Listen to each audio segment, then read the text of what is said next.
3, 2, 1. Good evening. Welcome to the April 15th City Council meeting. I am Gina Louise Shara. I'm the council president and I will be presiding this evening.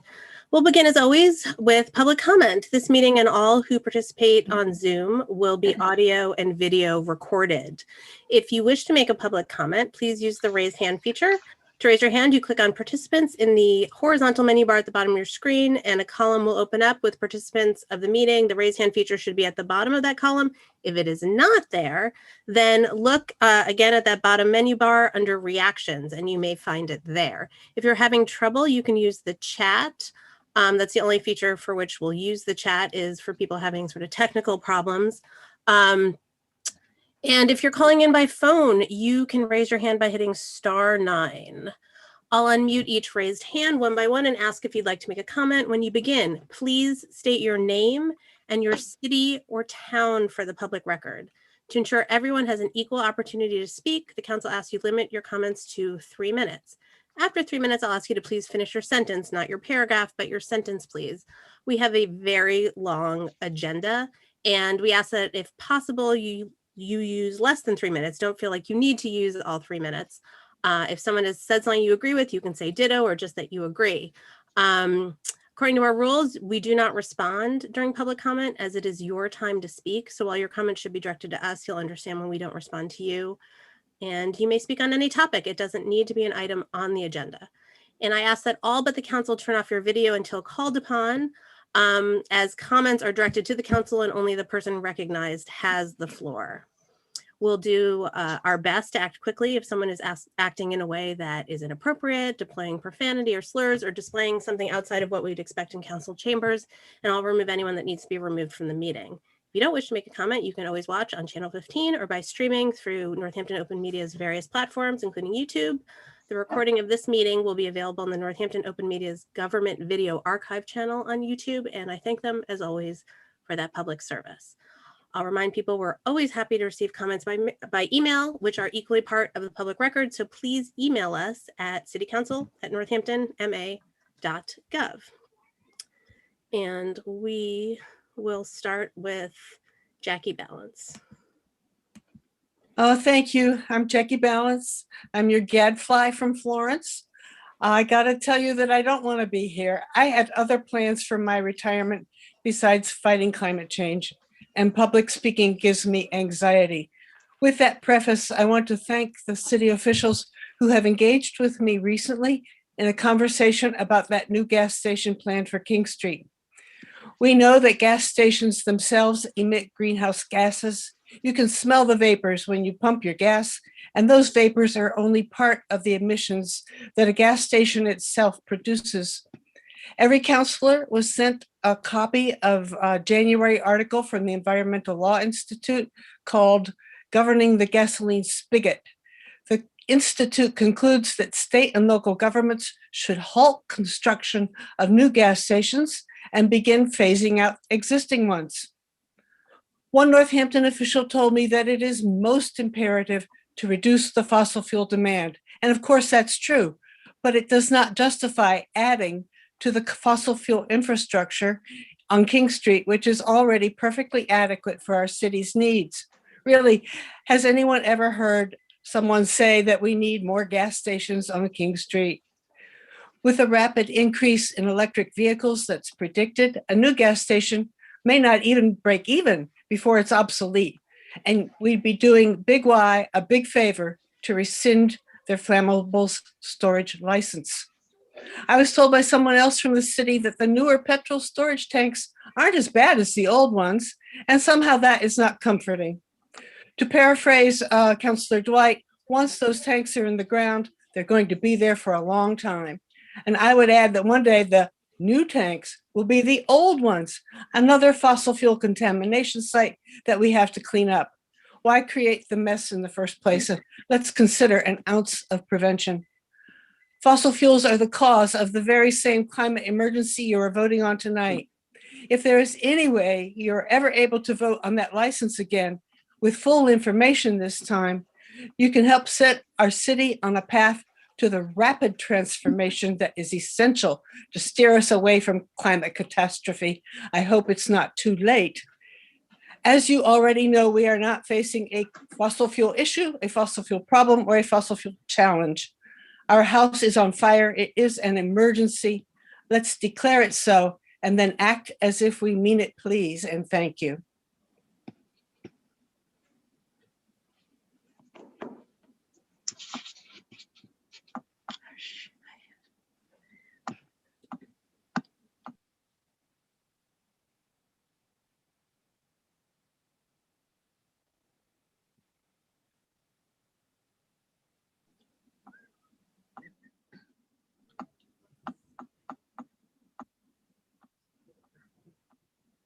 You're muted, Council President. Thank you. Susie, you're all set. Please, you're unmuted and you may please speak. Thank you. Okay, thank you so much. Can you hear me? Yes. Great. This is Tusi Gastonguay, and I'm from Florence, and I would like to see the City Council amend the city ordinances to protect our property values from cell antennas, which are being placed right outside our homes. I wouldn't want to buy a house with a cell antenna right outside the front yard, and I don't want the value of my home to be lost by having one in my yard. I'd like the city to monitor the radiation from these antennas because it is reaching the houses, and the telecom companies are not doing so. I would also like to see setbacks for antennas from schools as well as homes. And I would like the city to seriously look into municipal broadband service because it uses much less energy than wireless. It's faster, more secure, safer, and ultimately cheaper. Thank you so much. Thank you. Okay, next is Harrison Blum. Oops. Hold on, he just disappeared. Okay, Joseph Blumenthal. Hi, this is actually Barbara Blumenthal. I don't have any video and I couldn't change my name. I live in Northampton. I know that recent votes by the City Council, for instance, at the last council meeting for funds for a proposed kennel in Northampton are just for funds at this point and not for location. But I really feel I need to comment on possible locations for this kennel. This is for the animal control officer. In large part because I really feel that the neighborhood where this kennel might be sited should have been informed sooner about this. This has been a surprise to a lot of us that a site on Chapel Street just past Rust Avenue is being considered for this site. I feel it's completely inappropriate for an animal kennel because there are many houses very close to it and no amount of mitigation or promise of little noise is going to help that. And I know people are going to say that a lot of us in this neighborhood are that this is a not in my backyard issue. And I might agree with you that I don't want this in my neighborhood, in my backyard or my neighbor's backyards, but I also don't want it in anybody's backyard. I know that the city has done some looking for possible locations for this kennel, and I find it impossible to believe that this location in the middle of a residential neighborhood is the only site available, and certainly not, it's just not a good site. I've been walking around in the neighborhood and I wanted to suggest 2 or 3 other possibilities. First one not in the neighborhood is possibly on property belonging to Smith Vocational and Agricultural High School. But there are even 2 other sites on Route 66, a little bit west of the only site I've heard about, the one just past Rust Avenue. There's one just to the east of the Hampshire County Jail. And that's I think it's actually about twice as wide as the site near Rust Avenue. And it's possible only part of that site would be needed for this. It already has a tree buffer between it and the road between Route 66. It also is surrounded by some forested areas and it's not near any houses. And there's also another site, possibly just a little closer to, a little bit back to the east, which is surrounding, I think it's 61 Chapel Street. That's a very large site, and it's possible that something on the edge of that might be a possibility. I believe they'd be the only house anywhere near a kennel there. So that's all I have to say. But the main thing is a kennel is just not appropriate in the middle of anybody's residential neighborhood in Northampton. Thank you. Thank you. Okay.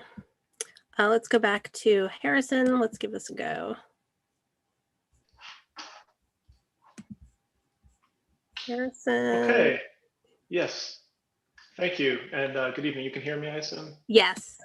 Great. Excellent. Well, good evening, everyone. I'll be brief. I do want to lift up the great intersectional work many on this call have done toward reviewing the police budget and searching for data-supported, holistic, anti-racist alternatives for the goals that we are looking for as a community, peer-led and otherwise. So I appreciate the calling in a colleague recently did to say that on the last call there were many climate activists focusing on the climate and many kind of police reform activists focusing on both. So I kind of want to call us climate activists into more intersectional work and appreciate the ways people are already doing that, including the city council.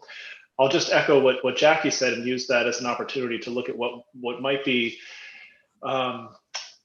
preventable and supported going forward if we tonight on a second reading pass the climate emergency resolution, symbolic but also ground that I think we can stand on to enact policies that will be binding and action-based in the future. So I commend the City Council for unanimously, as I understand it, passing it upon its first reading, and celebrate the other towns, including Hadley. Climate committees are already looking at Northampton's language as examples of what they might soon hopefully follow suit with. Thank you. I'll end my time now.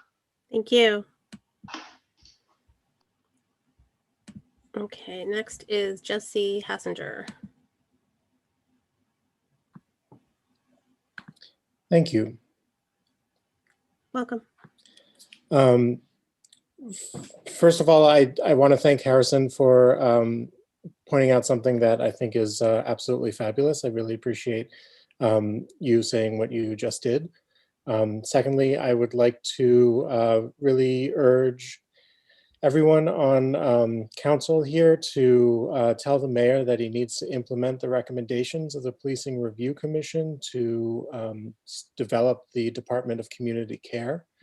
We really need to focus on being able to support all of our community in times of emergency without the threat of violence or the increase of stress in an already incredibly stressful situation. And the only way that that can happen is by introducing a group of people who are from our community, who live in our community, who have experienced things that the people who are having emergencies are experiencing at the moment and who do not carry weapons with them.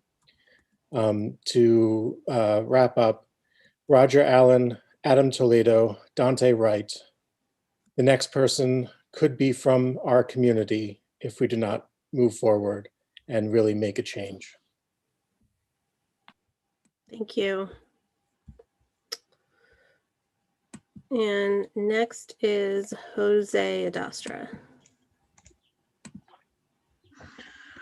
Hello. Hey. I'm here to urge everyone to really hold the mayor accountable.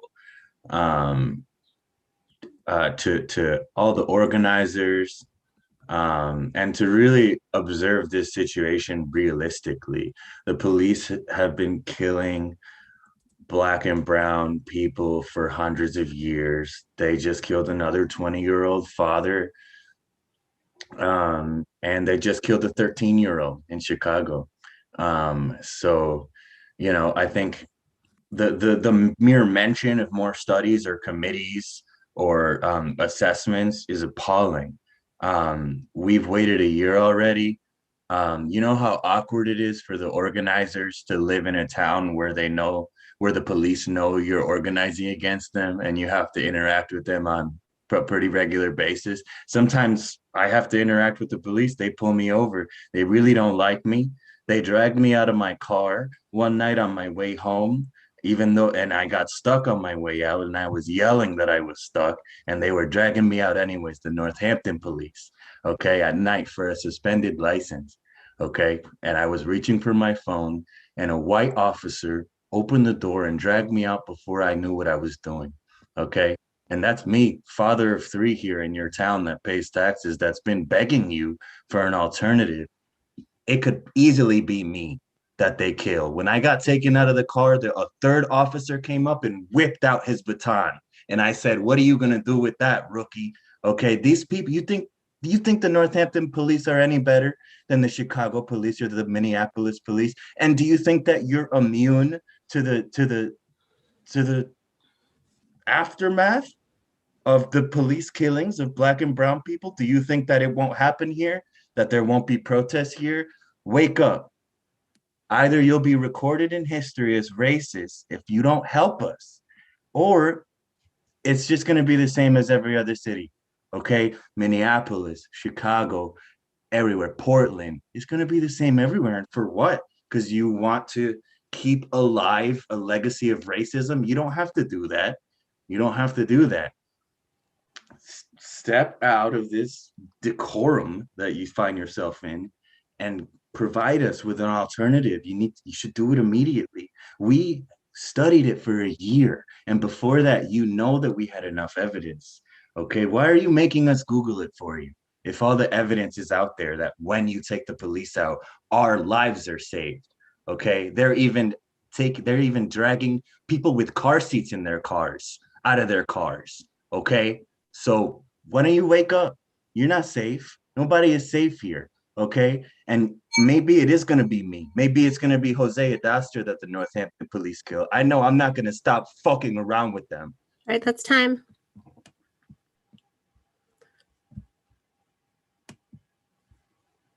Next is Martha. Hello, Mayor Narkowitz and city councilors. My name is Martha Ebner and I live on Rust Avenue in Northampton. I understand that the city needs a kennel and I support the acquisition of funding for it. I strongly oppose the suggestion to locate the facility on the parcel adjacent to Ellabrook Field. This location is right in the middle of a large neighborhood and quite literally beneath my bedroom window. Even the most well-run facility of this kind has unavoidable smells and noises. The cinder block structure with 8 outdoor kennels will be fenced in with the possibility of a solar array that will supposedly minimize the impact of the building. Could the land next to Smith Voc or by the Hampshire County Correctional Facility be used for this purpose, being more isolated and away from homes, as Barbara Blumenthal mentioned? We need to find a more viable location for this kennel.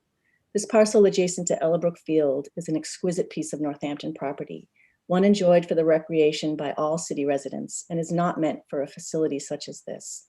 Although this city property is available and earmarked for municipal use, doesn't mean the city can't be thoughtful about how it's used. Let's do better and think more creatively. A shade tree farm for Northampton, a designated city of trees, is one idea that would make sense since there is no place to grow the trees at the moment. This would be a nod to the land's agricultural history as well. My husband and I have worked on improving our property on Rust Ave and have enjoyed building a community with our neighbors in Northampton for over 20 years. The noise, sight, and smell of a kennel will negatively impact the quality of life in the neighborhood, as it will most certainly lower the value of my house. That's because this is an industrial facility not meant for a neighborhood. This short-sighted idea of a kennel location has not been well thought through. I stand with all those who oppose this location. It just doesn't make any sense. Thank you. Thank you. Next is Julia Chevin.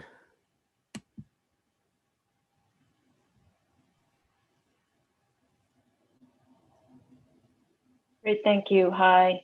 Hi. Greetings, councilors. Julia Chevin. I'm living in Florence, Massachusetts. I just wanted to speak to the council briefly. I'm glad that our city is moving forward, hopefully tonight on the second reading with a climate emergency resolution. It's a little late. The emergency has been going on for quite some time. It's a good first step.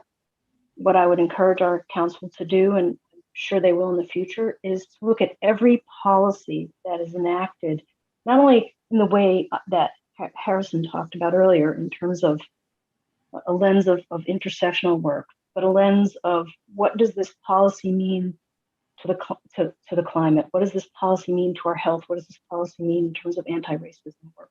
We need to take those lenses with everything we do in the town, and enacting the resolution is a good start, but it's not enough. Every policy, we need to consider climate. Thank you. Thank you.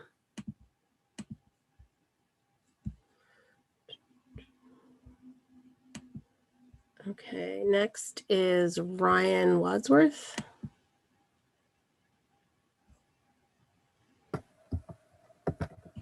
There we go. Hello, everybody. Can you hear me all right? Yes. Great. First, thank you, everyone. This is the first time. I've been living in Northampton for a while, but I haven't ever actually attended here, so I'm really excited. So my name is Ryan Wadsworth. I'm a father of two, a little 5-year-old and an 8-year-old, currently working as a teacher. So I'm trying to make math fun in a pandemic. I don't know if anybody's got kids here, but I'm just wanted to first extend, that I hope everyone's well, hope that your families are safe.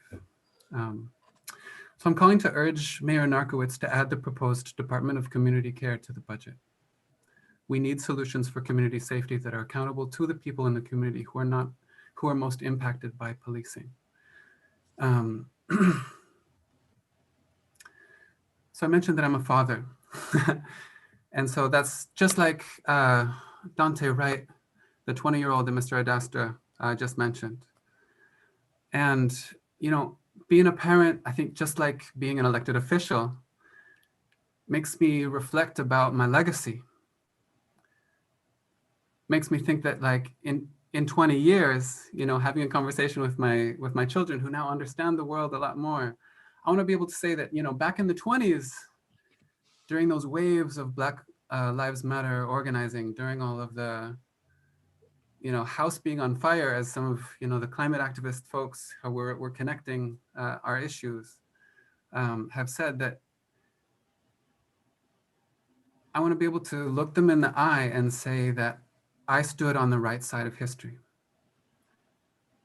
Now, I think one of the hardest parts about that is, as we are, judging historical figures and saying, well, like they were a slave owner, well, should we give them credit for just being the product of their times? And I think it's incredibly difficult for us to have this context, to be able to somehow get out of our lived, our just kind of daily reality where we have all these banal conversations with the people around us, to be able to see that within the larger scope of history, we are participants. And so, when people talk about how for 150 years more, Black people have been trying to get the police to not kill them. That is something that, despite, how normal the presence of police is in our lives, I know that I just as a white person, my last name is Wadsworth, I'm trying to just really take to heart, as something that is real, something that is in my body, that like, wow, how would it feel to be going down the street and see a police car and fear for my life? And is that safety? That's time. All right. Just urging the creation of a Department of Community Care. Thank you very much. Thank you very much.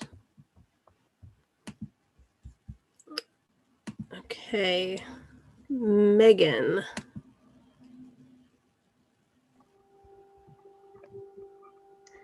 Hi, my name is Megan.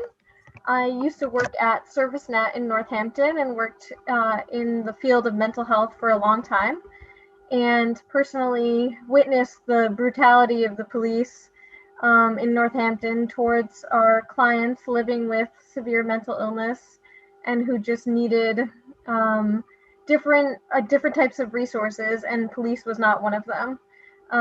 They had a lot of needs, but police was definitely not one of them. And I also now currently work with adults with Alzheimer's and who are living with dementia. And again, the police have a history of treating people with dementia not very well either. And so I'm just also urging the creation of the Department of Community Care, and saying that it's desperately needed in Northampton. And we want to, I fully support defunding or cutting the police budget in support of the creation of the Department of Community Care. And I just wanted to mention as an example of people living with dementia in our communities, Francisco Serna was the name of a 73-year-old man killed by the police in California, who was just wandering, and the police thought he had a gun and killed him, and he was just someone living with dementia. So that's a population that, again, I work with now, and I think we need to consider the role of the police in the treatment of different populations, and specifically, of course, people of color, but also other populations as well. And I also fully support the climate activists as well. So thank you all so much. Thank you. Megan, before you go, could you state your city or town? Yes, I currently live in Springfield, but I used to live in Northampton and lived in Northampton for a long time and worked at ServiceNet. Thank you so much. Okay, Venus, are you available? Yes, thank you. My wife's name. Thank you so much for allowing me to move up the queue. I am a ER physician. I'm at work. I really appreciate Karen to reaching out and saying if take my call because I just came into work. So I am a Northampton resident. I reside on 23 Rust Avenue, and I am first time into politics. Had a pleasure of meeting Karen and had a pleasure of meeting Megan, who came down to look at the site of the proposed dock kennel. It's I fully support the creation of this type of facility for animals. I think it's very much necessary. I think that this is a project that has to be away from the residential facility. I was a little disheartened when I was listening to the committee meeting on the April 1st, and councilors were talking about this and just sort of, saying that this is away from the residential area and stuff like that. And I know when Marion came in, she was sort of space-wise, she didn't understand where this was proposed. And it is proposed right in the smack of our neighborhood. It's surrounded by residential houses everywhere. It most deeply impacts my neighbors where they'll have their backyards literally facing dog kennel. The way it will impact me as an ER physician, I'll tell you, I have a very stressful job. That's fine. That's just what I signed up to do. That's not a big deal. I love it. I love taking care of our community. What is not fine is when I come back from my night shifts and I would have barking overnight when there's unsupervised dogs over cameras and stuff like that. So before anybody comes down to wake them up, I'll tell you the sleep disruption and everything else they'll go ahead with that will be, it'll destroy my life. I mean, it will just destroy my safety at home. I think that would be the biggest thing for me, would be that kind of locomotion, multiple hundreds times a year, people driving in and driving out and things like that. I'm not opposed to the municipal space used in a more, in any way that will contribute to us as a neighborhood, because that's what we are. We may be further out from the center, but we are a tight neighborhood, and we have shown we came out to speak against this, and we will be very vocal about this, and we stand all together, and we have gotten even closer during this COVID epidemic. With that said, I really appreciate and had the pleasure of meeting Karen Foster and Marianne that came out. It's a beautiful thing. I moved here from New York City many years ago, that I'm able to meet with our politicians. I'm able to just sort of realize they're our neighbors and they care. And it's been a blessing in disguise to be involved in this process. So thank you so much for taking my time and hearing my concerns. Thank you. Okay, next is Amy Olson. Hi, my name is Amy Olson. I live in Northampton. I'm also speaking to strongly support Northampton to create a Department of Community Care and to defund the police by at least 50% and reallocate those funds to community-led safety strategies. Agreeing with what Jesse, Jose, and Ryan have all said. I'll just keep it short. After this week, this year, after my whole lifetime and generations before, it should be clear as day by now that abolition is the only way, the only answer. And the way to do that right now in Northampton is to move power, money, and resources away from the police and to the community. So I urge City Council to speak up and tell the mayor publicly that he needs to add the proposed Department of Community Care to the budget and to defund the Northampton Police by 50%, moving those funds to Department of Community Care. I also support the climate emergency resolution and, like others have mentioned, abolishing the police and moving towards a healthier climate are linked in ensuring a healthy future for all of us. Thank you. Thank you. Okay, Benjamin Spencer.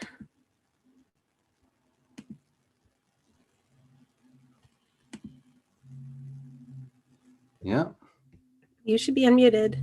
Hello. Hi. Hi. So my name is Benjamin Spencer. I live on Rust Avenue in Northampton with my family.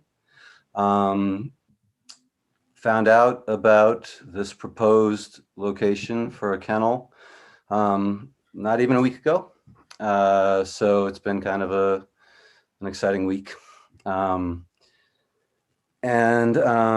just wanted to say, first of all, of course, I realize the importance of an animal control facility for the city. And I watched the segment of the previous council's meeting, and I have to just say it's kind of unbelievable, the current state of affairs. I had no idea that we had an animal control officer driving back and forth across the bridge to Amherst to feed the animals. I'm really sorry to learn this, and clearly there's an urgent need. So that being said, it's a citywide issue, and we need to resolve it quickly. Kennel does not belong in a residential neighborhood anywhere in the city at all. And I invite all of the counselors to please come to this site, and I would be happy to meet with you. So I can't quite tell if you can see. I'm on Rust Avenue. I'm one of 3 houses on Rust Avenue whose property directly abuts the hillside that this kennel is proposed for, okay? Across the field from my house is my neighbors who live on the other side of this parcel. And the kennel is gonna be right out my kitchen window, okay? There's no buffer. And the 10 feet from my property isn't gonna make a bit of difference. So I'm completely opposed to this location.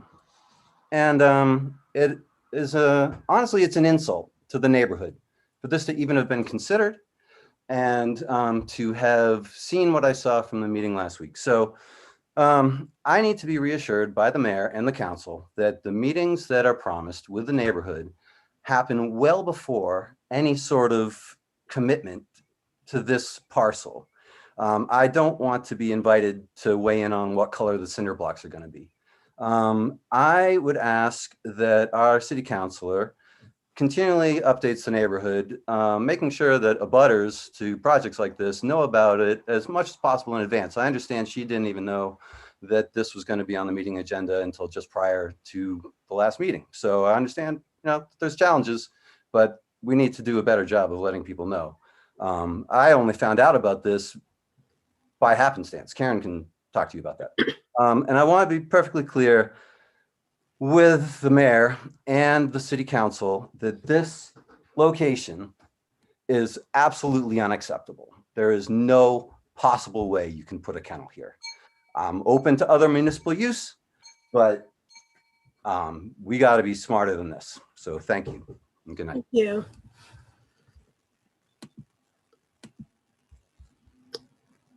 And Josie Rosales is next. Hi there. Recently moved out of Northampton. I'm in Westfield now. As a person who was on the Police Review Commission, I want to state my support for the creation of the Department of Community Cares. Also, after this, continuous assembly line of high-profile police killings and the recent news of Boston's police union chief being alleged sex scandal with minors, I think it's really imperative that we recognize the policing as an institution and that Northampton is not immune from the effects of that institution. I also want to reiterate the fact that though we were in support of the hub, the resilience hub, that is nothing more than a means of harm reduction, and that most of the focus should be toward the Department of Community Care. On top of that, I also want to reiterate the fact that our recommendations are the foundation. They are the baseline. They should not, nothing less than that should be implemented. This is a starting point to build up from. And with that, I yield my time. Thank you. And Erin E. is next. Hi, my name is Erin Teig, and I am a resident of Ward 4 in Northampton. And I am speaking today to strongly support the creation of the new Department of Community Care, which will be accountable to communities most impacted by policing. And also I'm speaking today to support a 50% defunding of the Northampton Police Department, and that those funds should be reallocated to the community-led safety strategies. This is a really urgent need. This is actually my first time speaking at a meeting, and I felt very inspired by this because there is such an urgent need for a Department of Community Care in Northampton. Cities like Rochester have already implemented civilian crisis response programs, and I think Northampton is far overdue for something like that. I've been living here for 10 years, and I think that our community will be much safer with this Department of Community Care. And so I'm going to keep this short. And with that, I just want to urge the city councilors to please speak up publicly and tell the mayor that he needs to add the proposed Department of Community Care to the budget. Thank you. Thank you. Next is Nan.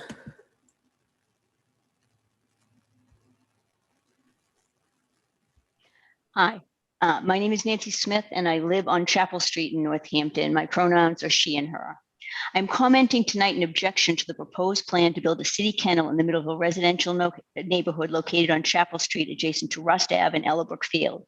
It's important to note that this is not an objection to the creation of a city kennel, but to its proposed placement in this or any other residential neighborhood. At the April 1st council meeting, there was no mention of the serious noise pollution the kennel would create in this densely populated residential neighborhood, which includes shelters, low-income housing, apartments, and a condo development that houses mainly seniors. The constant noise of barking dogs would be a major issue, impacting both mental and physical health, as well as sharply reducing the quality of life for these residents. If you have ever been anywhere near a kennel, you know the barking is nonstop and nerve-jarring. Locating the kennel here quite literally is cruel and immoral. These impacts will also be felt on Grove Street, Birchfield Road, Laurel Street, and beyond. No residential neighborhood deserves this. The facility itself is being planned only 100 feet from a Rust Ave home, not a property line, a house. Rust Ave runs the length of Ellabrook Field, so moving the kennel further back and higher in this location would not help, would only increase the negative impacts, with the noise traveling to even more neighborhoods. We are talking about working families with small children and retirees here. A third of the owners of the complex directly across the street are over 80 years old. Serious heart conditions, high blood pressure, anxiety, and nervous disorders will worsen under the stress of the constant jarring noise from this facility. A Chapel Street home, which would closely border the facility, houses a young family and a family-run daycare. It begs the question, why has the mayor chosen this neighborhood? The project has been rejected by residents in other locations over the years for the same reason. I can appreciate the mayor's frustration in trying to make this kennel happen, but moving it from one residential neighborhood to another is not the answer. I ask that he and the councilors meet with the residents on site to hear and see our concerns before wasting any more funds developing plans for another site that will not work. Even I can tell you the currently planned site entrance on busy Chapel Street could easily be replaced by the existing entrance to Ellabrook Field. It still won't solve the real problem with this location. The only reason to approve funds for a site plan here is because the mayor and a majority of the councilors fully intend to build there. As the mayor pointed out in the April 1st meeting, that patch of land is zoned for municipal use like a police substation or school. With municipal use zoning, they can do whatever they want there. No one can stop them. While that is true, I ask, is it morally the right thing to do to this or any other neighborhood? I hope you will reconsider, reject funding plans for this location, and meet with the residents on site. The mayor's schematic does not do us justice, and I think meeting us and seeing the site in person will change your mind. I also want to add, I really believe in the project itself. I love animals. These are not going to be, pampered show dogs or well-trained pets. They're going to be injured, hurt, abandoned animals. They're going to make noise. It's in their nature. It's right. It's, so I don't want, I don't want to blame the dogs. I want them to have a good home. Thanks. Thank you so much. Thank you. Next is Mimi Odgers.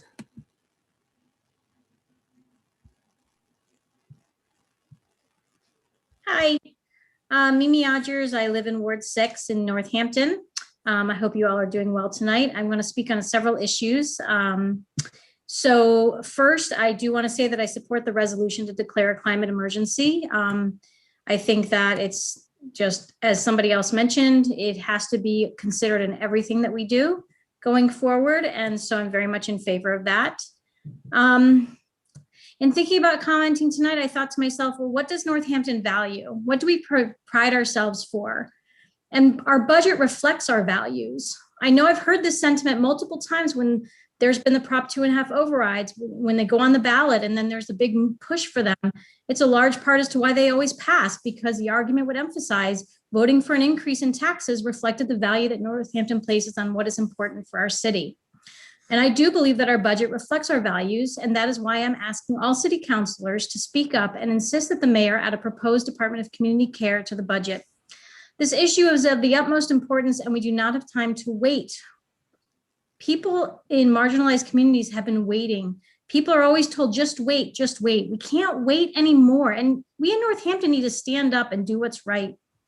The Policing Review Commission worked diligently to produce these recommendations, and we need to stand by our values and create this department, which is accountable to the communities most impacted by policing. And to do this, we need to reallocate funds from the Northampton Police Department. We need to take 50% and reallocate those funds to community-led safety strategies for the fiscal year 2022. Other cities have taken these bold initiatives and have shifted to use intervention methods that do not utilize police in areas where it makes sense to use more appropriate responders. I was in a small town a few weeks ago at a restaurant, and there was a police officer there eating breakfast with a friend. And this is a small town, small hill town here in Western Mass. And this police officer, I can't even imagine, I looked at their crime records afterwards. It's almost zero crime in their community. This police officer was in full uniform and had a handgun, a stun gun, and a baton.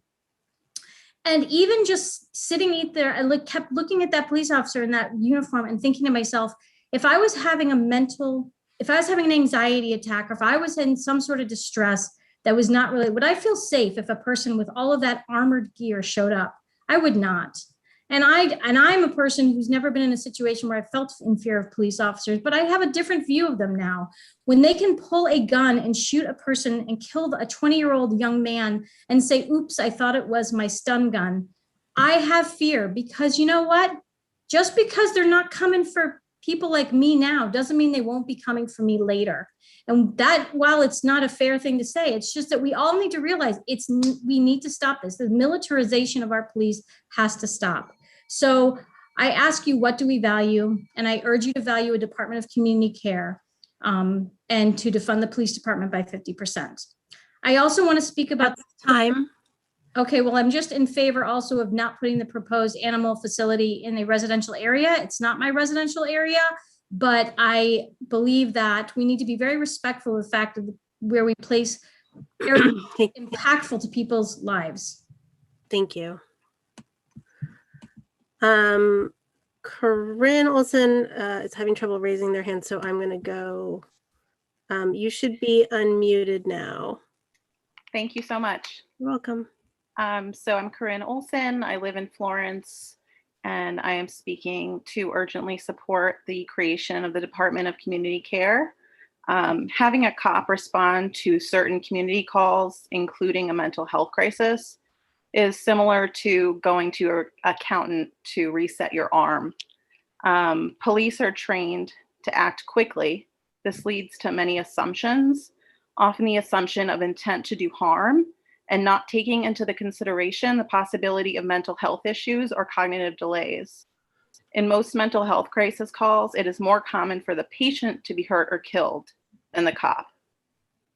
We need to meet these individuals where they are, giving them the time and the space to let us know what they need. I am urging for a Department of Community Care to provide the city with individuals trained specifically to sit down and meet one-on-one with community members in need, to listen to and provide them with the appropriate resource for their specific needs, the needs they get to vocalize, not which have been impulsively assumed by an untrained and armed cop. Thank you. Thank you. Next is Amy Francis. Hello.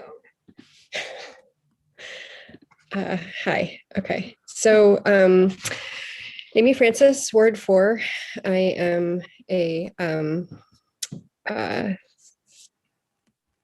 business owner and citizen of Northampton. I'm calling primarily tonight to encourage the mayor and compel the city councilors to help push the mayor towards Department of Community Care and defund our police by 50%. But I want to say how incredibly proud and in solidarity I'm feeling in this moment, because all of the people who have spoken before me, I am on the same page, if not in agreement with what everybody has said thus far. Climate change is now a climate emergency. Absolutely. We need to be doing everything we can to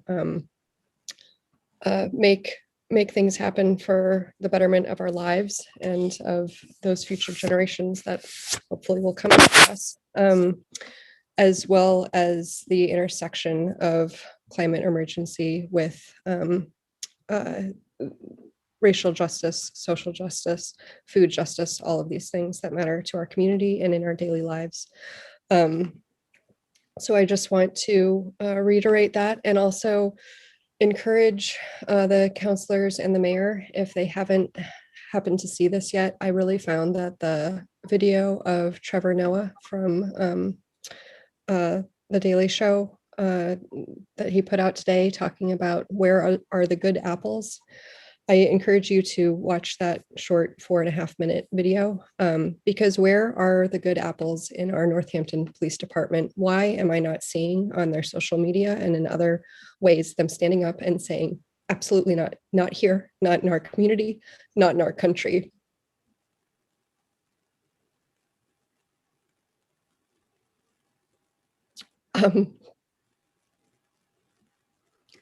That's it. Thank you. Thank you.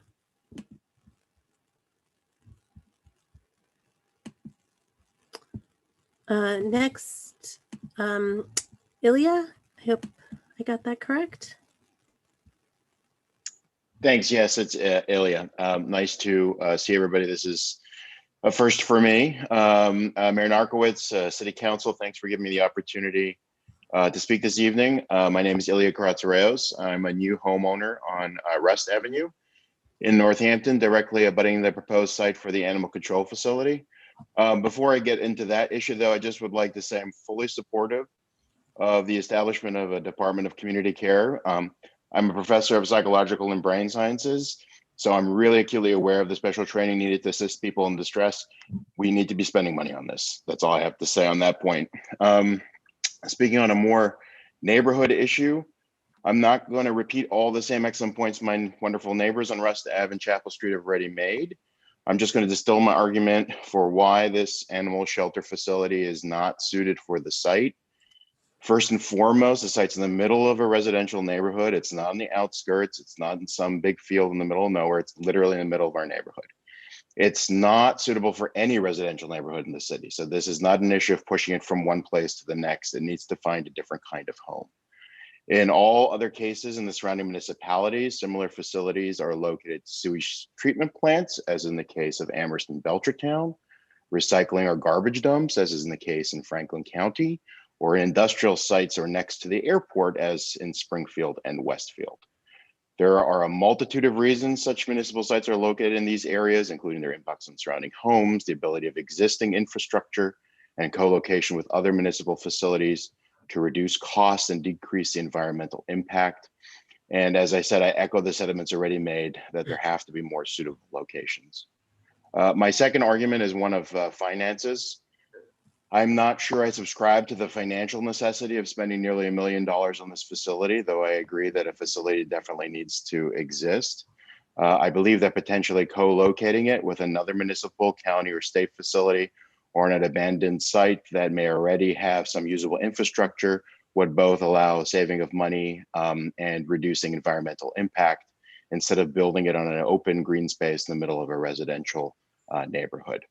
I would also hope that given the experiences that Amherst has had building out their own facility, which I understand is underutilized, I am hoping that we would be engaging in detailed discussions on the issues that they've experienced in their own facility. Thanks for giving me the time to talk to you this evening. Thank you. And Sophie Mackey.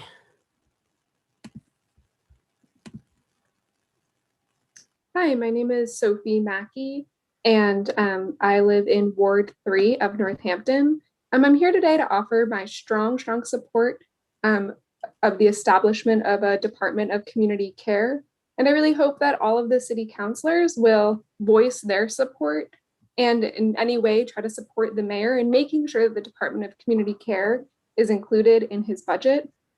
I think that the establishment of this department is both a radical and very necessary step for true safety in our community.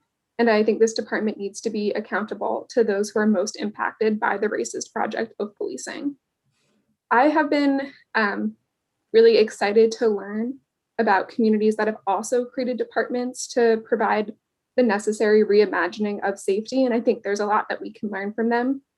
I've heard about Ithaca, Rochester, and Albuquerque, and all of these communities have made these changes happen in the last year in a commitment for racial justice. And I think this really shows how it is truly time for Northampton to also make these big and necessary changes. And so overall, I'm hoping that the city councilors will support the establishment of a Department of Community Care, as well as cutting the police budget by 50% in order to have more funds to do this. Thank you. Thank you. Okay, next up is Sean Don.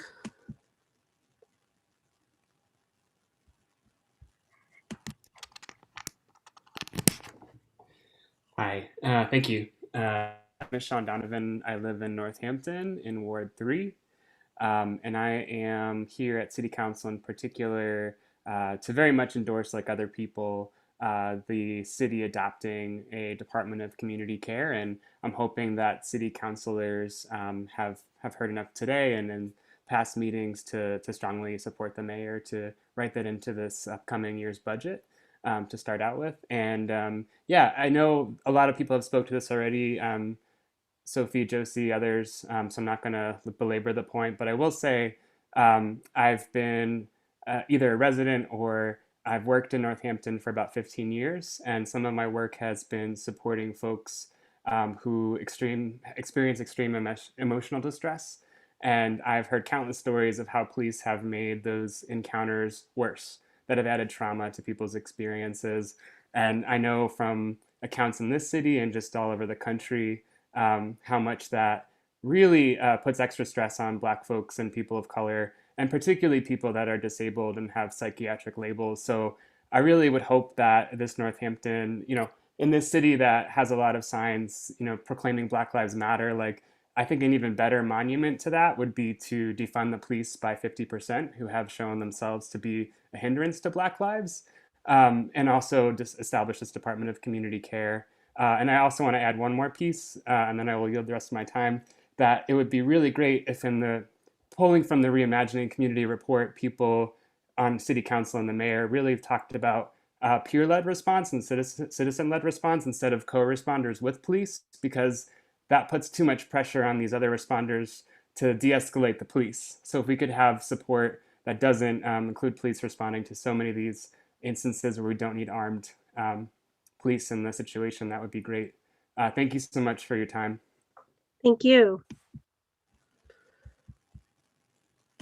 And next is Bo Clark.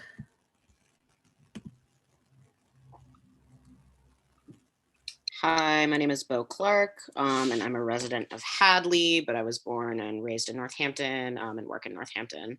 I just want to echo what other folks have said and urge the City Council to be now thinking of the 2022 budget and publicly urge the mayor to fund a Department of Community Care, drastically cut the police department by 50%, and to shift resources toward the community.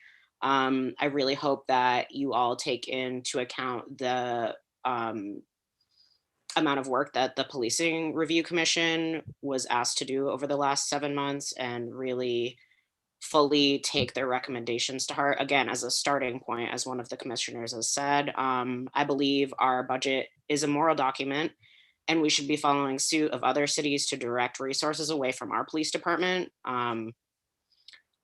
I think you need to, just listen to the calls of scholars, activists, the movement for Black Lives, and taking this really concrete step towards abolition.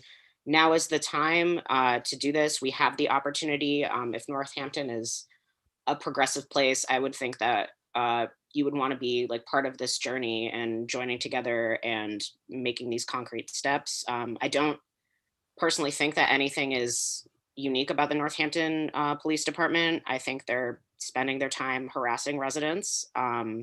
I think the Resilience Hub will not be enough. I think we really need to drastically reduce the scope of the police department immediately, or Northampton will continue to be unsafe for its least privileged residents. I don't think we need more needs assessment, more call data. I think it's insulting to decades of work, to lives lost, and to the work that the Policing Review Commission was tasked for doing. So I think that, the first step is really this year, urging the mayor and, accepting a budget that has the Department of Community Care in it. I really I echo what Sean said about peer response also being far more important than co-responders and situations where we're still, keeping police response. So yeah, I urge you to consider those alternatives. Thank you. Thank you.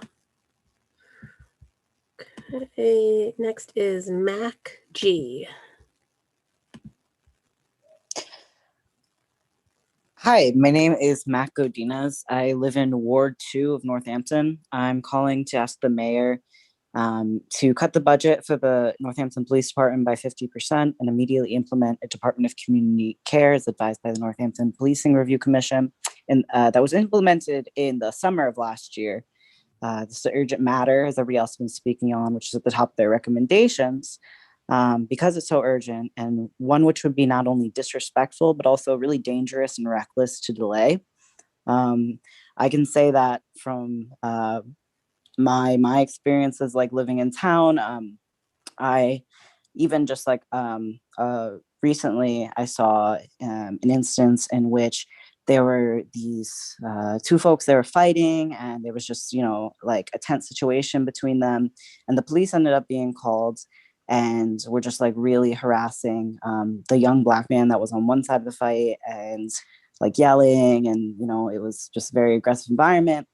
And when I caught up with him, like down the street a little while later, like was just clearly extremely distressed, bleeding from his lip from the fight. And like, obviously what people who are in distress, with people who are dealing with, instability, or dealing with social tensions, all this kind of stuff, need is, as others were saying, peer-led responses. I'm thinking, like, for myself, I used to live in Lancaster, Pennsylvania, and I remember, I'm pretty young, so when I was in high school, I remember, hearing about like the movement for Black Lives and these protests and activism going on in that town. And a lot of people's response were like, no, we're just a small town, Lancaster, like everything's fine, everything's chill here. And then last year, the police in Lancaster shot and killed a man by the name of Ricardo Munoz, who was having, who they were called for mental health kind of call, and they killed him. And now he's not with us. And I am very afraid of something similar happening in our town. So again, I call on the mayor and the city council to put pressure to cut the budget by 50% for the police department, immediately implement the Department of Community Care. I yield my time. Thank you. Jonathan Volk.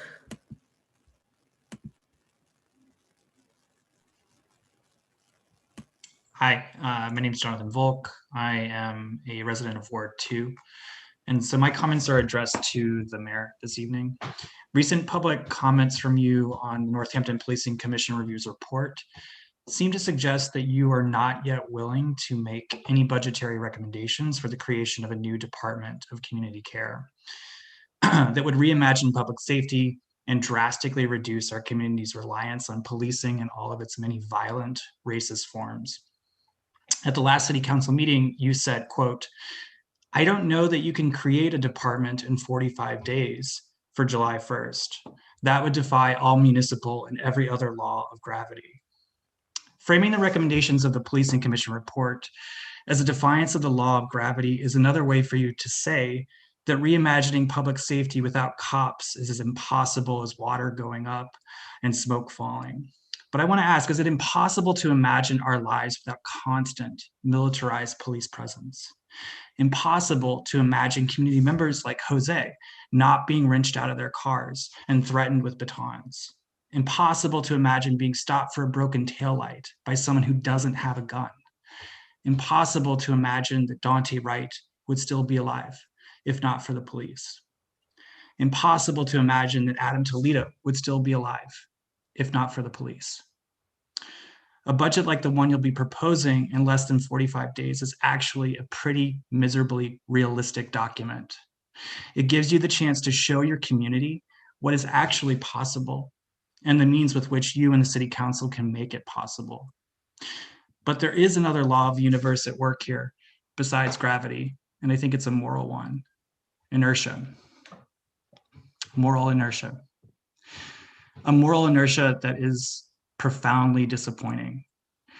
We have the chance to do something remarkable in Northampton through the creation of the Department of Community Care. We should be rushing to do this. Please stop doing nothing there. Thank you. Thank you. Molly Keller.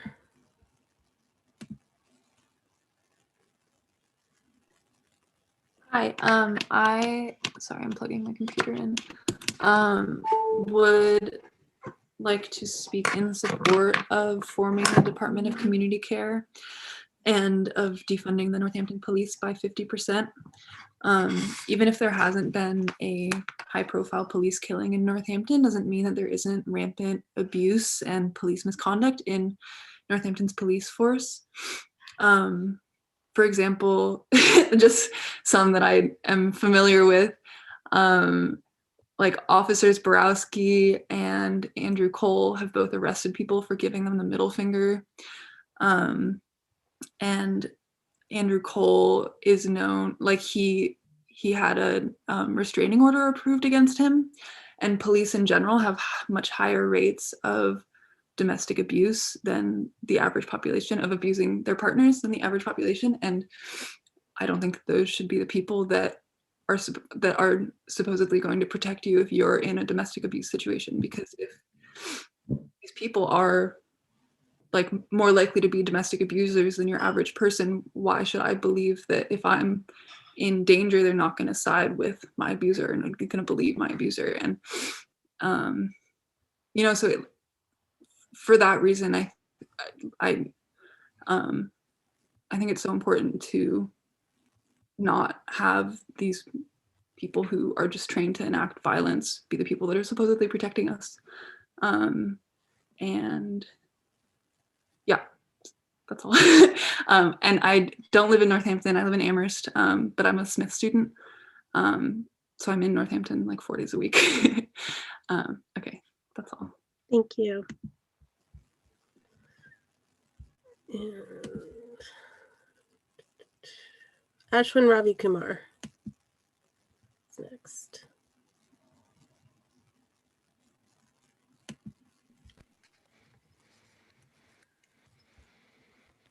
Hello, everybody.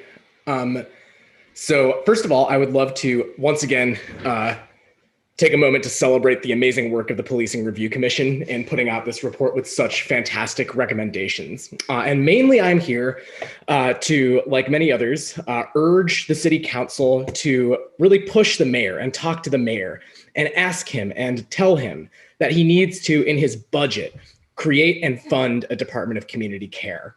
We really can't wait to do this. It's been a year since the national uprising last year that created so much pressure to move away from policing, to divest and make real resource commitments to the alternatives that the report so wonderfully outlines, to peer-led solutions of the type that Sean talked about, to divest from the types of systems that have continued to kill and to harm Black and Brown people. Northampton truly is no exception, and the litany of testimonials from our own residents, from our neighbors, from our friends about their treatment and experiences with policing is enough for us to know, along with all of the history that we know, along with all of the things that are happening around the country, to know that we need to move away from policing now. The good news is that other cities are doing this too. Seattle cut their police budget by 18% and allocated a lot of that money towards Black-led community organizations. They also put some of that money into climate justice. Again, these issues are deeply interrelated. And what we need is a budget that reflects our morals and priorities and values as a community. Fundamentally, budgets are moral documents, but they're also aspirational documents. They tell us what we plan to and what we aspire to spend our resources on as a city in the coming year. And so by taking 50% of the police budget away and putting that into the many alternatives outlined in the Policing Review Commission report, including the Department of Community Care, which we urgently need, we can start to build something amazing along with a growing tide of cities that are doing the same. Ithaca, New York is another place that is completely rebuilding a Department of Public Safety. Albany is doing big things. Oakland and Berkeley have pledged to cut their police departments by 50% and move important functions outside of policing altogether really soon and really quickly. So we can do that. Echoing what Jonathan said, the mayor said that we can't do this on a short timetable, that it violates every municipal law and other law of gravity. Once again, that is completely untrue. It is absolutely possible to make big changes quickly. And especially given that we knew that this demand was on the table, that this was necessary to move away from our racist past of policing a year ago, it's just sort of upsetting to know that this exact line can be trotted out every year in order to deflect from ever taking action. This year is already too late, and we need to do this now. Finally, I would say that the Resilience Hub, which has been talked about, which has been mentioned by multiple counselors, by some of the commenters, is simply not the same as a Department of Community Care. It fulfills a very different function, it has very different goals, and it just doesn't do the same thing, which is shift away from policing, shrink the footprint of policing, and build alternatives. The Resilience Hub— That is time. Okay, thank you so much. Finally, real quick, those of you who came here to talk about the dog kennel, if you're happy to learn that you can engage with politics about the dog kennel, wait till you hear that you can also advocate for climate, economic, and racial justice with us. Thank you. Thank you. Okay, Gwen, hold on, I'm finding you. Here we go. Okay, Gwen, there you go. Good evening. My name is Gwendolyn Green. I am a senior and I live on Chapel Street. I just want to ditto all has been said against the kennel proposed to build on Eldenbrook Fields. for all the same reasons that have already been stated. I also want to thank Mr. Benjamin Spencer for bringing this serious issue to the residents' attention in this community. Thank you. Thank you. Okay, let's see. Go back to the list. Riley. Hello, can you hear me? Yes. So my name is Riley. I live in Northampton and I work at AFIA, which is a peer respite located on Jackson Street that has existed as a source of support for this community for more than 10 years. I'm here to ask the city councilors to tell the mayor that he needs to add the proposed Department of Community Care to the budget. We need a department that is accountable to the communities most impacted by policing. I feel that it's urgent for Northampton to divest from the police by 50%. Black communities have been calling for an end to police violence for over 150 years. Every day. Oh, Riley, we lost you for a minute or for a second. Can you hear me now? Yes. All right, thanks for letting me know. So every day that we continue to invest in a racist, violent system, we perpetuate the harm and trauma that so many community members experience in their interactions with the Northampton police. We need to transition away from a racist, violent system to one that cares for its community members and that asks people what they need. And there isn't time to wait for a needs assessment to be completed before defunding the police and investing in community supports that respond to people in ways that are not forceful, coercive, or violent. Police are prone to responding violently in escalating situations. They are, by their job descriptions, required to enforce punitive and unjust laws. We need to invest in peer mental health and harm reduction crisis responders who do not use violence or coercion in response to people who are in need of more support. Reforms don't work because policing is functioning exactly as it was designed to. We need to divest from a punitive, harmful, racist system and invest in building something new that reflects our values. Thank you. Thank you. And okay, Rye is up.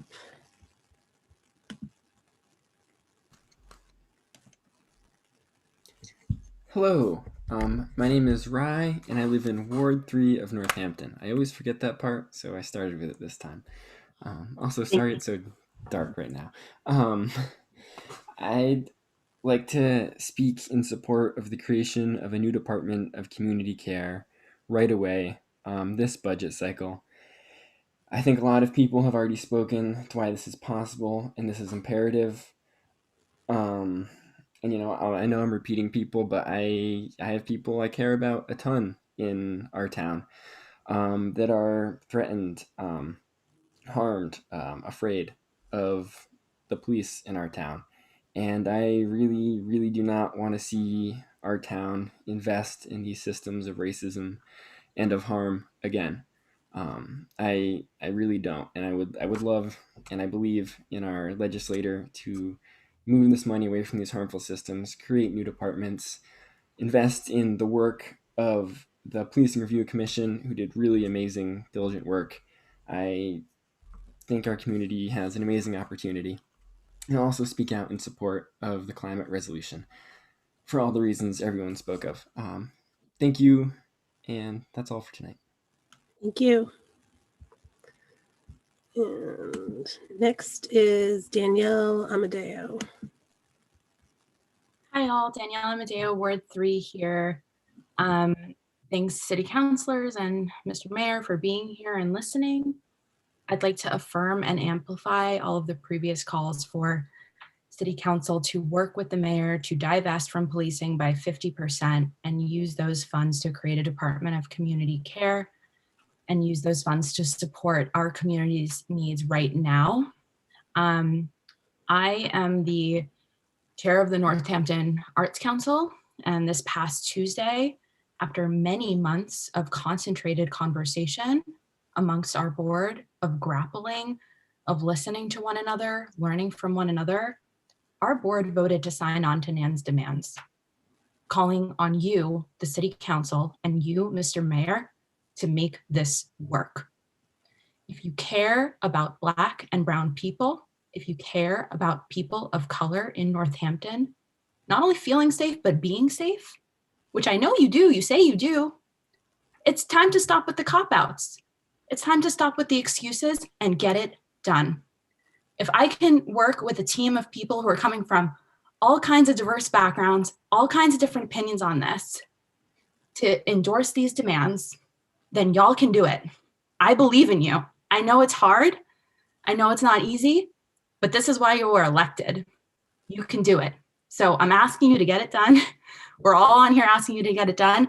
And with the same level of fervor that y'all are gonna deal with this kennel situation, which I hope you do because it sounds awful, I hope you listen to the folks that have been showing up on these calls for a year now, amplifying the same call over and over to divest from policing and invest in community solutions. Thanks. Thank you. Kieran Leon. All right, let me just turn on my video. Hello, my name is Kieran. I'm from Greenfield, and I am also here, like many others, to speak in support of the proposed Department of Community Care, as well as cutting the Northampton police budget by 50%. I am not from Northampton, but I have many friends here who have spoken to how they feel unsafe. And just in this call, I have heard many more stories. And this is very, very urgent. It feels like our voices are being ignored, and the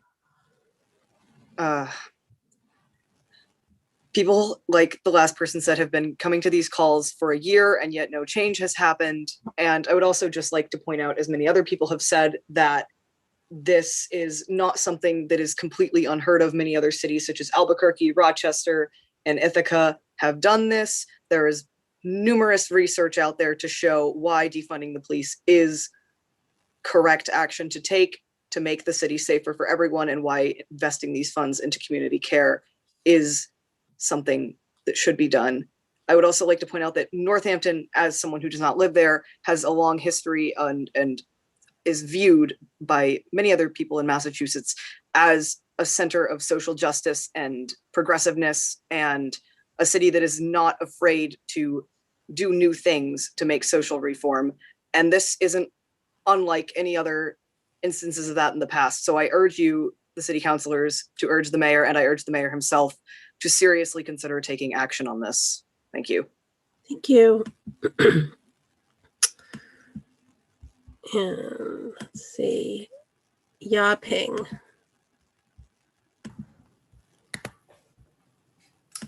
Hi, my name is Yaping. I live in Turners Falls and I spend a lot of time in Northampton and have connections to a lot of people in Northampton. I am echoing the calls from other people tonight to ask the city council to do everything that you can to call on the mayor to put a new Department of Community Care in the budget that is accountable to people who have been impacted by policing, and to also divest from the police budget by 50% and reallocate those funds to areas and programs and initiatives that actually keep people safe. And other people have mentioned some of the cities that have already taken these steps. I wanted to go into a few of the details to contrast again with the mayor's statement that that it would be hard to do within 45 days. So in Albuquerque, they created a community safety department to house policing alternatives on June 15th of 2020. So within a few weeks of the uprising, and the department has already begun to hire staff. In Rochester, the Crisis Intervention Service Office was created in September of 2020, and just in January launched their civilian crisis response program. It also has an advisory board, which includes members of a group that formed after the uprising to defund the police and get money allocated towards mental health response. In Chattanooga, Tennessee, the Office of Community Resilience was created on June 15th, 2020, and hired a department coordinator by September. And the plan in Ithaca is a future plan to completely dismantle the police department and create a new department that would be civilian led and would remove almost all civilian interactions from police. And the mayor wants to have that up and running by the summer of 2023. Just to give a little background and context for the national landscape that Northampton is operating in. And I also wanted to name some of the cities. There are at least over 20, and this is an incomplete list, that have already have non-police mobile crisis responses or are planning them and doing pilot programs and figuring them out right now. So it's over 20.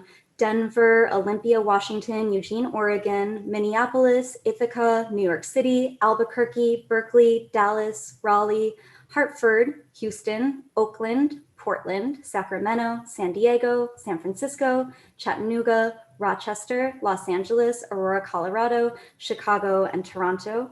And yeah, I also want to echo what people have said about the importance of all of these changes in the city, looking to the leadership of people who have been impacted by policing and state violence, and for any alternatives that are funded and created, that they be peer-led and value peer-led, non-coercive responses to people in mental health crises. So thank you all again, and I know that you all can do everything in your power to make these changes with the urgency that this moment is asking of us. Thanks. Thank you. Robert, you look ready to go. Yep. Hi, I'm Robert. I live in Ward 3. I just want to echo the urgency to implement the recommendations in the Policing Review Commission's report as soon as possible. It says in the charge for the commission that the final report was timed so that recommendations could be included in this year's budget season, budget decisions. So yeah, I'd like to see that actually happen. But tonight I wanted to talk about a Facebook post I saw the police department make about raising money for autism awareness. Sorry, one second. So you may not be aware, but autism awareness is actually believed to be a very harmful idea to many autistic people in the community.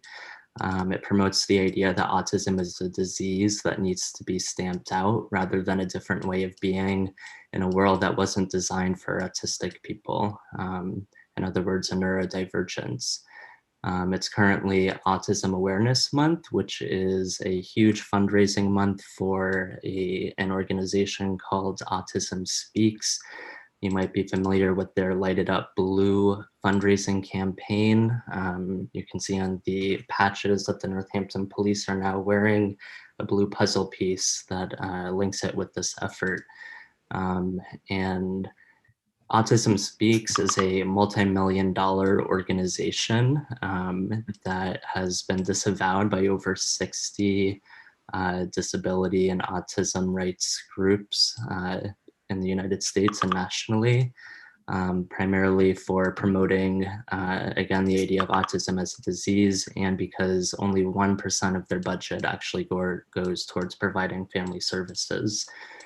And so I'm bringing all of this up to say just that it is so important that we have peer-led alternatives to policing, people with a lived experience, autistic people, who, I can't imagine how they feel, my friends included, seeing Northampton raise money by selling these patches.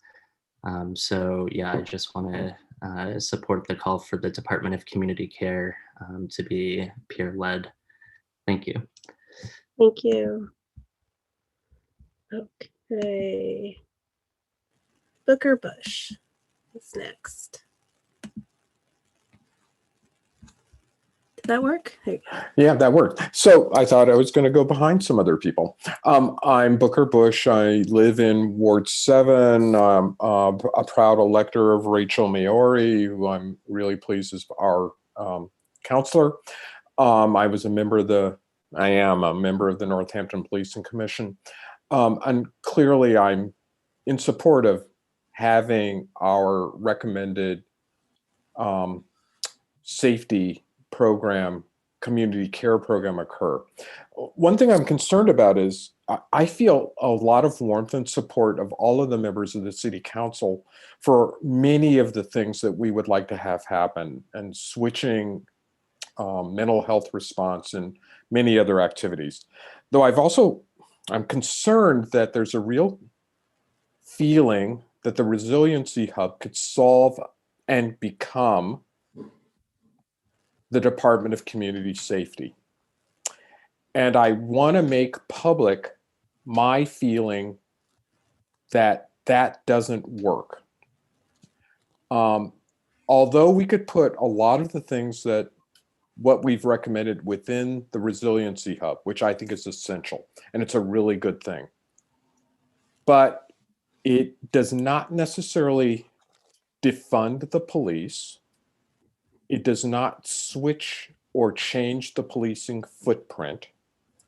It does not say who does the Resiliency Hub respond to. And in other words, the people who are most in need of the care of the Resilience Hub, are they part of the structure of is this working or not? So I'm really pleased that everything I've heard from every city council person I've been in touch with is very much in favor of what we're trying to do. Though I'm concerned that the exuberance of funding up the Resilience Hub as a parallel track to a Department of Community Safety would not meet many of the goals of what the Northampton Policing Commission would like to have occur. And I'd like that to be an active part of the discussion that all of you pursue, because we felt it was important that people with lived experience also have part of the idea of, is this working or not? And I'm not sure the Resiliency Hub would do that. And are we reducing, I'm using David Hoos' words, are we reducing the footprint of the police by funding a Resilience Hub without necessarily changing what we ask of the police and the funding of the police?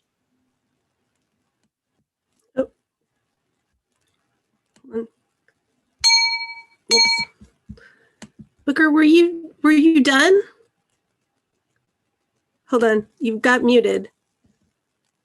You're muted. No? I'm done. Oh, okay. Just checking. Thank you. Okay. Hold on, let me reset this. Carol Owen.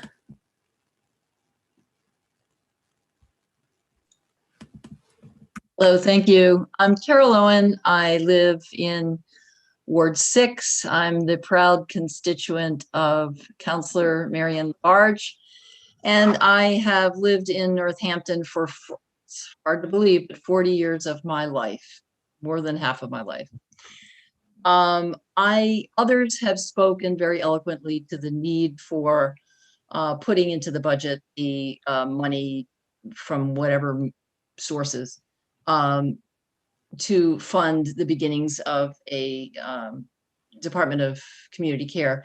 What I'd like to do is just give a couple of comments that provide a rationale for that department being within the city. One rationale or one reason would be that it gives the city a way to embed community-based public safety and public health and responses to social need in the fabric of government. Within a public sector, as opposed to, say, a private nonprofit sector, the public sector is a universal provider, and there's an implication of accountability to the public. It helps, this department would help to separate the responses and the interventions in community to people in distress, separate that from the criminal justice system. It could help us here tonight and the larger community to begin to shift the narrative about who responds to a whole variety of mental health needs, substance use issues, income and food insufficiency and homelessness issues, away from public safety and back to where it belongs, which is government-sponsored community care and coordination of services that address various social needs, especially unmet social needs. Another reason or rationale for this department being in the public sector in the city is that, well, embedded within the department, you could have, as Booker was mentioning before me, the resilience hub could be embedded, could be one of the services within the department.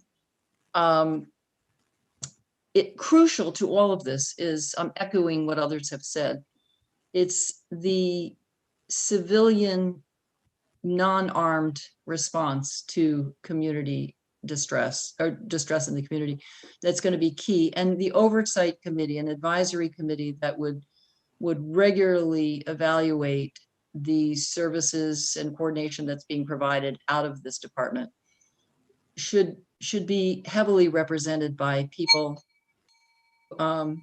Is that the time? Yeah. People who are most impacted, who have been most impacted by policing. Thanks very much. Thank you. Okay. Javier.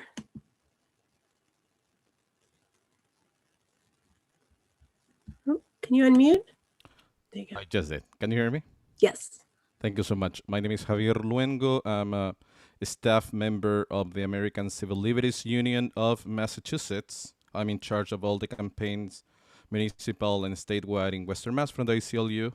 I'm also an organizer and an immigrant rights advocate for the ACLU, and I live in Ward 3, Northern Avenue.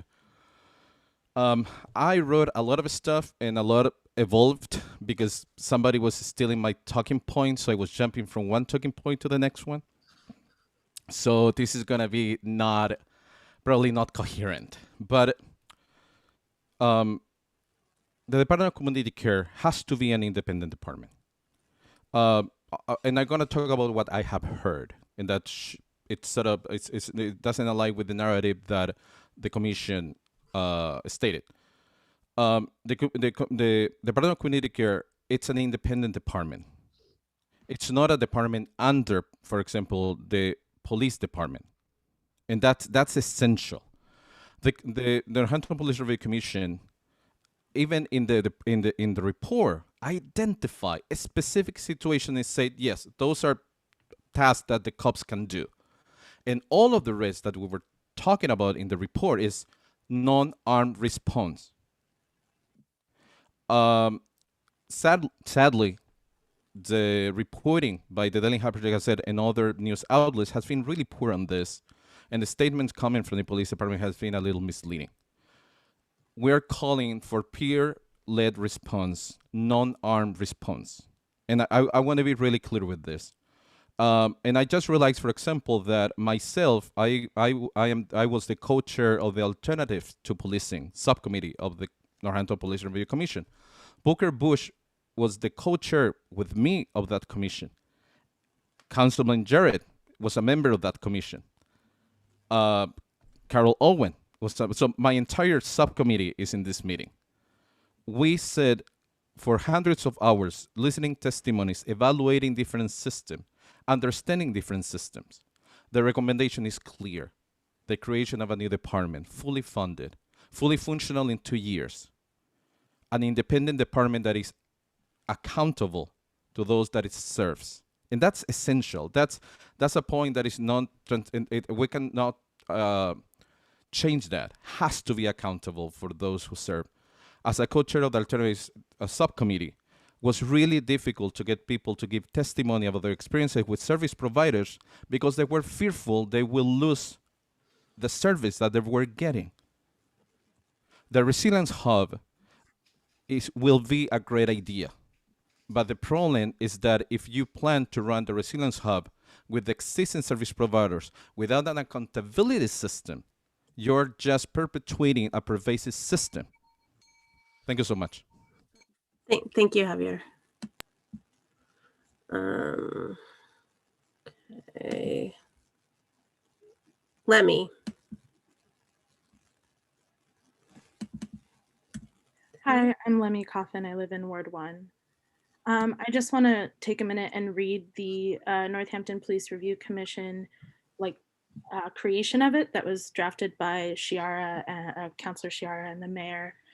The recent killings of Ahmaud Arbery, Breonna Taylor, George Floyd, and Rayshard Brooks have sparked national protest, once again exposing historic inequities and systemic racism in policing in our society at large in the United States. Propelled by these tragic events and nationally and their connection to 400 years of racial injustice, hundreds of Northampton residents have called upon their elected leaders to rethink the city's approach to policing, rethink whether and what police services could be delivered by others, and rethink how we structure and fund community safety moving forward. The mayor and the city council are committed to initiating a sweeping public policy review and community conversation about policing and community safety. Northampton's elected leaders are united in agreement that we are in a critical moment as a city and a nation calls for profound structural change and must work together to identify and enact necessary reforms with deliberate speed and lasting impact.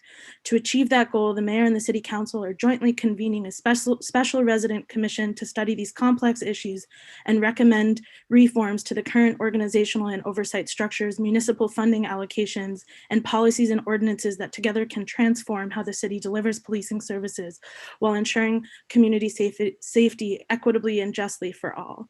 So I just want to name that, like, you all, this was your timeline. This is what you guys put forth as the process. And so many residents of Northampton have really committed so much time, including especially all the commissioners themselves. And this is what the recommendation is. And so I just wanted to really put behind that the recommendation is to create a new department. And that is just the first step of so many things, to use your word to transform how all of this can happen. And you said you wanted to do it with deliberate speed and lasting impact, and creating a Department of Community Care is the first thing that has to happen to do any of that.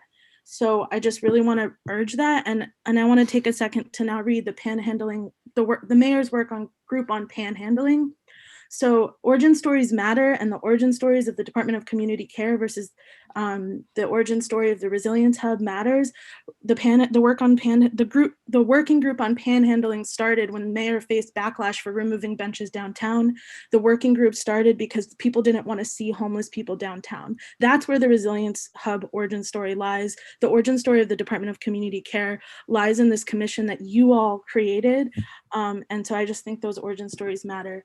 I think I'm out of time, so I can't read this thing but I'll just say the work group was comprised of representatives from multiple social service organizations, clergy, law enforcement, the business community, and city government, whereas the commission was comprised of people of color and Black people and Indigenous people that served our city. So let's listen to them. Thanks. Thank you. Lil P. Yes. Hello, I am here today and I would like from Ward 6 in Northampton, and I would like to express my agreement with Robert's comment. I am not autistic, but I have severe ADHD and am neurodiverse. I am in touch with the autistic community and I created the art piece that is my profile pic.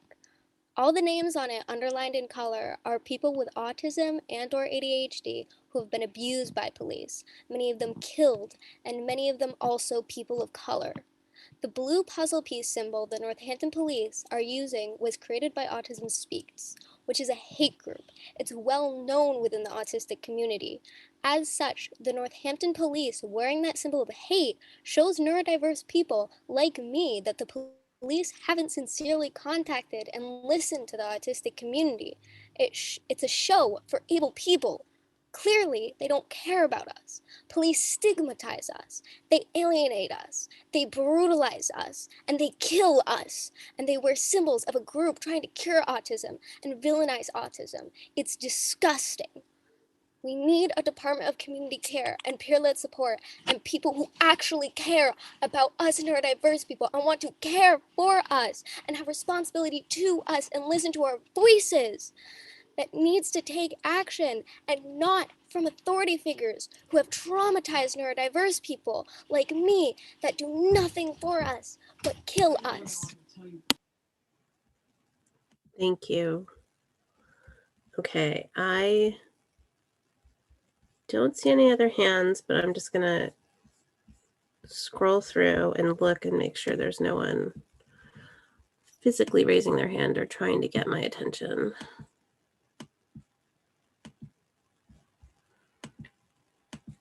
Okay. Seeing no further comment, Laura, will you please take the roll? Counselor Dwight, I'm here.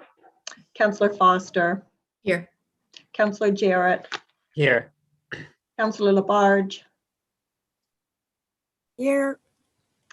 Counselor Maori, Here. Counselor Nash, Here. Counselor Quinlan, Here. Counselor Shara, Here. and Counselor Thorpe. Here. Madam President, you have a quorum. Thank you. Okay, first up, we have the announcement of a public hearing on 21.197 National Grid Verizon petition for installation of underground conduit on Damon Road, petition number 233035524. Mass General Law, Chapter 166, Section 22, the Northampton City Council will hold a public hearing on Thursday, May 6, 2021 at 7:05 p.m. on National Grid Verizon New England's petition to install underground conduit on Damon Road. Instructions for accessing the hearing may be found on the May 6, 2021 City Council agenda to be posted on the city website, which is northamptonma.gov. At least 48 hours prior to the meeting is when it will be posted. The City Council will hear all persons who wish to be heard thereon. And moving right into an actual public hearing. So this is a public hearing on 21.200 National Grid Verizon New England poll petition for Warner Street. This is petition number 302-93688. For Mass General Law, Chapter 166, Section 22, the Northampton City Council will hold a public hearing on Thursday, April 15th, 2021 at 7:05 p.m. on National Grid Verizon New England's petition to install one jointly owned pole on Warner Street to serve 2 homes. The City Council will hear all persons who wish to be heard thereon. And Move to open the public hearing, please. second. Motion made by Councilor Dwight, seconded by, I think, Councilor Labarge to open the hearing. Any discussion on opening? Laura, roll call, please, on opening.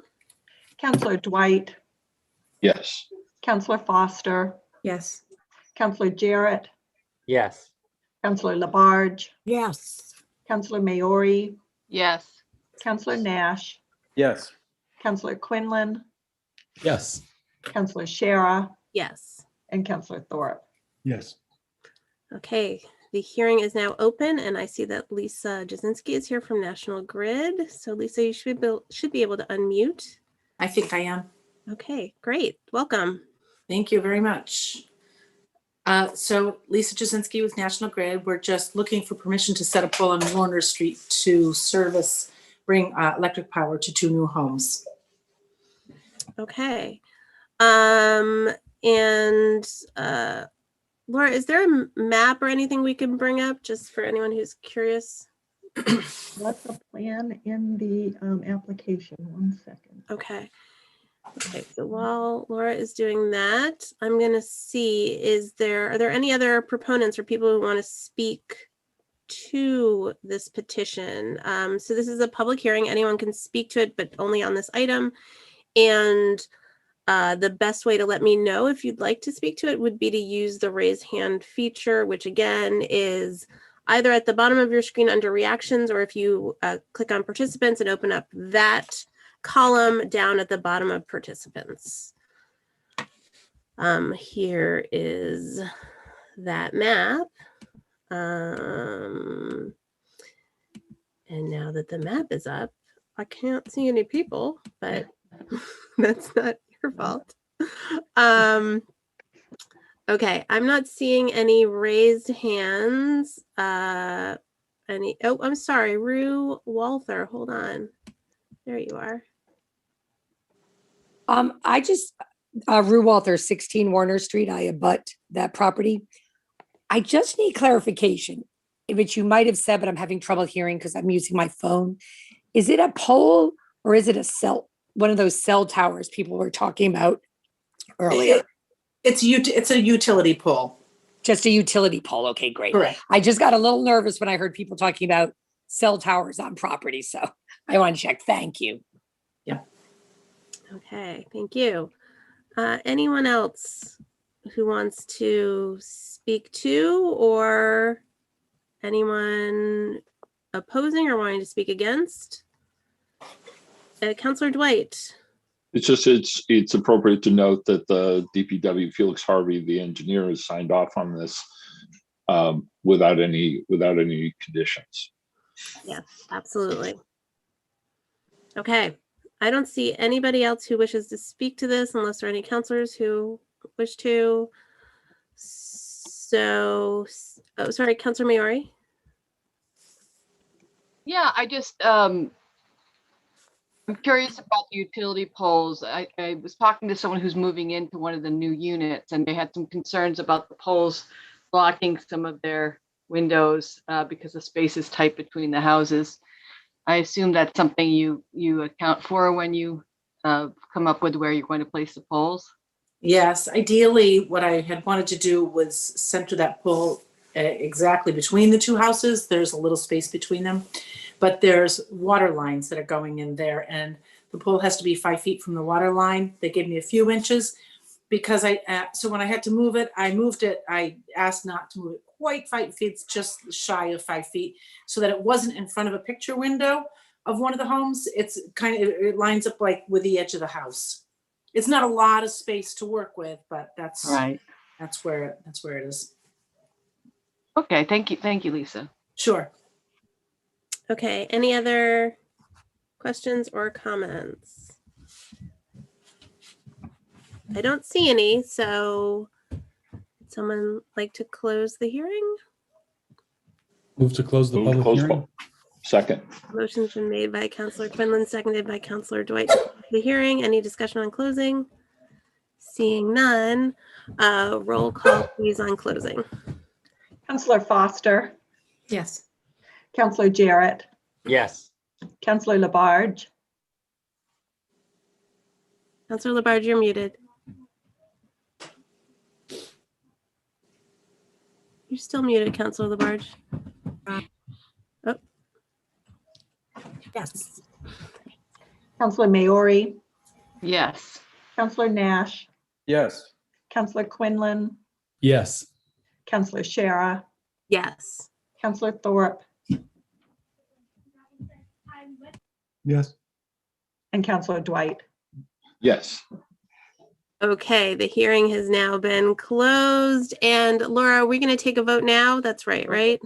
Yes, please. Okay. Is there a motion? Move to approve, please. Second. Motion moved by Councilor Dwight, seconded by Councilor Foster. Any discussion? Seeing none, roll call, please, Laura. Councillor Jarrett, Yes. Councillor Labarge, yes, Councillor Maori, Yes. Councillor Nash, Yes. Councillor Quinlan, Yes. Yes. Councillor Shara, Yes. Councillor Thorpe, Yes. Councillor Dwight, Yes. and Councillor Foster. Yes. Okay. Thank you all. You're very welcome. Thanks for joining us, Lisa. Okay, moving on, we have updates from committee chairs.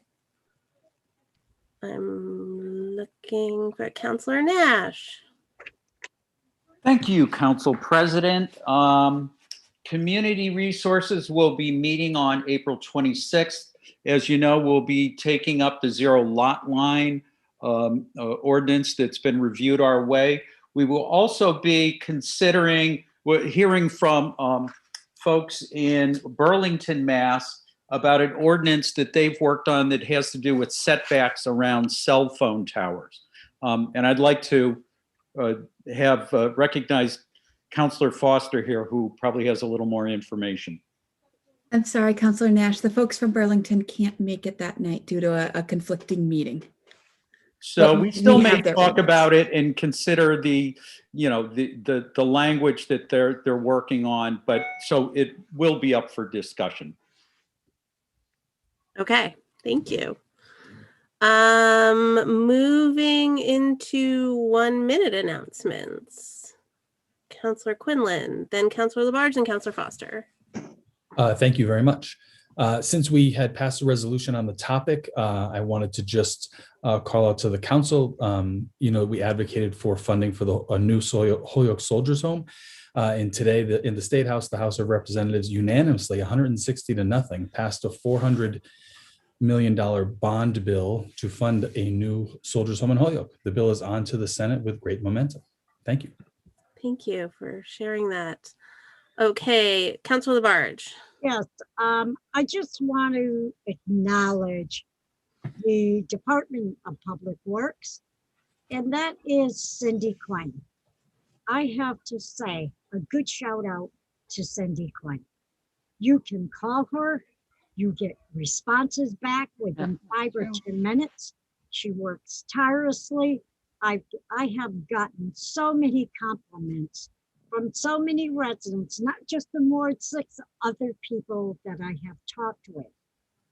And people need to know, we sure do have some elegant workers in the city of Northampton. I've been told that Cindy has put in tremendous amount of hours, but she's there. I know when I call, she calls me back, and she does get done what I ask, and it goes right to her director, Donna Lascalia, and things are done. So thank you, Cindy Quinn, and also our director, Donna Lascalia, for making it possible for people to feel comfortable and that there is communication and transparency. So that's one of the things I want to say. Secondly, I want to thank the Women's League of Voters in Northampton. I have to say on Sunday, Councilor Rachel Moore was there, Alex Jarrett, our council president, Gina Louise Sheriff, and I. And it was a wonderful, wonderful celebration of 100 years to remember our rights to vote. As a woman, our rights to vote. So thank you to Maggie Riddle and everybody belonging to the Women's League of Voters to make last Saturday a delightful day. Okay. Thank you, Councilor Labarge. Here on both of those things. Cindy is a treasure, and it should be noted that the exhibit that we were at in Florence, put on by, which was brought by the League of Women Voters, is still up throughout down Florence Center, and I think we'll be up for a few more weeks. So everyone go down and take a look. There's some really remarkable panels on the history of fighting for the right to vote. Councilor Foster. Thank you. I just wanted to draw attention. The Committee on City Services had a meeting with the mayor a couple of weeks ago about the process for helping residents to be appointed to city boards and commissions. And just wanted to draw attention to the fact there's around 20 openings to serve on city boards and commissions available right now. It's on the city website, northamptonma.gov, and then the tab that says government. There's a section there on boards and commissions. And we talk about this a lot in city services. People who apply to serve on a board or commission, a counselor from the mayor's office handles the application and the appointment, and the Committee on City Services will reach out to folks and talk to them about their interest and their skill set. And it's something that I very much enjoy doing because it's a real opportunity for people who live in Northampton to get involved in how our city is running. We've heard from a number of people tonight who served on the Policing Review Commission. We will have a presentation upcoming from the Ordinance Review Committee, as well as there's boards and commissions for almost every interest and skill set. And I would urge people who are wondering how they could get involved to take a look, reach out to your counselor, reach out to the mayor's office. But I just often reflect on just the incredible breadth and willingness of people in Northampton to serve our city. And it's what makes the city go. And, I think it really helps to sort of demystify that the city is run by us. It's all of us. It's our residents who are running, helping to make things happen. And it's a great way to get involved and be a part of the process. Thank you for that. Are there other announcements? Okay, I don't see any other hands. So moving on, Mayor Narkowitz, I believe you have communications for us this evening. Yes, I do. I just wanted to announce, I know I sent a press release, and I know there's been a lot of discussion and mention of the Community Resilience Hub this evening. And I wanted to just announce that the city has received a generous pledge towards that project of $200,000 from Smith College. I've been having various meetings with President McCartney over the last several months and talking with her about the importance of this project. And she knows that the city has been working on this for I think close to three plus years now, that we've been planning for it and working with community stakeholders and some of the early visioning for it, and working with grants to do some architectural studies for it. But obviously one of the big issues is assembling funds to be able to purchase it. So I'm grateful to Smith for realizing the importance of this project and wanting to support it. So I just wanted to publicly acknowledge that tonight. And again, we did send out a press release this afternoon to the council. So that's one announcement I wanted to make. And then I also have another very late-breaking announcement on that same subject of the Resilience Hub. And that is that we've been mentioned to you that we've been doing some due diligence and looking at various properties in and around downtown Northampton. And today we have I've signed an option, just an option, not a purchase and sale, on a specific property in downtown Northampton that we think has great potential to be the future home of the Community Resilience Hub. And that is the Curran Roundhouse building, which is, many of you know, is adjacent to all of our other municipal buildings in the Roundhouse parking lot. The option that I've signed is essentially no consideration. There's no funding involved at this point, but it gives us the opportunity to do a deep review of the building, bring in our outside experts, and be able to really go through the building, work with our architect, work with engineers, do some environmental assessment. But we believe that this could be a great location, not only because of its proximity in downtown, the space that it has, the potential space that it has for the kinds of amenities and services that we're hoping to provide in the Resilience Hub, as well as its proximity to, obviously the municipal campus as well. So that's a bit of breaking news that sort of occurred today. The Smith announcement is important, as is the vote that you'll take later tonight on second reading, because the funding obviously will be important down the road if we move forward to actually exercising that option and negotiating a purchase and sale, and then obviously bringing that to the council in terms of an actual purchase. So that's a bit of a late breaking announcement, but it dovetails with the other news about Smith College today. So people have been asking me, do you have a potential site? Is there a site?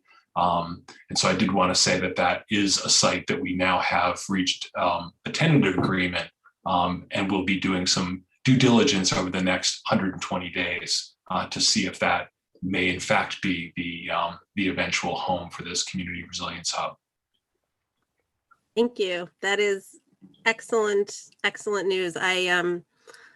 It's hard to imagine a better placed location for this sort of a day center and for a place to connect people to needed services. So that's very, very great news.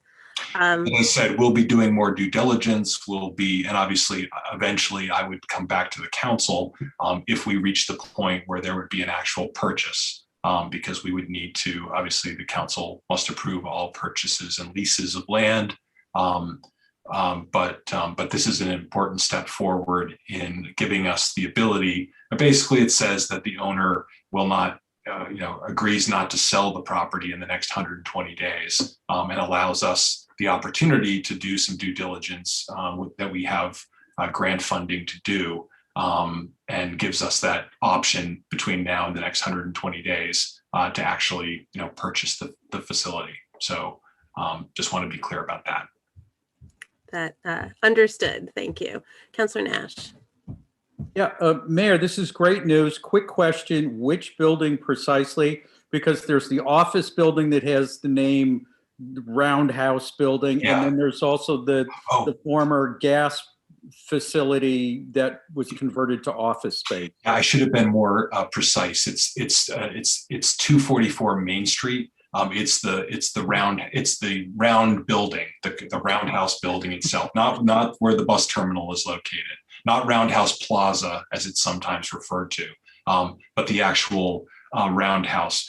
Some may remember, the Words and Picture Museum was there at one point, and Disney was there at one point, Disney Magazine, and then more recently there was an opioid treatment agency that was located there most recently.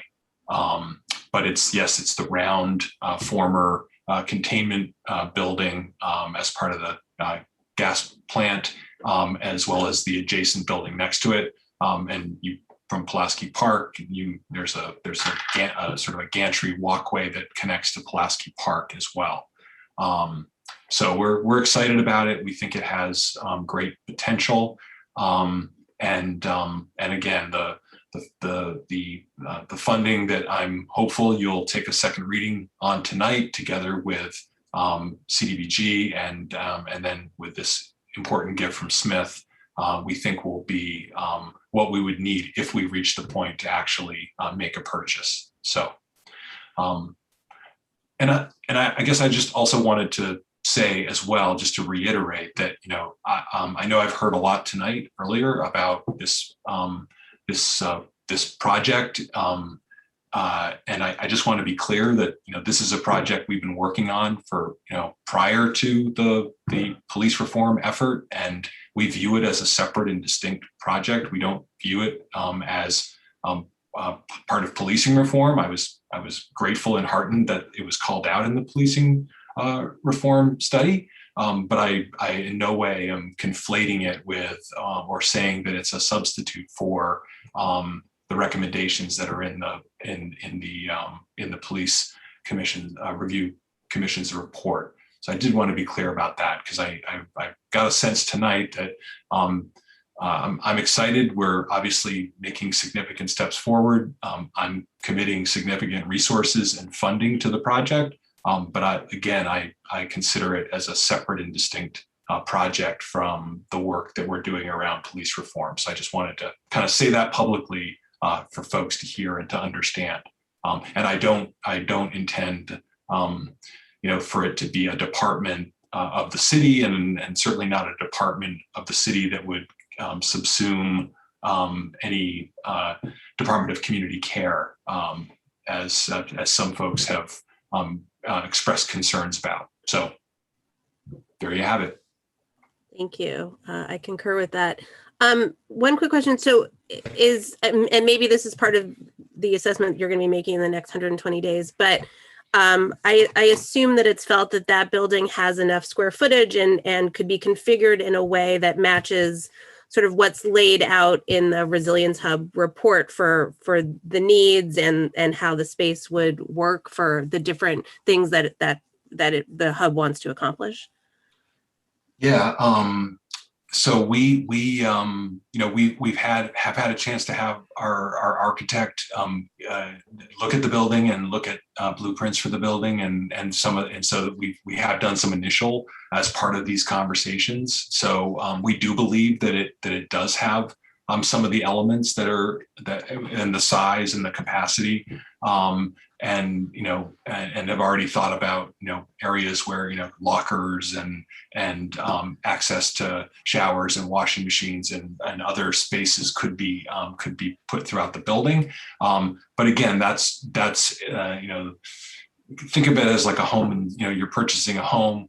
You need to do a deeper inspection, bringing in structural engineers, bringing in folks to actually look at the utility systems and just really understand what challenges there are in the building. And there's also, this whole area is an area where there have been some environmental issues in the past. So we also want to be really clear that we understand there was a major remediation effort that was conducted by Columbia Gas several years ago in the entire area, including our parking lot and that building, and all the way headed down toward the Maplewood shops, et cetera.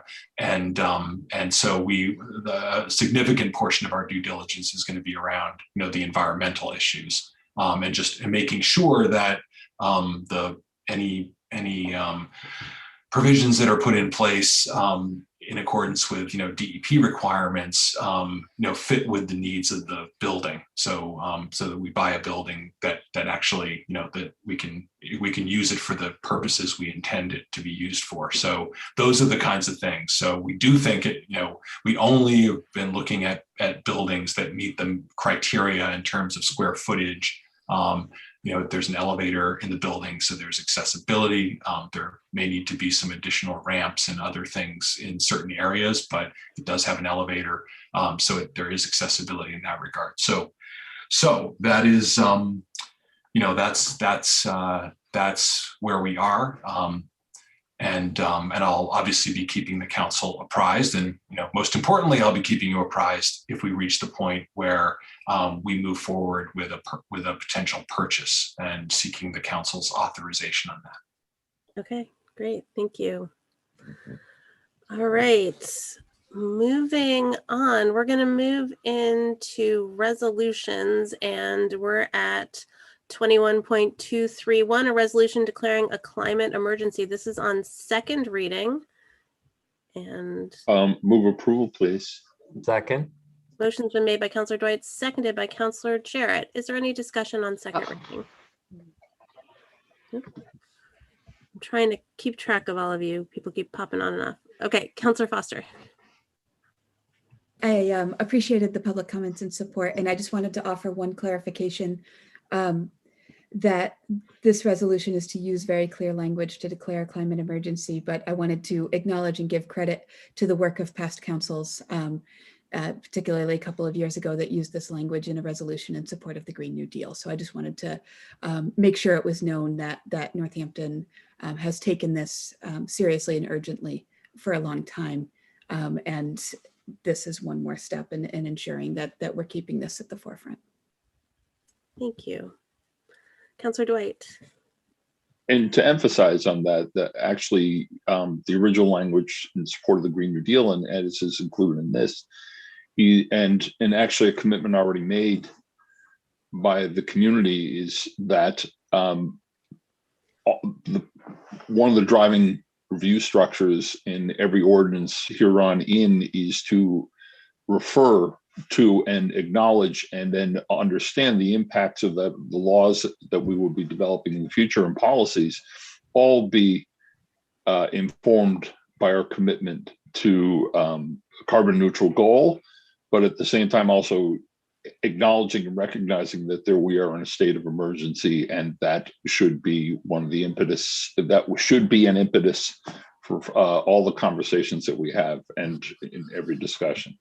So I heard someone mention that tonight, and I want to reinforce the fact that commitment is embedded in this, and as coming up also in the ordinance review discussion as well. Thank you. And also in the resilience and regeneration plan as well. Any other comments? Seeing none. Councilor Maori, if you can, just checking on you. Thank you. Okay. Okay, if there's no further, if there are no further comments, then roll call, please, Laura, on a second reading. Counselor Labarge. Yes. Counselor Maori. Yes. Counselor Nash. Yes. Counselor Quinlan. Yes. Counselor Shara. Yes. Counselor Thorpe. Yes. Counselor Dwight. Yes. Counselor Foster. Yes. And Counselor Jarrett. Yes. Okay, that passes in second reading. Thank you all. If unless there's an objection, I actually would like to skip for now the resolution on reviewing and revising the rules, because that's something that only pertains to us. And there are people here to speak to us on other items. So since that's something we can just do together, that really is just about us. If it's okay, we're going to skip that till later, and don't let me forget. And we're going to move on to presentations, because we have a presentation this evening from the Special Committee for the Review of Ordinances, and they have submitted their final report to us. And the chair, Councilor Thorpe, is here, and I believe we have, I'm gonna have to look for folks. Oh, Megan is here, and I don't know if Jeff is here or not. I will take a look. I don't see him, but we have the other members. So there's Councilor Labarge and Councilor Nash were also on the committee. So thank you for being here. And Councilor Thorpe. Thank you for having me. Foster, one quick sec. Councilor Foster, are you trying to say something? Just a quick process question. Do we need to vote to recognize Megan Peck as the co-chair? That is a very, Councilor Dwight? No, technically, no, not anymore. But if it's a courtesy if you want. But the fact is that she's part of a committee that's giving a presentation and they're automatically recognized. Thank you for. I was just unmuted. Okay. I am cognizant of time, so I'm going to allow some of the members to speak. But I want to thank the City Council for allowing the 2020 Special Committee for the Review of Ordinances to come before you. I'd first like to acknowledge the Ordinance Review Committee members, Vice Chair Megan Peck, Member Jeff Napolitano, City Councilors Jim Nash and Marianne Labarge. The committee met under the supervision of City Solicitor Alan Seawald, and we held a total of 15 meetings by Zoom. The committee solicited input from the public, city councilors, and all city departments, and received testimony from members of the public, along with testimony and documents from the Office of Planning and Sustainability and the Northampton Housing Partnership. The committee, in reviewing these ordinances, referred to Resolution 20.107, a resolution in support of actions to combat the public health crisis of systemic racism. The ordinance, as you see in the report, are divided into categories. You're going to see Exhibit A, ordinances impacting or historically marginalized communities, recommended for adoption. Ordinances impacting historically marginalized communities, not recommended for adoption. And Exhibit B, where you're going to see housekeeping changes. As mentioned in our report, the ordinance review process that we did was limited in its time and its scope. I would like to thank the Director of Department of Planning and Sustainability, Wayne Fiden, CDBG Planner of the Office of Planning and Sustainability, Keith Benoit, Northampton Housing Partnership member Carmen Juno, for speaking and presenting at our committee meetings, along with everyone who contributed during the public comment. I would also like to have the other members of the committee speak, and for the council to know how grateful I am for having worked with all these members. All the members contributed greatly to this report. And I must also give an extra shout out, though, to Vice Chair Megan Peck and to City Solicitor Seawald, who I felt went above and beyond in helping getting this report done. And they did a lot of heavy lifting. And sorry, last and definitely not least, I want to thank Administrative Assistant Laura Krutzler for her contributions to this committee. So with that, I'm going to hopefully allow all the other members to speak before we hear from the council. Thank you. Megan? Okay, so thank you, Chair Thorpe. We actually didn't coordinate. I was told that this would be a 15-minute presentation, but knowing the council, that's probably not going to be the case. I just wanted to add a little bit more to how we did our work. So our committee existed over between September 2020 and March 2021, much like the other Policing Review Commission, over an extraordinarily eventful 6 months. And our charge was it's in our summary, but our charge it was stated in an amendment sponsored by Councillor Jarrett. It was a response to public pressure for the city to address systemic racism in the public sphere. So we've heard from, as Councillor Thorpe said, we've heard from a number of city agency heads, councillors, as well as community members, including some housing advocates and 2 members of the Housing Partnership that provided testimony at our meetings. We had to determine how we were going to do ordinance review. So we spent a number of meetings trying to determine the scope of our work. You know, there are over 800 pages of ordinances, and we probably only were able to address 30 to 40 of them. And we realized very quickly we were, in essence, working in parallel with the council and OPS and the planning board and Housing Partnership and other individual residents and advocates that were kind of conducting due diligence on the same ordinances. Honestly, we couldn't really predict what very far in advance what would be reviewed, what comes across the transom for the committee. And a number of the suggestions for ordinance amendments were not necessarily in service of marginalized communities, but I think it was an important addition on our report that, and thanks to Councillor Nash, we should, he said that we should really, we shouldn't just apply this lens to the ordinance committee's work, but embed it into all of the practices and procedures that the council's work. I don't know if you were interested in or had questions about any particular recommendation. Exactly. Positive recommendations that probably look fairly familiar to you. But if there's nothing I'd like to raise for this discussion, I would like to move on to Exhibit C. So you would like to take questions first? Is that? Yeah. Sure. Yes. Again, you know, and please jump in here, other members of the committee. I just want to make sure that Councillor Nash and Councillor Barge are heard too, before we, you know, if they want to say something as well. Yeah, go ahead, Councillor. Sure, I'll go next, and I just, yes, I want to recognize Megan for all of her fine work. You know, in terms of having a vice chair, working with Councillor Thorpe.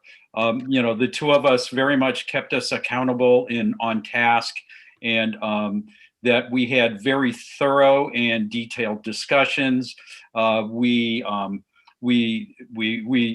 Everything that came our way, we spent a lot of time going over it from many different directions. It was really great having Attorney Seawald also as part of those discussions, and that for me, it's the last section of the report that really is meaningful to me, because it represents the ongoing work that we as a council and a city need to continue to work on. That there was the housekeeping stuff that was very straightforward. There's the section where we have things that we that we're ready to move on. Some of those items we've already moved on already, but the last section is you get into thorny details like around the notification for zoning and for cars getting towed, and how these actually impact people and the way they come to their city government, and that yeah, we need to keep poking away at those particular items. So, but it's been a great experience with this committee, and I really want to give a shout out to Councillor Thorpe here for his steady hand as we kind of just wandered all over the place with our discussion. He kept us back on track, and we met our deadline. Thank you, Councillor Thorpe. Councilor Labarge, please. Yes, I want to echo Councilor Nash. Councilor Thorpe, I want to thank you. This was not an easy committee. I feel that the time that we needed to make this happen, it was a lot of work, and I want to thank Megan Peck. She worked tirelessly with many, many serious ordinances that I felt that was extremely valuable. And Councilor Nash is absolutely correct. The last paragraph is really something we need to look at as city councilors. So I want to thank everybody on the committee for trying to do the best we could with the amount of time we had. And especially Megan. She was looking at things, ordinances, that hopefully that we could go ahead and put in place for marginalized people here in the city of Northampton. And I know from here on, we're going to be looking at this. We're just not going to sit back. Things are going to happen. So thank you, Councilor Thorpe, Councilor Nash, and especially Jeff. He was wonderful to work with also, and Megan. Thank you. Thank you. Okay, well, unless there's anything people want to get into now, I'd love to hand it back to Megan to talk about Exhibit C. Okay. Great. We have an attachment to our report, Exhibit C, which are ordinances recommended for further study. Some of them are really ideal for ordinances. They may exist in other municipalities, but don't really fall neatly into any categories. Megan, can I stop you for a quick sec? I think you might be hitting your microphone with papers, and it's making it a bit hard to hear you. Apologies. Okay. So if I don't know if the counselors are looking at the report right now, but we've organized by priority for the committee, and the first one is changing the frequency of charter review. Currently, charter review is conducted by the city on years ending in 9. So one was just finished in 2019. If you wouldn't mind, I'd like to give a little bit of my rationale for this. And I'm going to explain the charter review as someone who was not involved in the most recent one. And for those of listening like myself who did not know before this, Northampton has a charter which guides the city's structure and operations and delineates the powers of legislative and executive branches of government. In the course of getting to know what ordinances are, finding out what exists, how they can be amended, and how they interact with state statutes, and what is actually within the very limited powers of the council. We were reminded that ordinances are very, like all legislation, are very time and resource intensive to conceptualize, build coalitions for, and draft, bring to a vote. Councilors know this. They're also very limited in scope, and once you're on the books, they really rely on the discretion of the executive office to interpret and enforce through the departments under their supervision. So we are facing an impending change of administration with turnover in the council and possibly the agencies. And this past year has particularly ignited a surge of civic participation nationally at the same time that many of us started meeting remotely and focusing on hyper-local issues.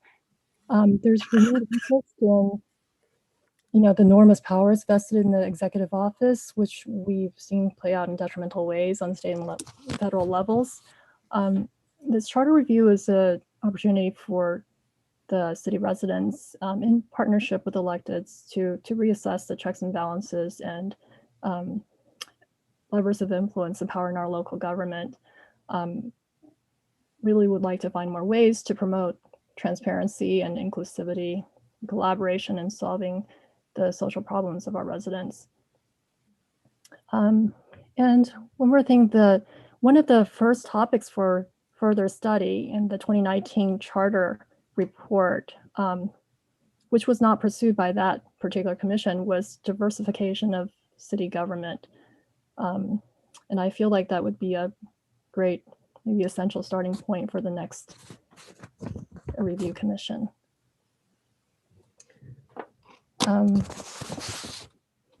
So I don't know if we have other members that would like to speak about the other topics. Councilor Nash. Sure. I mean, I could just give a overview.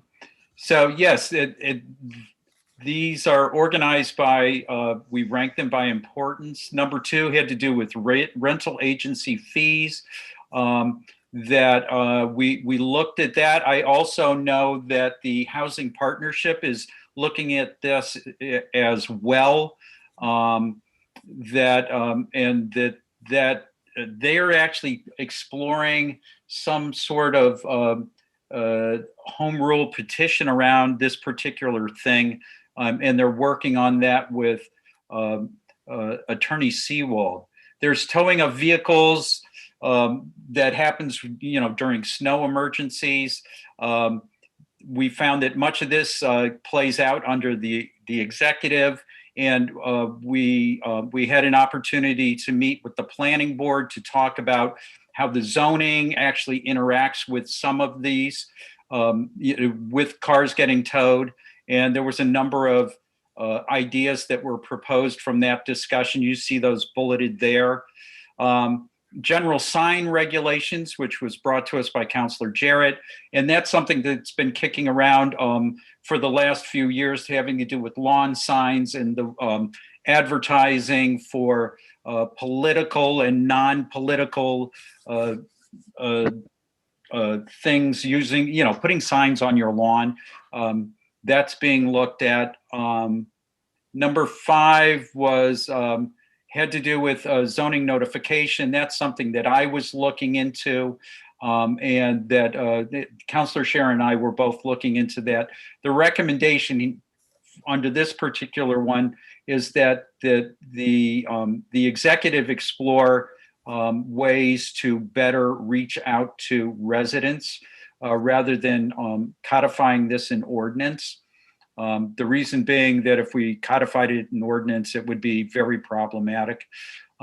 There's this commercial buffer zone proposal, which was brought to us by Councilor Jarrett.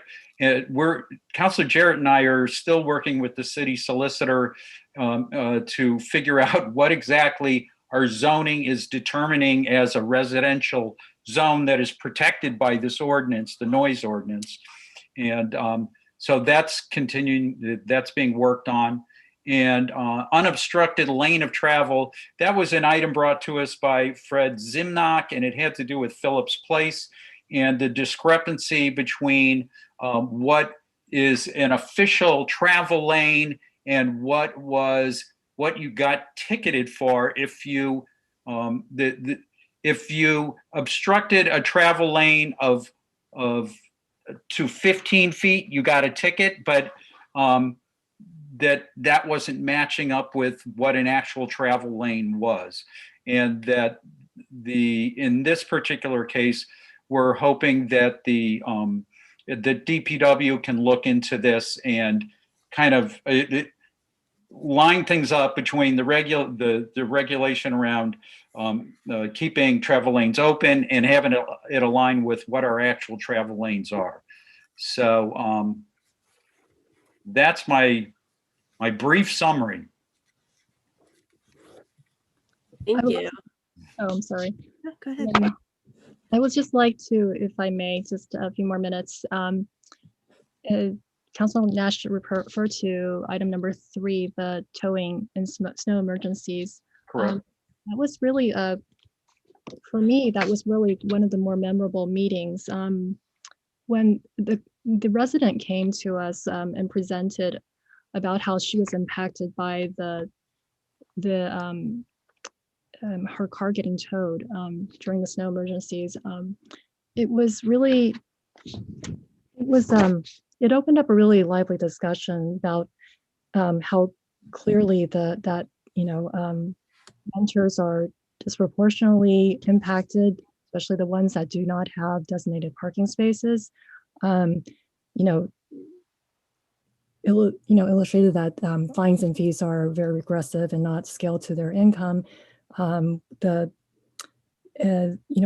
the parking shortages in town, and also inequitable access to the lack of information about weather-related announcements and bans. And I just really enjoy how much that opened up, this discussion of many different ways, in addition to ordinances, other governmental actions that could remedy problems for residents. That really was, that was really how Jeff Napolitano and I, the other community resident and I, kind of conceptualized the report. We really wanted to start an angle, not what the city is already doing, but rather, more abstractly, maybe identifying a set of social problems like racial segregation or, lack of access to services and information, which we touched upon, like the notifications of renters and abutters and, knowledge about fair housing laws and resources. And then examining whether our existing or possible future ordinances could alleviate or exacerbate those inequities. We really hope for a broader examination of the implications and not just the intent of these ordinances. The conversation about the towing during some emergencies, which could have been very ordinary and dry, but it really came closest to realizing the type of deliberations we preferred. Starting with social problem, connecting it to existing ordinances, and then combining our knowledge and those points of inquiry to conclude that a combination of governmental actions, in addition to legislation, were required to remedy inequities for those who bear the brunt of systemic racism through housing insecurity, employment barriers, discrimination, all sorts of things. So that is what I wanted to add. And is Jeff not with us right now? I'm not seeing him. I will check again. I'm not seeing him in the list unless, Jeff, you're under a name that wouldn't be Jeff Napolitano. I don't believe that he's here, unfortunately. I didn't see him. No. Okay. So I'd just like to add one real practical application that came out of this, or this idea, was this there, and Member Peck was just pointing to this, that communication is is the big thing here, whether it has to do with housing, with parking, with that there was always this sense of people didn't quite know in time to move their car, or that they were protected in terms of their landlord and things like that. And that the idea that if there were just a place where all of this information could reside as almost like a new renters in Northampton folder that somebody could click onto. And, you know, it's really, we're only talking like 9-10 items where people go, oh, you know, oh, I needed to know that about snow emergencies.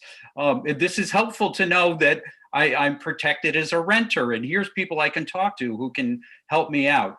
And so we talked about what would be in that folder. We have some ideas, but the place we couldn't figure out is where would that reside? And that, you know, does it reside with the city? Does it reside with some community organization that, you know, serves folks? But anyway, there was this idea of an electronic folder somewhere full of pertinent information, almost like a welcome wagon information, one-stop source for somebody. Could I ask a quick question about that? So on the city website, there is actually a new to Northampton section under our city. Do you feel like that would be a good place, or do you feel like that wouldn't give people enough equal access, or they might not be able to access it? Obviously, it's making sure that they know that it's there is important, but do you know, so like right there, right now under that, there's pet registration, media, trash and recycling, utilities, and voter registration. So there could be like a subcategory that's either, you know, information for renters, or these are things that really could pertain to anybody. So that section could be expanded. But I'm curious if you think that would be a good place for it, or well, it sounds like that. So Councilor Shara, thank you for bringing that to our attention. I actually just looked at it today because someone was asking me about trash and recycling. Yeah, so it sounds like the folder already exists, and we could start to add some of these items to that, and then do a better way of getting that information out. Actually, one of the things we were thinking of, especially around folks at the time of when they're signing a lease, that, you know, we thought, do we ask the landlord to provide documentation? And that in discussions with Attorney Seawald, he seemed to think that might be problematic, but that what we could do is ask that he share whoever the landlord is, share this information about this folder, that, you know, and that they, you know, rather than giving them a stack of documents, you know, did you review the parking ordinance? Did you review this? You know, that they simply, the person renting is provided the link to probably that folder that you have just identified. I see Councilor Labarge, and then I see Councilor Dwight. Councilor Nash is absolutely correct, because apparently there is a serious problem here in the city, and it's not new. This has been going on for some time, of people who are renting and not knowing where to park their cars during winter storms. So I think it's a good idea also, which Councilor Shara just brought forth. I think there should be an entity put on the city website that this should definitely be brought forth. And I think it's excellent that owners who own property, even if they have somebody they have hired to do their rental, that person responsible should be able to show a paper and say, this is the help that you can get and where you can park. Thank you. Councilor Dwight. A few things. The notification of snow emergency actually goes out in a robocall to anyone who actually has a landline, however, or a registered cell phone. So that's the tricky part. There are also the blue lights. Of course, if you're seeing blue lights and you have no idea what the hell they're for, they're not going to do any good. I would argue actually the problem is more on the enforcement side. Because historically, actually, what used to happen was there was a blanket parking ban in the winter between the months of November and April, that you were not allowed to park on city streets. Former Councilor John Morrison introduced the snow emergency. And that's what we've been existing under. And mind you, I've been on the wrong end of that snow emergency, and I know exactly of what everyone speaks. It's virtually usury by the time you go and locate your car out on Route 10 in East Hampton and pay an onerous fee, and on top of that, a ticket to the city of Northampton as well for a parking violation. I think to that extent, one, you review contracts. And, and actually years ago, I argued for a municipal towing company, that the city would actually do the towing and be a closer tow lot, hopefully. And never mind, I can't locate a kennel, so never mind. I'm not sure where we would put a tow lot. But the fact is that the enforcement is obviously critical. It's important to clear all those travel lanes and allow for plowing. How do you do it in such a way that it does not adversely impact the people who are most vulnerable? Renters, by and large, who don't have off-street parking. There are alternate parking. The city offers parking in municipal lots, but the fact is that the understanding of that is not particularly broad. And in fact, the first snow of the season, the first snow emergency of the season is where, unfortunately, most people learn about these rules. And you'll see that the tows become much reduced after the first one, because the first one is excruciating and I think inequitable and unjust. That's where, and I think that actually speaks to what Megan was saying, that this is the charge of this committee is pretty big. And obviously, I think it is how, to analyze the ordinances and policies of the city to determine inequities, and to, does one ordinance or one rule or policy disproportionately impact people, particularly people who are more stressed. And I think you guys did laudable work, although I must say, I honestly don't understand the travel lane issue on Prospect Street. That completely baffles me about how that applies. But the rest of the stuff, but as you know, you scratch the surface. It's not, there's a huge raft of ordinances. Some of them, developed back in the 50s that obviously are imbued and embedded with the racism of the time and the supremacy of the time.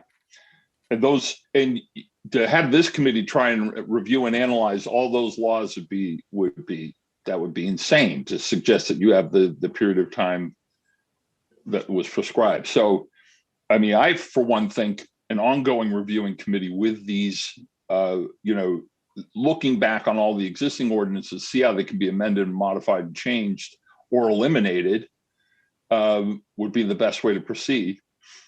To the issue of charter change, or charter review, well, there's an irony here, because you won't be able to do that until the next charter review, because it is an aspect of the charter. So it's worth mentioning and worth bringing up in the next charter review, of course, which is in 10 years. So, but and I don't object to the proposal. I don't think that's a bad idea at all. I was part of the charter review committee. It very much, as with you folks, it's a daunting task, and such is the nature of the things that our community asks of us. And I think I just want you all to understand that we can't change that here on the council. The frequency of we can't modify the charter in the council now. We already made our recommendations forward to the legislature, and we'll see what happens when they come back. But that But the fact is that you can propose charter changes in the interim. Actually, now that I've spoke too soon, you certainly can, but it would take the council would have to establish that a special charter review to actually introduce that language and that modification. So, but the fact is it's required under the charter, but we can actually do charter review with ongoing frequency as the need arises, and you seem to have identified a need now anyway. So anyway, that all that said, thank you very much. I agree. Actually, Megan is absolutely right. It's interesting where these, where the topic actually, where there's no banal law, policy, or status. And in fact, you are always surprised. And in fact, actually, I'm not terrifically surprised, because the biggest ongoing unremitting debate that has always occurred in Northampton has been around parking, which is it's territorial issues, it's neighborhood issues, it's business conflicts, it's we've seen it embedded in the discussion about envisioning what the downtown redesign would be. And Megan's the first person to advance it as a social justice discussion, and I'm so very grateful for that. Councilor Maori. Yeah, thanks to all the committee members. It's really impressive, and it was a big daunting task, and I know how much thought you all put into it. I'm just looking, kind of an overall picture of this, and really, it's really got me thinking about how to institutionalize this into our council work. Do we have some sort of formal vetting process around equity in legislative matters or city services, or places, that are first stops for some of these ordinances and issues. So I need to think about how to make this, it's like climate emergency. How do we carry these things with us every step of the way in each of our, each places of our work and councils and committees?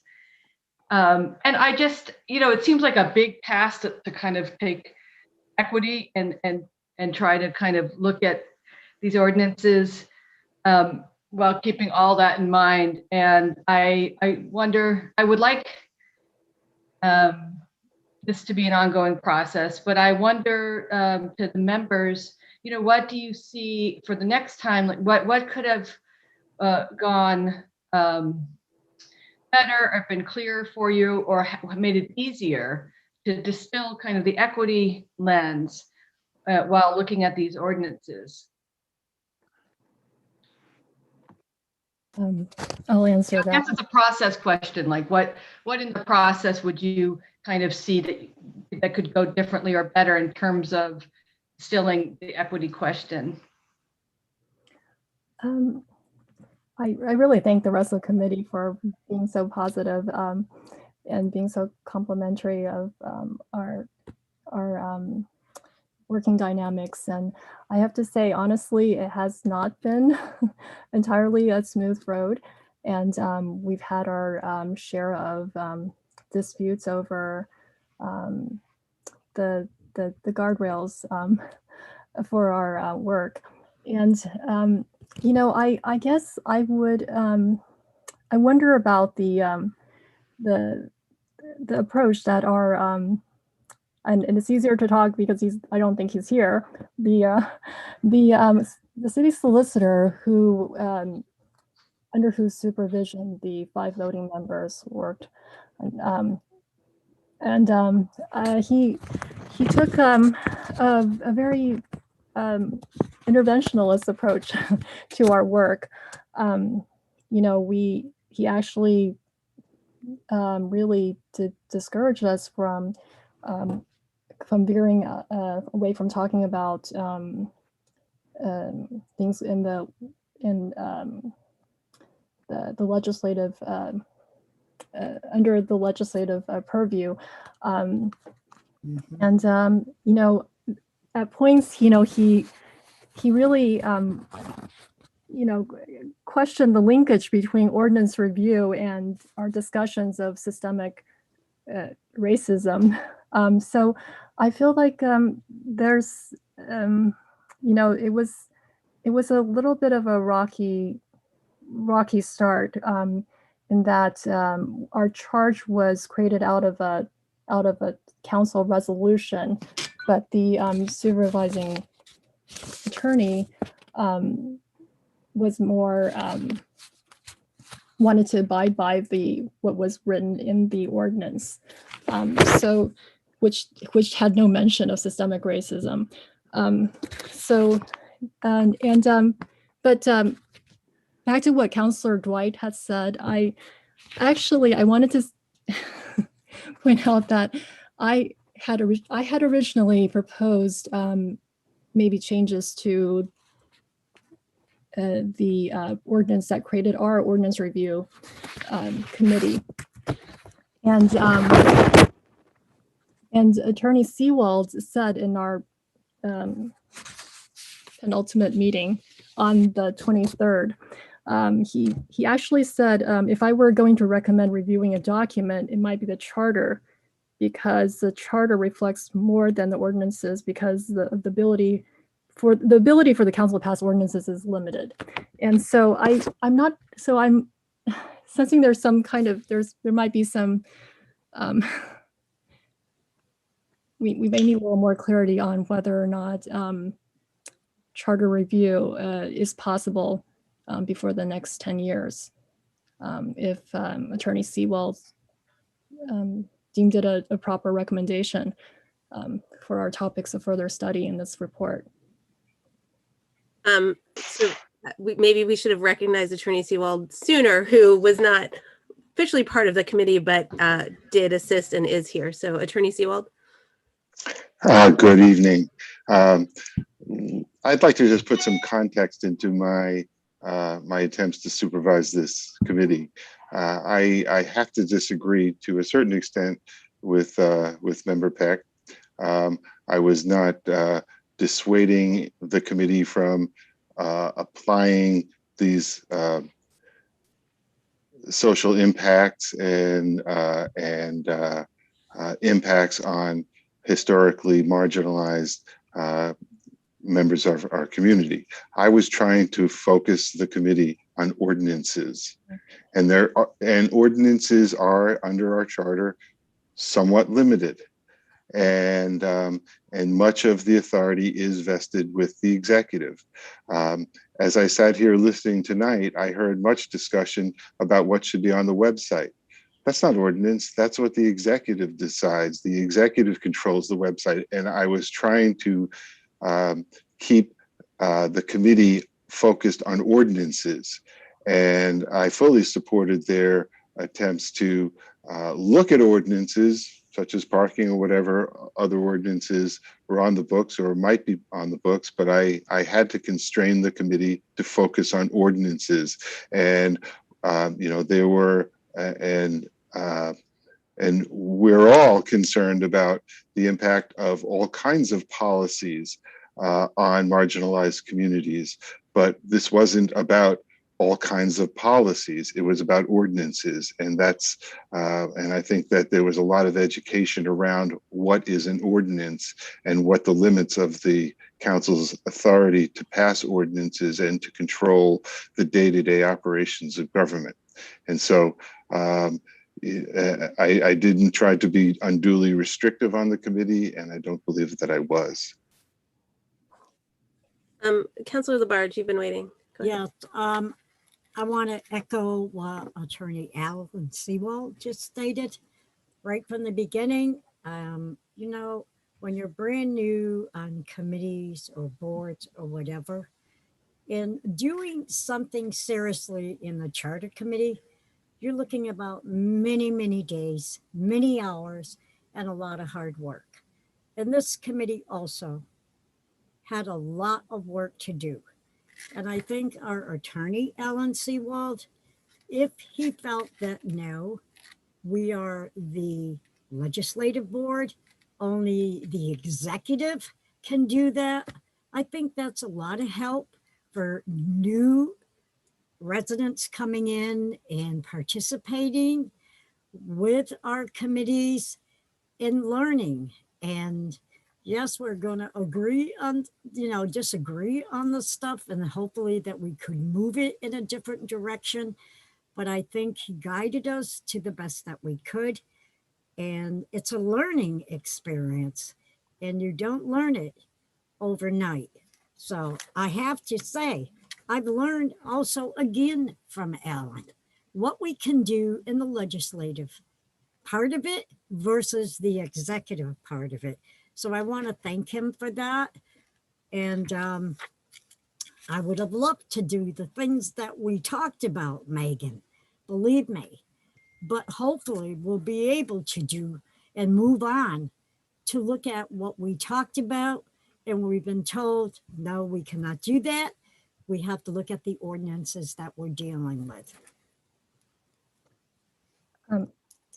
Megan, did you understand? Becomes a full-on scolding. I disagree respectfully, because I think we do always start with ordinances, and sometimes the conversation, because we in our exploration of their implications, we do touch upon the other ways that can remedy problems. So when we talk about zoning, I didn't think it was out of line to mention how intergenerational wealth equity is related. When zoning helps may determine the possibility of home ownership and where we can live, where our kids attend, where we work, whether we can retain that home as an asset to pass down to another generation. So I mean, to me, it's like I find it relevant, and I certainly have heard on this council conversations that go beyond what was expected and actually are enriched by the different.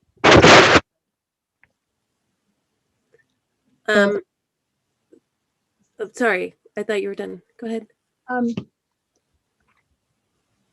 Jeff Napolitano is here. I just Okay. noticed that. wanted to- Hold on, Jeff. Let me. Hi, sorry. I was working until 9:15. Hi, welcome. Hi. So no, I just wanted to say that I think what the problem was, I certainly lean more towards Megan's understanding of what happened, but I think that a lot of what we did was limited by an interpretation of what the powers of the city government versus the executive were. And even we had a bit of a debate about exactly what an ordinance was, because I think there wasn't a lot of clarity about even that, or not necessarily clarity, but I think there was a disagreement about the understanding of what that is. And I think that's that led to the committee restricting the scope of what we recommended, or at least thought was appropriate to recommend to the council. I saw Councillor Foster, so let me go Councillor Foster, Councillor Nash, Councillor Dwight. Thank you. So I wanted to understand, and I guess I see, and we were talking about this with the parking ordinance, that an ordinance can't actually be separated really from the enforcement, because an ordinance has the enforcement piece put into it. So I see how these discussions, if we're just looking at an ordinance, are going to then go toward enforcement and oversight in those pieces. And so I wanted to understand if the recommendation then around more frequent charter reviews, or taking that up again, was to be looking at the other side of the ordinance, or that kind of like the division of powers and sort of who can do what. Was that the sort of the basis for that recommendation, or that thought or consideration for future study?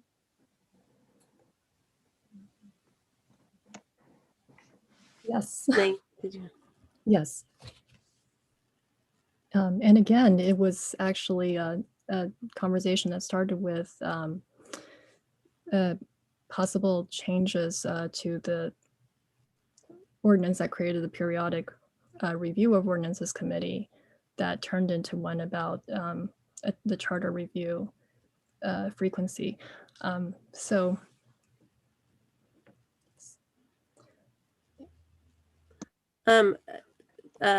Counselor Nash, did you still want to speak, or Oh, yeah. can I go to Counselor Dwight? Okay, Counselor Nash and Counselor Dwight. Yeah, I just want to say that you're seeing the diversity of thought that was present on our committee right here, and how we were on each time we were tackling things, we were pushing boundaries and considering a full range of ideas, and that Attorney Seawald did hold us to task to get back to ordinance. But as you can see in our report, ideas leaked out outside of ordinance, and that we all agree that further review is needed here, and that I really enjoyed ordinance review because we had discussions like this every meeting, and that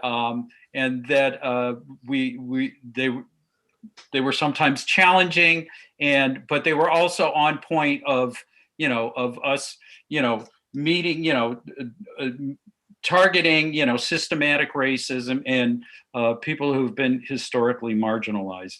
And the thing is that as you get down into ordinances, you're taking that lens, but you get into ordinance and it's kind of like, oh, this car is parked on a street,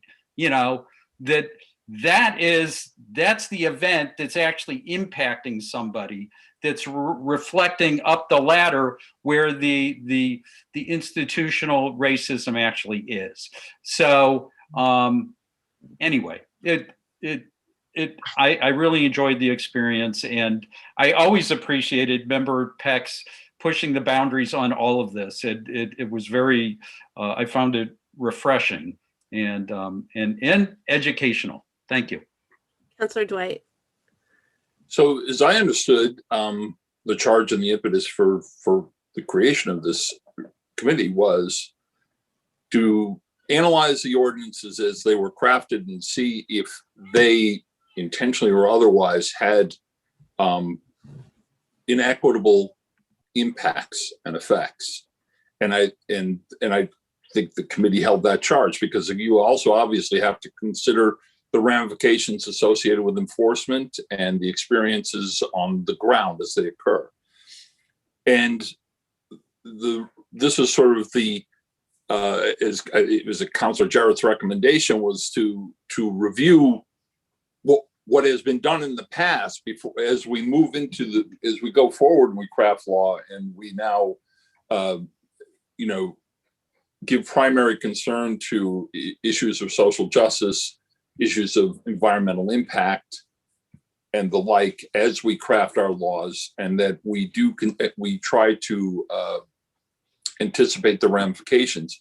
The purpose of this group is to how we retrofit or react or correct the failed policies, not the failed policies, I will be clear in my terms, the failed ordinances, because point in fact, actually, and that's our bailiwick. So I even appreciate the conflicts that you guys have, because the conflicts actually suggest, point out the challenges that we're going to have to confront going forward, and the challenges that we've experienced to date. If you were all on board and everyone was singing Kumbaya, I would have been really nervous. I wouldn't have felt that this came out the way it should have come out. That said, I mean, some of the more telling features that came out, at least from the study that I see, is that there's a lot more work to be done as we retroactively go back and review these things and discover or analyze their inequities. So, I'm taken back to the fact that when I first got elected on the council, there were anti-loitering laws on the books. There was a holdover from the 40s, 50s, and 60s. It was essentially to just chase people off the sidewalk. Off the sidewalks, it was definitely an expression an enforcement tool of white supremacy, is to not only persons of color, but anyone that the powers that be deemed unsavory or unappealing would be chased from the sidewalks because they were standing on the sidewalks. Fortunately, the Supreme Court made a ruling that said anti-loitering laws are unconstitutional. But it was my first term that I co-sponsored, ironically enough, with the police chief, Russ Sinkwitz at the time, to eliminate it, because he's the one who approached me and said, we have this unenforceable law that's absurd, that's sitting on the book, and it's unconstitutional. But in fact, those moments were few and far between. I mean, we also had laws that you weren't allowed to roll barrel hoops down the streets or tie horses in front of thorns. Those are still on the books. Those are women can't drink at bars. They have to sit at a table and be served.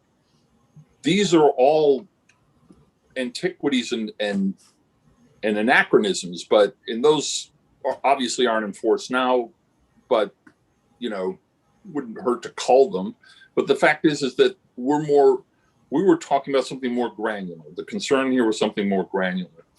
And I mean, I think my takeaway from this is that this committee has told us that our work is not done, has a ways to go, and we should actually it should also inform how we go forward and what we do when we consider laws that we are making now, the ones that we'll be making later on this agenda, and try to anticipate. And here's the other problem, and this speaks to the issue of diversity. We are doing this from a projection perspective of we are predominantly white, and we are projecting what we might think might have a adverse impact on a community that we're not necessarily, while in sympathy, not experience the same things that they do. Therein lies the challenge. But I think and that's why it helps to go back and look constructively, to make sure that just to keep us all honest and to keep the laws, more importantly, in the city more honest. Councilor Mary.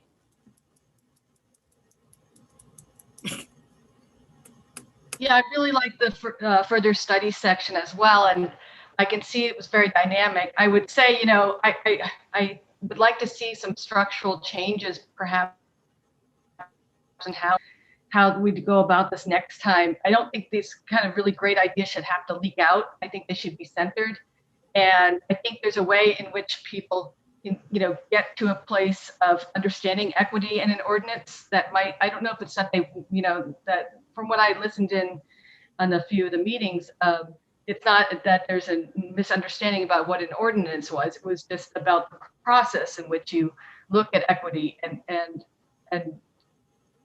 that process might be different, especially for someone who is in from an impacted community. So we don't want to have that hegemony of kind of thought process around it. I guess I absolutely see how this was set up, and Attorney Seawald's role in that he was appropriately playing. I think in the future, though, having someone there that's not there to constrain and supervise, that to me, that sounds like something the member chairs should do. And, we should really try to center the people, and the voices there that aren't part of the white male. You said there's a diversity of opinion, but some of those opinions were coming from, people who don't experience the inequity in the same way. They're white male counselors, and that's okay. But I think that it's not just he said, she said. I think we really need to center people from impacted communities, people of color. So that's why I was really interested in particular talking to a member of PEC. Thank you. Councilor Dwight.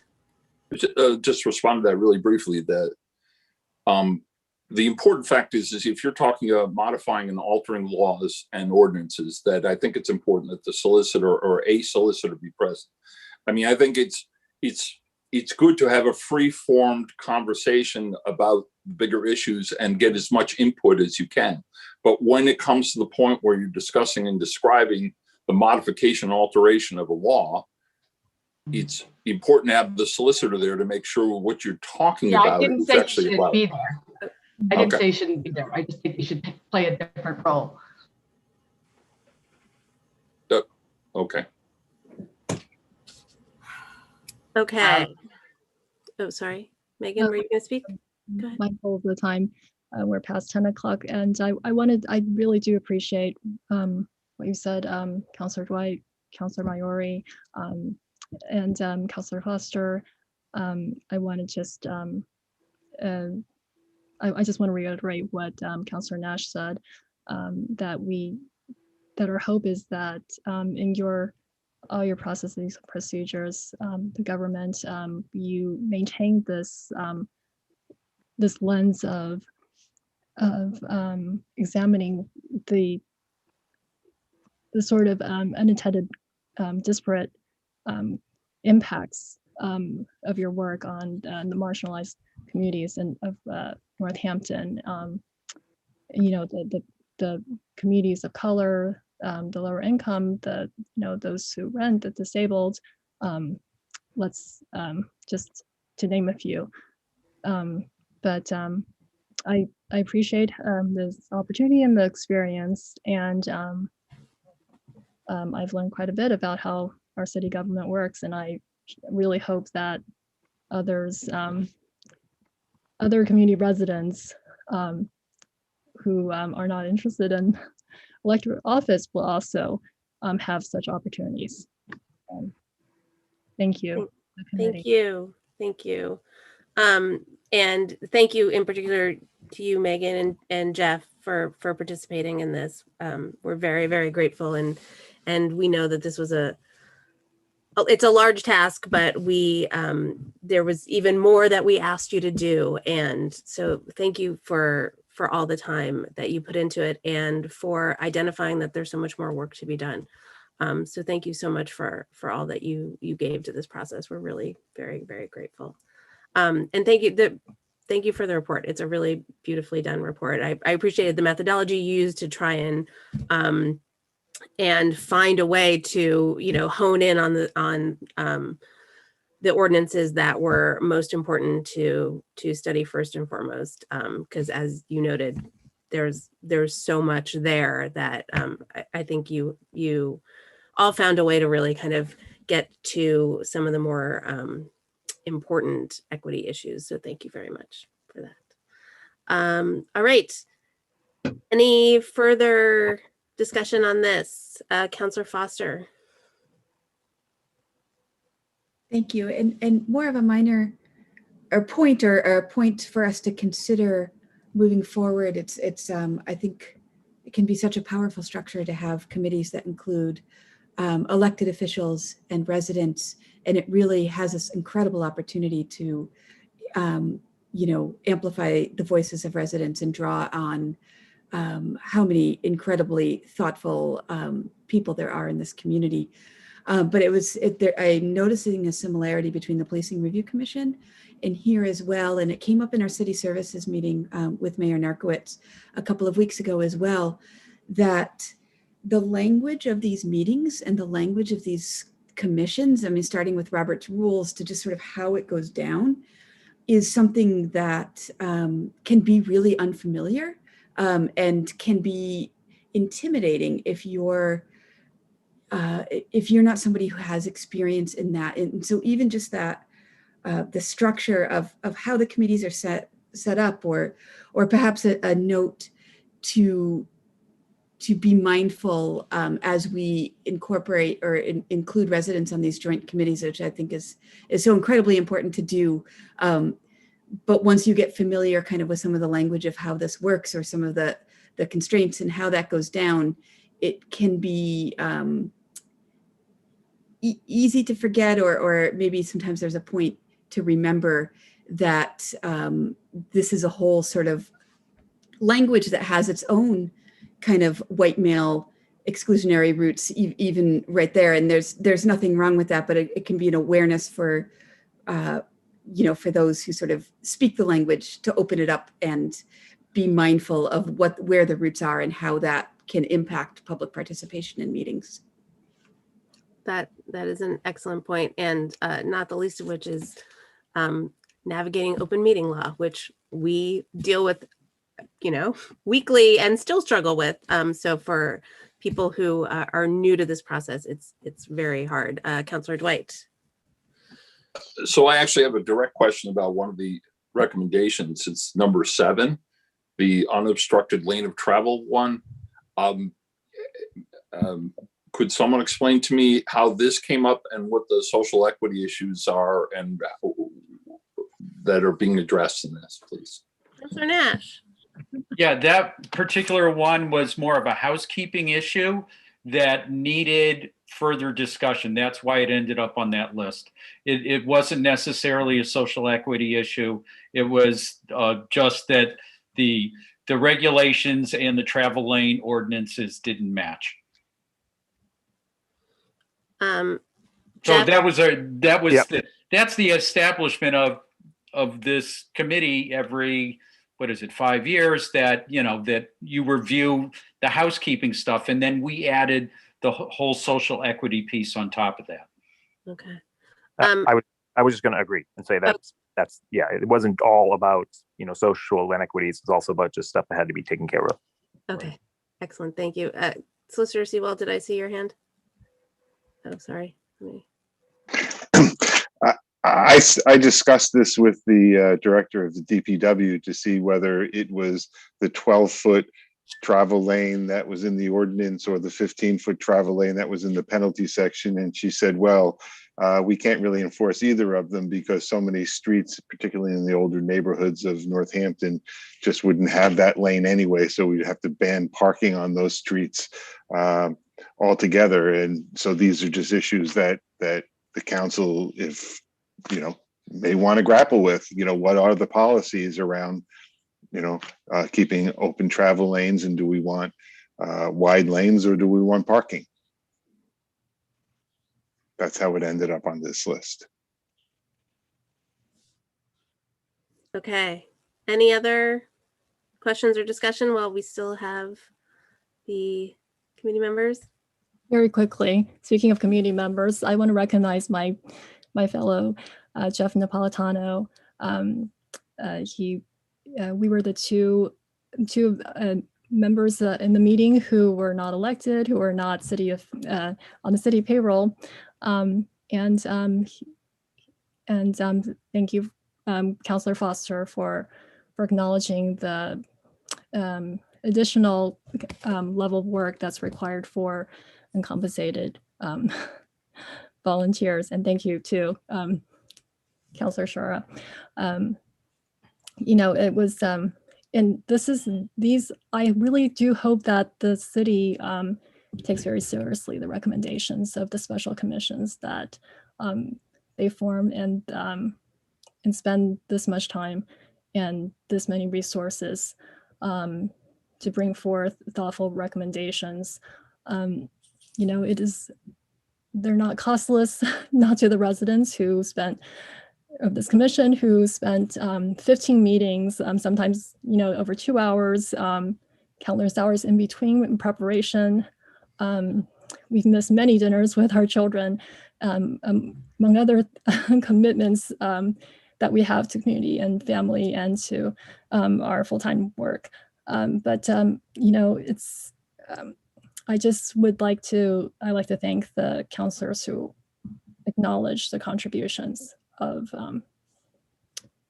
residents, whatever their level of experience. I think they have valuable contributions to make, and they have also, they have a lot of potential to learn as well from the people of service and government. So that's all. Thanks very much. Thank you so very, very much. Thank you. Okay, and thank you, Jeff. Okay, Jeff's giving a thumbs up. All right, if there's nothing else, we'll let you both get back to your families. And we have miles to go, people. But thank you so much. Thank you, Megan. Thank you, Jeff, for being here. We really appreciate it. And Counselor Nash, are you pondering something? Is that a 5-minute recess? Yes. Okay, 5 minutes. And we will be back at 10:25. Okay. Thank you. Thank you. Yeah.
I'm going to suggest that we skip the consent agenda for now and come back to it.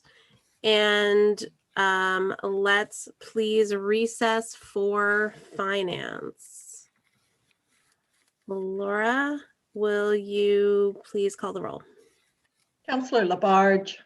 Present. Counselor Shara. Here. Counselor Quinlan. Here. And Counselor Thorpe.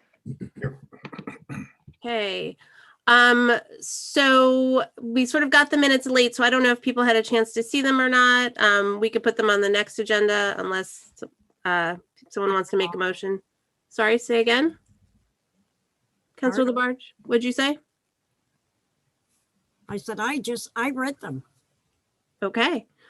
Counselor Quinlan, did you get to see them? Counselor, you did not? I did. You did. Counselor Thorpe. Good.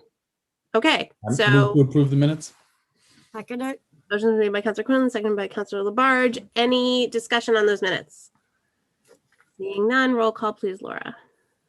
Counselor Labarge. Yes. Counselor Shara. Yes.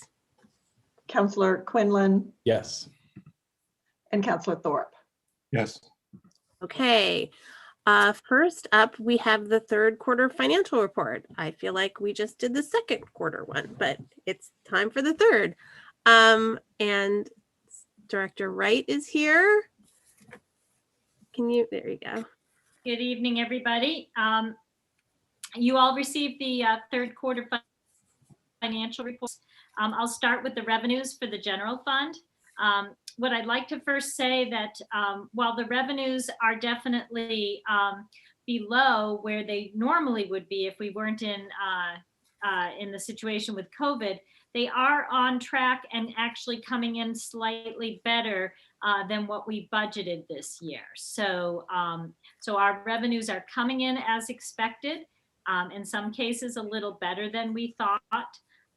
But again, there are key revenue sources that are not back to the 2019 levels, which would have been the year before COVID. One bright spot is that parking is picking up. In general, 3/4 of our revenue for parking, normally we would bring in about $2 million. 3/4 in, we are at 592,000. Which is about 40% of what we would normally have for parking. However, when I isolate just the third quarter, which is the last 3 months, we are actually at 54% rather than 40. So things are starting to improve. And I think if you've been downtown recently, you've seen the uptick in activity. So I'm optimistic that parking revenues are going to start to rebound, particularly with all the outdoor dining that has been set up. And that would be true for hotel, motel, and meals revenue too, that we're, those revenues, parking revenues are immediate. In other words, the 3 months, the last quarter are January, February, March.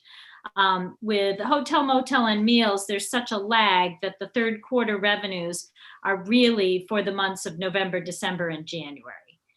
So those haven't quite seen the uptick yet, but the fourth quarter of the hotel, motel, and meals, I think will see an uptick. So if you look at the revenues for the general fund, right now, I've talked about some of our key revenue source. Adult marijuana excise is also right on track, actually slightly above what we budgeted. Building permit activity is another source that is often impacted by the economy, and that's doing quite well. So in general, at the end of the third quarter, we're at about 75% of the revenues that we budgeted. So we're right on track. And I actually looked at FY20 and FY 2019 to see where we were at the end of the third quarter. And we were at 72% of our revenues in FY20 and 73% of our revenues in FY 2019. So we're at 75.4. So we are on track to meet our revenue projections or perhaps exceed them just a little bit. In terms of the general fund expenditures, there are no areas of concern. Snow and Ice, we will be coming to you with I will be coming to you at the next meeting with budgetary transfers that are pretty typical. We usually do those in May and June, where we move money from one account to another. And we will shore up the snow and ice account, but snow and ice hasn't been one of our biggest years. So we're in good shape there. There aren't any other budgetary line items in the general fund that I'm concerned about. They all seem to be tracking pretty much where we would think that they would be. And there are, other than the snow and ice right now, we don't really have any deficits. I do project a few things that will need to move money around in some of the salary line items, but I will bring those to you in the next meeting. In terms of the enterprise funds, there's really not a whole lot to talk about there. Sewer and water revenue right now are at 85% at the third quarter mark. So those are above where we have budgeted. And let's see, stormwater is at 77% and solid waste is at 84%. So all of those are tracking just as we would have expected. And the expenditure side of the enterprise funds are also all about where we expect. They're all in the 50% expended range, and that's because there's a lot of capital projects, many of those which happen in the late spring. So obviously the total percentage of expenditures will tick up as we end the fiscal year, but all of those are performing as expected as well. Does anybody have any questions on any of the line items? Councillor Quinlan. Well, I thank you, Susan. This was really interesting to read these reports again.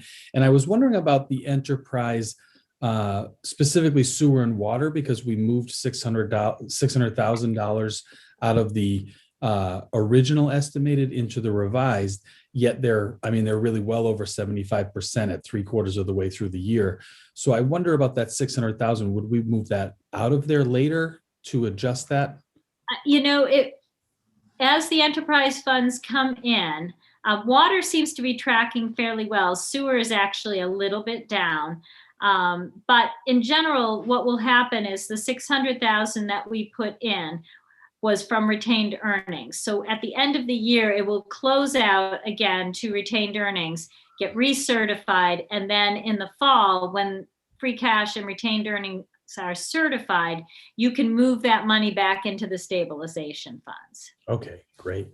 And then the other question that I had was, I just was looking kind of at some of the allocation spent by departments, looking at the four, of the five largest departments that we saw in the budget hearings last year. Obviously, we don't see the school department here, but the other four, I noticed that the DPW has actually spent less than 50% of their allocation for the year. And I wondered a little bit about that, why that number is so low. And then I also noticed the health department, but I know we also put some money into the health department that maybe is going to be offset by CARES money later, hopefully. Right. But I wondered about the DPW being, under 50% of the allocation spent. So there's probably two reasons for that. One, the personnel lines, there has been some vacancies. Hiring during COVID, with the conditions they're working under now, having to, not share vehicles, et cetera. We have some vacancies, so that'll result in some excess salary. The other thing is they do spend a lot of money in April, May, and June. Forestry, parks, and cemeteries will be spending, a good portion of their annual income, their annual budget between now and June. And there's a lot of big projects that take time too, as well. So those are coming on board as the construction season starts. So it's not unusual to see the DPW not fully expended by this point in the fiscal year, but by June they will have spent quite a bit. Not overspent, yeah. They'll spend. I did. I noticed that both police and fire rescue are right about the same percentage that they were last year at this time. And then, obviously that's the same thing. I think towards the end of the year, there seemed to be a little bit higher, usage there of the allocation. So, but again, the DPW just jumped out. So thank you very much. Any other questions? Councilor Jarrett. Thank you. Just noticed a few categories in the general fund expenditures that are, 80 in the 80s. IT at 81%, the clerk's office at 81, senior services at 86, Forbes and Lilly libraries at 84 and 83%. Are those, again, things that are expected that they spend more in earlier, or are those things where we might need to shore that up later? So, particularly for IT, it's not unusual for them to have spent almost 70 or 80% of their budget a couple of months in, because they do pay for all of the software licensing right up at the beginning. And that's a big hunk of their OM budget. Lilly and Forbes Library have received 10 months of their allocation. So they have already received 10/12 of their budget. So that's why they're at 80%. So other departments that have, a lot of departments spend their OM up front because of what they might be spending it on.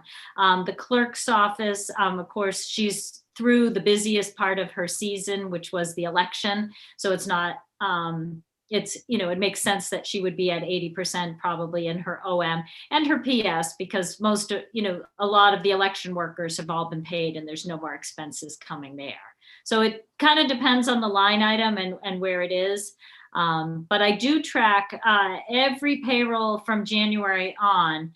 I do take all of the individual PS lines for all of the city departments in the general fund. And I do a projection after every payroll, looking at how many payrolls are left, what's been the average payroll for each particular line, whether it be overtime or salary. And so everybody's tracking pretty well. As I said, I will bring some adjustments to you at the next meeting, but mostly that's just going to be from one department to another. There's no overall overage that we need to be worried about. Great, thank you.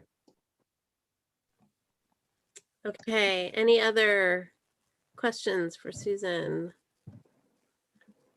I don't see any, so thank you. All right, thank you. Thank you. Can I just point out, Madam President, that this was actually Susan's final quarterly report that she'll deliver to the council. So I just wanted to thank her especially, because obviously she retires on June 29th. So she will not be here for the final fourth quarter report. So just wanted to acknowledge that again and thank her for all these years of keeping these budgets aligned and keeping all these line items in check and monitoring them and making transfers when necessary. Thank you. And thank you for noting that for us. I think it's, I'm in denial that you won't be here for the fourth quarter reports, but thank you so much. But we will see you before. I'm here till the bitter end, so. Okay. Good. Thank you so much, Susan. Appreciate it. Okay. All right. So we are now moving into our financial orders, and we're at 21.244. In order to acquire and amend easements at the Mill River Greenway, Smith College. And it's long. Okay, let's read it.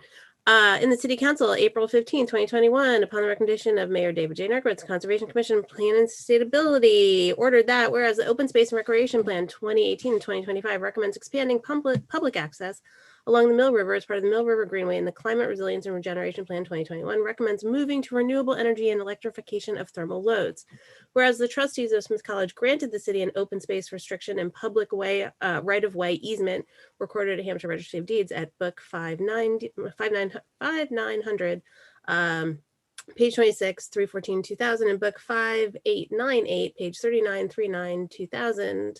Whereas the city of Northampton would like to revise this restriction to be a formal conservation restriction in accordance with Mass General Law, Chapter 184, Section 31.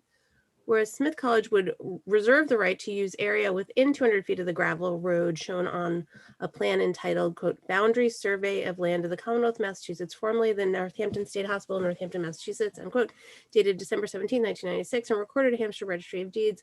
Plan Book 183, page 3, sheet 3 for any parking uses. This area is currently allowed for parking for recreation uses, and expanding to non-recreation uses will have no adverse impact on the conservation values. Whereas Smith College would reserve the right for underground piping and heat exchange for ground source heat pumps on the premises so that, other than during construction, reconstruction, and repair activities, the facilities will not be visible above grade. This use is consistent with the city's climate resilience and regeneration plan and will have no adverse impact on conservation values. Whereas Smith College is prepared to simultaneously expand the existing easement to, quote, allow the public to pass and repass on foot trails for the purpose of fishing, hiking, winter sports, unquote, to include all trails within 100 feet of the Mill River on the northeasterly side of the Mill River, northerly and westerly of the Smith College Crew House, and westerly of College Lane on the Smith College campus.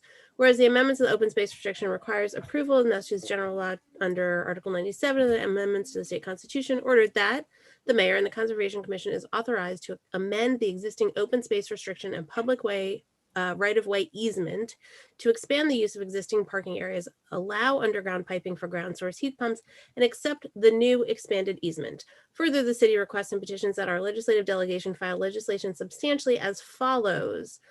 An act authorizing the city of Northampton to amend a certain conservation easement be enacted by the Senate and House of Representatives, General Court assembled, and by the authority of the same as follows. Section 1, notwithstanding any general or special law of the country, the city of Northampton acting by and through its mayor and conservation commission may amend the open space restriction and public way right-of-way easement recorded at a Hampshire Registry of Deeds book 5900, page 26, book 5898, page 39, to allow any parking within 200 feet of the gravel road shown on a plan entitled Boundary Survey of Land of the Commonwealth of Massachusetts for the Northampton State Hospital, Northampton, Massachusetts, dated December 17, 1996, and recorded at the Hampshire Registry of Deeds at Plan Book 183, page 3, sheet 3, and allow underground piping and heat exchange for ground source heat pumps, and to record the new restriction as a conservation restriction under the authority of Mass General Law, Chapter 184, Section 31, Section 2, as a condition and in consideration for the amendment to the easement as provided in Section 1 of this Act.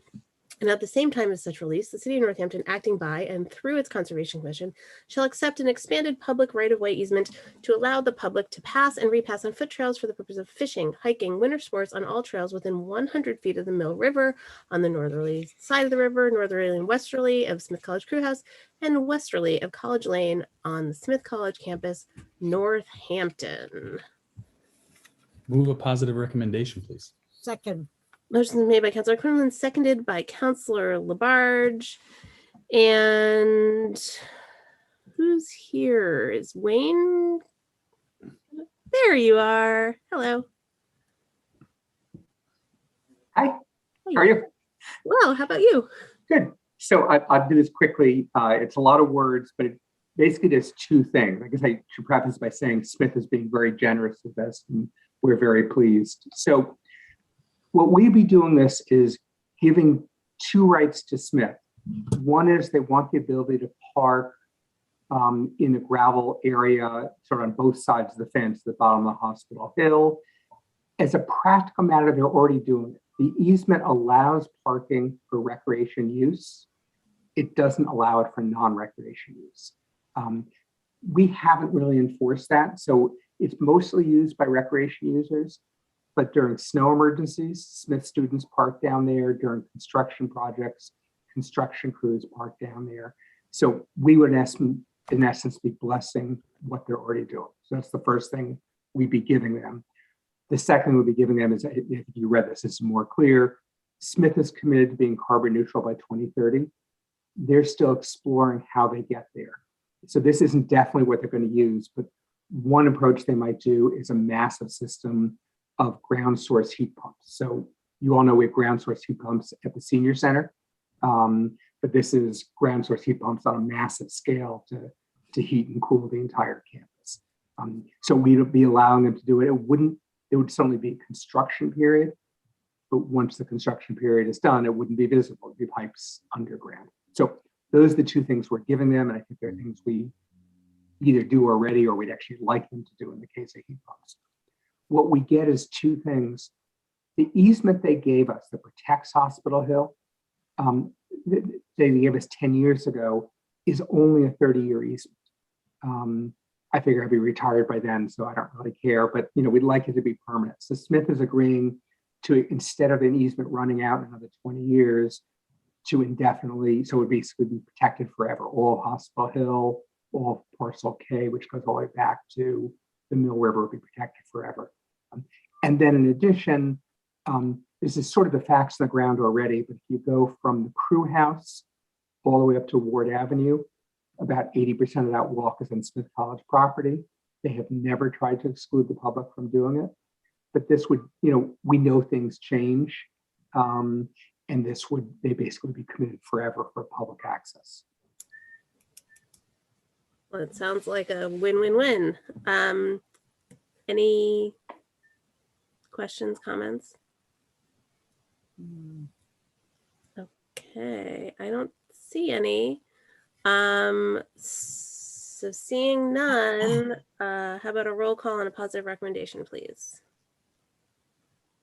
Councillor Labarge, Yes. Councillor Quinlan, Yes. Councillor Shara, Yes. and Councillor Thorpe. Yes.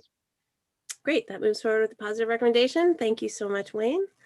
And next we are moving into the CPA fund orders. So first up, we have 21.248 in order to appropriate CPA funds for historic Northampton collections storage. And this is upon the recommendation of the Community Preservation Committee in order that whereas Historic Northampton Inc. submitted a small grants application for Community Preservation Act funding to purchase appropriate collections storage for its ephemera, photograph, and research collections, whereas the collections yield important information about Northampton's history and are frequently accessed for research by community members, businesses, and nonprofits, whereas improved collection storage was a critical recommendation of the Massachusetts State Historic Records Board and will protect these resources for the future. Whereas on February 17, 2021, the Northampton Community Preservation Committee voted unanimously to recommend that $3,000 in Community Preservation Act funds be used to support this project. Now, therefore, be it ordered that $3,000 be appropriated from Community Preservation Act funding to Historic Northampton Inc. for purchase and installation of new collection storage, and that the grantee meets the conditions approved by the Community Preservation Committee, the Mayor, and the City Council. Specifically, $3,000 is appropriated from the CPA Historic Preservation Reserve account. Yes, I make a motion to, with a full positive recommendation to full City Council. Second. Motion's made by Councilor Labarge, seconded by Councilor Thorpe, and I know that Sarah is somewhere.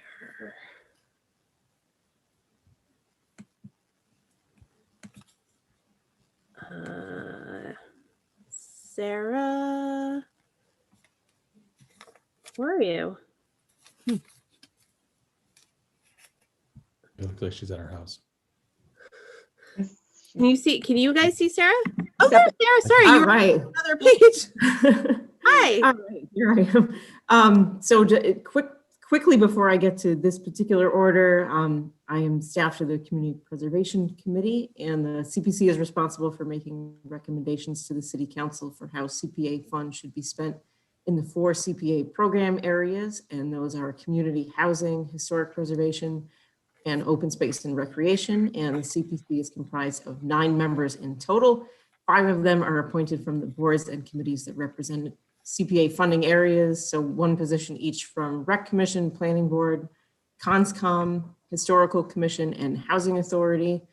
2 appointed by the mayor and 2 positions elected at large. And for this round, the CPC began reviewing project proposals back in January.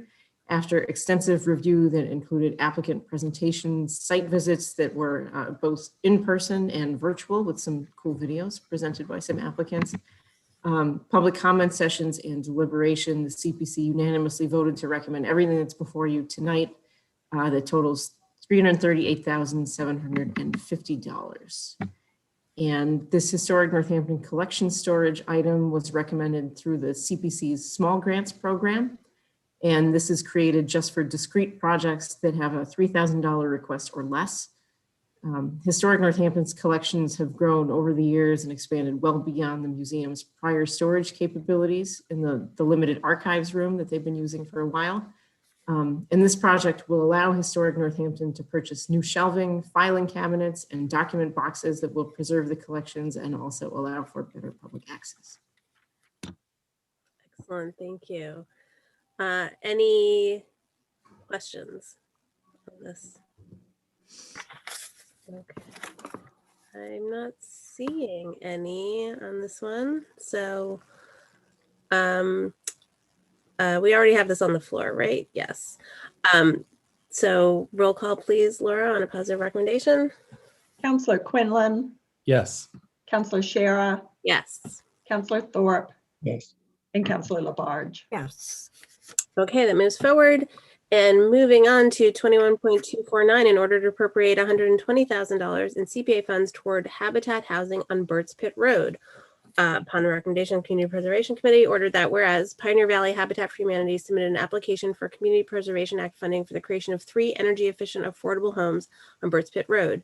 Whereas Habitat for Humanity has an excellent record of creating housing throughout the Pioneer Valley, and whereas the project has wide community support, leverages funding from many other sources, and utilizes volunteer labor, whereas the homes will be permanently restricted to individuals and families earning 60% of area median income or below.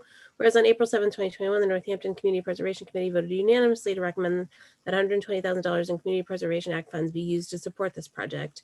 Now, therefore, be it ordered that $120,000 be appropriated from Community Preservation Act funding to Pioneer Valley Habitat for Humanity for the Broughton's Meadow Small Home Project, and that the grantee meets the conditions approved by the Community Preservation Committee, the Mayor, and the City Council. Specifically, $39,525 is appropriated from CPA budgeted reserve, and $80,475 allocated from the CPA Affordable Housing Reserve.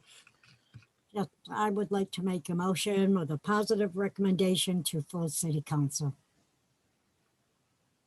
The motion is made by Councilor Labarge, seconded by Councilor Quinlan. Okay, Sarah, tell us about this. All right, so this project is being brought forward by Pioneer Valley Habitat for Humanity after they've completed and also have underway several other successful projects in Northampton. And it will include 3 small energy efficient homeownership units that are each on their own lot. They'll be near a very popular multi-use trail that the city recently put in, as well as the Burt's Bog Greenway. And they will all be restricted to families earning 60% of area median income or less. And the homes will be a size mix with the 3 units being a 1-bedroom, a 2-bedroom, and a 3-bedroom home. Great. Any questions? Councilor Labarge. Yes, there was a meeting with the CPA Commission, and I was unable to attend that because I had to be at the hospital. But I would just like to read a little bit about the seriousness about affordable housing. As a city councilor, I feel that building 1, 2, 3-bedroom homes is creating a variety of ownership opportunities for those that would not be able to afford a home on their own. And as long as I've been a city councilor, I have heard many, many strong voices asking for more affordable housing in our city. On my ward on West Stanton Road, and I'm just giving an example about Habitat for Humanity and what they've done and what I have agreed and supported for a long time. On my ward on West Stanton Road, where I live, I have Habitat for Humanity housing, which was put in several years ago, 2 units of condos and 2 other units with 2 condos, each for a total of 6 units. And it's the best thing that could ever happen. We're a community of itself, absolutely beautiful. I was in full support of making that happen with Habitat for Humanity and with the Planning Department and the Community Preservation Committee. And also the city councilors in full support of surrounding neighbors. And our councilor Dwight was right there with me on making it happen also. I am also very proud to say that for an investment by the city of CPA funds for only $40,000/unit, 3 new permanent affordable green ownership units will be created for a total of $120,000. The $120,000 is going to be used toward the construction expenses to build the 3 houses. The CPA grant that we are talking about tonight will definitely help us to respond to the many, many people who are asking to make homes affordable for low income populations. And I do have a breakdown of that, of the regulatory agreement that with Habitat with the City of Northampton and the Department of Housing and Community Development sets the following maximum sale prices: 1 bedroom at $170,000, 2 bedrooms at $180,000, 3 bedrooms at $190,000. I mean, this is absolutely wonderful, wonderful. I have many homes on my ward that could sell for $800,000, $2 million, or whatever. And the more I keep pushing, and there's land and we can get that affordable housing in there, it's right here, because I want to make it happen throughout the city. It's very, very valuable.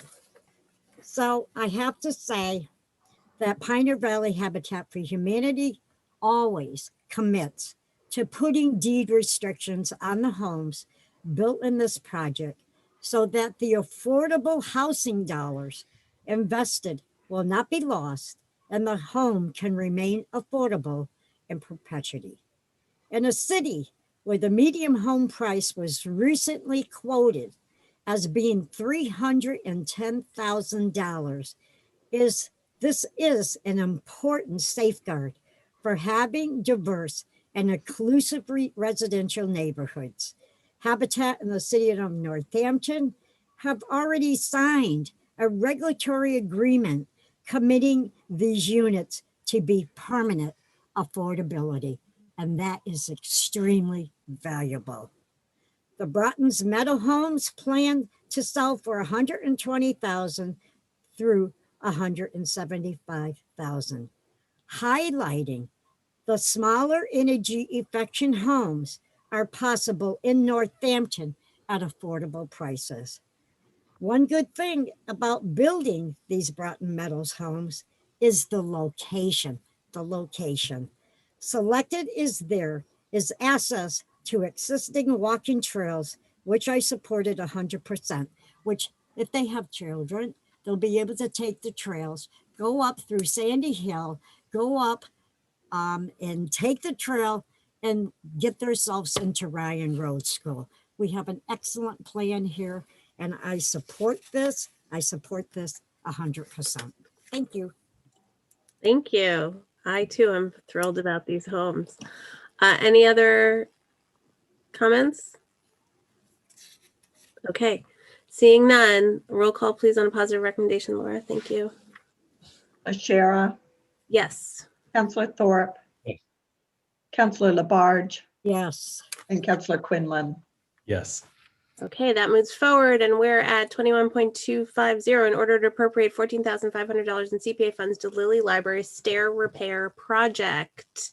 Ordered that whereas Lilly Library submitted a CPA application for Community Preservation Act funding to conduct critical structural repairs to the historic entrance to the library, whereas all work will be consistent with the Secretary of the Interior standards for the treatment of historic properties, whereas Lilly Library is an institution that has been an essential component of the Florence community for over 130 years, and this project will maintain the historic nature while ensuring continued functionality of the building.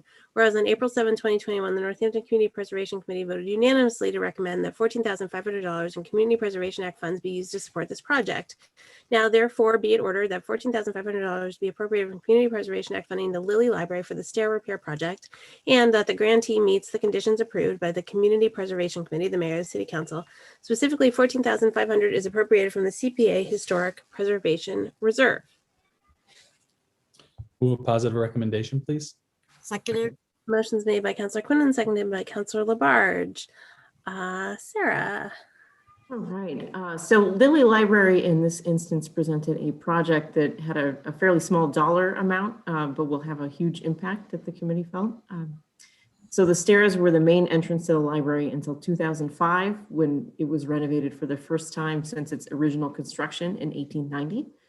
The stairs were built using a masonry wall that supported the granite steps with just an aesthetic granite layer on top of the masonry, and the supportive masonry has now collapsed, which leaves only the granite veneer. So this project will correct that and retain the library's historic appearance and emergency exit. Oh, okay. Councilor Labarge. Yes. Sarah, once this is granted, when will they be starting on the repair? I believe that Adam Nova, the director, was hoping to start really quickly. I know they had some construction quotes and information and seemed really ready to go. Thank you. Thank you. Any other questions, comments? Okay, seeing none. Roll call, please, Laura. Councillor Thorpe, Yes. Councillor Labarge, Yes. Councillor Quinlan, Yes. and Councillor Shara. Yes, that moves forward with positive recommendation, and we're at 21.251 in order to appropriate $70,000 in CPA funds for historic preservation plan. Ordered that whereas the Office of Plan and Sustainability submitted an application for the Community Preservation Act funding for a creation of a historic preservation plan to identify historic and cultural resources, assess current status, recognize issues and opportunities to help ensure that those resources are protected. Whereas through a collaborative community process and analysis of resource data and community values, the plan will develop a vision, goals, priorities, and toolbox for preservation of priority historic and cultural resources, and will become a component of the city's sustainable Northampton Comprehensive Plan. Whereas on April 7, 2021, the Northampton Community Preservation Committee voted unanimously to recommend that $70,000 in Community Preservation Act funds be used to support this project. Now, therefore, be it ordered that $70,000 be approved in Community Preservation Act funding to the Historic Preservation Plan, and that the grantee meets the conditions approved by the Community Preservation Committee, the Mayor, City Council. Specifically, $5,891 is allocated from CPA Historic Preservation Reserve, and $64,109 is allocated from CPA Budgeted Reserve. Yes, I would like to make a positive recommendation to full City Council. Motion's made by Councilor Labarge, seconded by Councilor Thorpe. Sarah. Okay, so historic preservation and cultural resource plans are incredibly important tools that include public input, resource identification, priorities and needs, and an action plan developed from those that help to achieve a community's goals. Northampton has never had a full historic preservation plan, and the CPC agreed with the Historical Commission and Office of Planning and Sustainability that this should be a priority item that really needs to be funded. And from the CPA perspective, all of the other funding areas, so affordable housing, open space, and recreation have at least one long-term guidance document, whereas the Historical Commission does not. So creating this for historical preservation will fill a really needed gap. Okay. Any questions? Councilor Nash, then Councilor Jarrett. Thank you. Sarah, in terms of this plan, you're familiar with the discussions we've just been having around St. John Cantius and also St. Mary's, and how to preserve those structures. Right now, St. John's doesn't have any historic criteria to preserve it by. And would this plan help develop criteria for cases like St. John Cantius? Yeah, I mean, a historic preservation plan will help identify the important needs of the community and what they really feel should be protected and where that funding should be spent, which is really something that's lacking now. And the structure that the Office of Planning and Sustainability and Historical Commission have put forward by including this in the overall Sustainable Northampton Plan won't limit that just to historic preservation, but will also bring in planning board and central business architecture and other mechanisms to make sure that actually happens. Okay, thank you. Councilor Jarrett, right? Did you raise your hand? Thank you. I just wanted to speak in favor of this. I think that, with the increasing development pressures that are resulting in demolitions of houses, I think this and other buildings, it's an important step to better understand our history and decide what we should preserve. And there's overlap also because from an energy perspective, preserving and upgrading older homes and buildings is a better choice. It takes decades for the lower energy costs of new construction to outweigh the embodied energy of that construction. So just in favor of this. Thank you. Thank you for that perspective. Other comments? Okay, seeing none, roll call please on a positive recommendation. Councillor Labarge. Yes. Councillor Quinlan. Yes. Councillor Shara. Yes. And Councillor Thorpe. Yes. Okay, that moves forward. And we're at 21.252 in order to appropriate $21,250 for Damon House Shepherd Barn project. Ordered that whereas Historic Northampton Inc. submitted a CPA application for Community Preservation Act funding for restoration of the Damon House roof line balustrade and for a structural analysis of the Shepherd Barn. Whereas all work will be consistent with the Secretary of the Interior standards for the treatment of historic properties, whereas CPA funds will be used to help secure an important historic resource that is valued by the community and the region on which the city holds a permanent preservation restriction and will expand Historic Northampton's public programming opportunities. Whereas on April 7, 2021, the Northampton Community Preservation Committee voted unanimously to recommend that $21,250 in Community Preservation Act funds be used to support this project. Now, therefore, be it ordered that $21,250 be appropriated from the Community Preservation Act funding to Historic Northampton, Inc. for the Shepherd Damon project, and that the grantee meets the conditions approved by the Community Preservation Committee, the Mayor and City Council. Specifically, $21,250 is appropriated from the CPA Historic Preservation Reserve. Make a positive recommendation to full city council. Second. Motion made by Councilor Labarge, seconded by Councilor Thorpe. Sarah, please tell us. All right, so these funds will allow Historic Northampton to restore the balustrade that surrounds the roofline of the 1813 Damon House, as well as complete a technical and structural analysis of the 1805 Shepherd Barn prior to its preservation and restoration, as well as eventual opening to the public with unique displays and some fun stuff in there. The balustrade is a replica, but it was an important original component of the building, and it's critical in preserving the house's historic appearance. And I don't know if anyone has looked up as they're entering downtown lately, but it's not in good shape. So Historic Northampton pointed out that this is an important thing to do to welcome people to downtown on Bridge Street. And the Shepherd Barn project will protect the structure from harm or destruction in the future. Okay, questions, comments? All right, I am not seeing any. So roll call, please, Laura, on a positive recommendation. Councillor Quinlan. Yes. Councillor Shara. Yes. Councillor Thorpe. Yes. And Councillor Labarge. Yes. Okay, that moves forward, and we're at 21.253 in order to appropriate $60,000 in CPA funds for Mill River Greenway Beach project.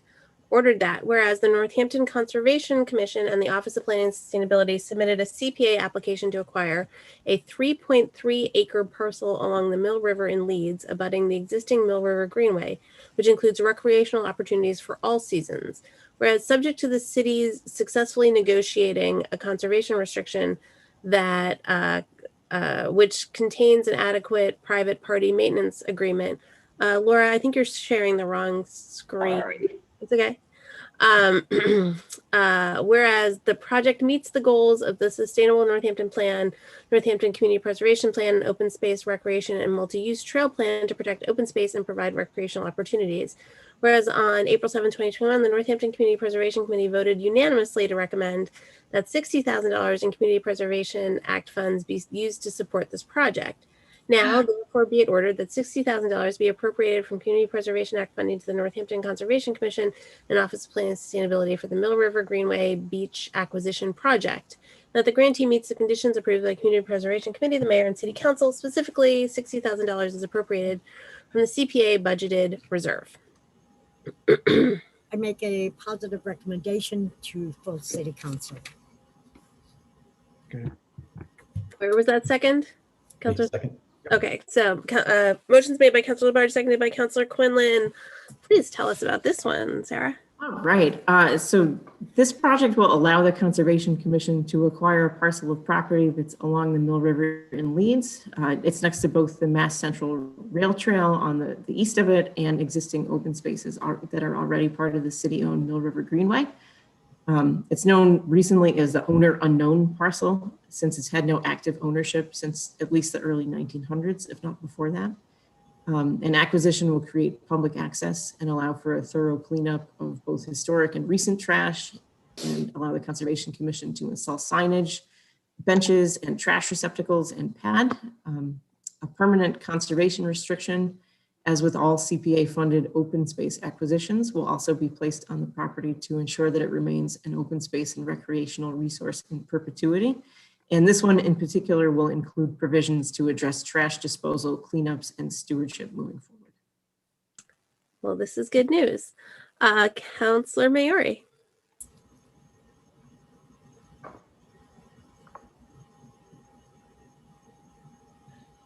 Oh, wait, hold up. Oh, did you got booted out? Here you go. I'll fix it. Yay! Yeah. Everyone in Leeds is very, very excited about this because it's really part of the issues we have in the summer. It's kind of this no man's land where no one really knows the rules, and what this will allow us to do.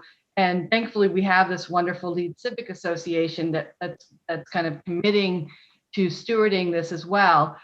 They've already designed beautiful signs and kind of wayfinding signs and regulation signs and thinking about trash. And so that I think will really help with the overall kind of monitoring of the Leeds swimming areas, which are getting more popular every year. So I'm really excited about that. We've really been working hard. There's a lot of permanent volunteer commitment being made by Leedsians. So we're really into this. Sarah, my only question is so the 60 grand, is that just for kind of, you don't need that to purchase the land, correct? Because that's going to be a domain taking. So the 60,000 is for, yeah. So this is a sort of a friendly taking. This is the lesser of either the appraised or the assessed value, and this will be placed in escrow in case some owner should come forward and claim ownership of the area. Right. Oh, so does that require money though? It does. Yes. So this is the amount requested through CPA, in addition to some cleanup costs, will allow that to happen. Great. Thank you. Councillor Nash. Thank you. So Sarah, maybe I'm just a little tired and you said it, but where precisely is this piece of property? So if you are taking the Mass Central Trail from the center of Leeds, you go past the trail to the Orange Dam, it would be on your left. Then there's some city greenway. A little farther up, there's probably the nicest piece of beach where people really like to hang out, and that's this parcel. And it's about where the connection from the Grove Avenue Trail comes in. Okay, thank you. Very helpful. Councillor Thorpe. Oh, you're muted. Thank you, Sarah. And right now, there's no known owner of that property? Correct. So this isn't really that unusual in the city. There's lots of former woodlots and all sorts of things where people haven't paid taxes since the 1700s. But this is one that's used really heavily by people for recreation. So it seemed to make the most sense for the city to acquire it. Okay, thank you. Any other questions, comments? Oh, Councilor Labarge. Yeah, I just wanted to say I had the same concerns as Councilor Thorpe, but I think you explained it, Sarah. Yeah, so the application to the CPA will allow the funds that the property is worth to be put in escrow, so that if anybody does come forward and to say, I think I have a claim to this property, then those funds would be there to take care of that. And basically the amount of back taxes probably wouldn't really allow anybody to make a valid claim on it. What's the time period in which someone could make a claim? I believe the back taxes go back 5 years, but I'd have to look into that. But they would have to know that they were related to the person who came up in the title search most recently, which was in the very early 1900s. Councilor Maori, did you have a question, or was that the? Sarah just clarified what I was going to clarify, that it's been kind of late 1800s and 1900s that they've even found an owner. Got it. Okay. If there are no other questions, roll call, please, Laura. Councillor Shara, Yes. Councillor Thorpe, Yes. Councillor Labarge, Yes. and Councillor Quinlan. Yes. Okay, that moves forward, and we're at 21.254 in order to appropriate $50,000 in CPA funds to the Affordable Housing Fund. Ordered that whereas the Office of Planning and Sustainability submitted an application for Community Preservation Act funding for the Affordable Housing Fund, whereas the fund will be used for due diligence and soft costs for pre-development work necessary for new affordable housing opportunities that the city creates and for which no other funds are readily available and will help to leverage future funding opportunities from other sources. Whereas this fund will result in new affordable housing opportunities in Northampton, meet the goals of the Northampton Needs Assessment and Strategic Plan, and will help to address the impediments to fair housing identified in the Fair Housing Assessment. Whereas on April 7, 2021, the Northampton Community Preservation Committee voted unanimously to recommend that $50,000 in Community Preservation Act funds be used to support this project.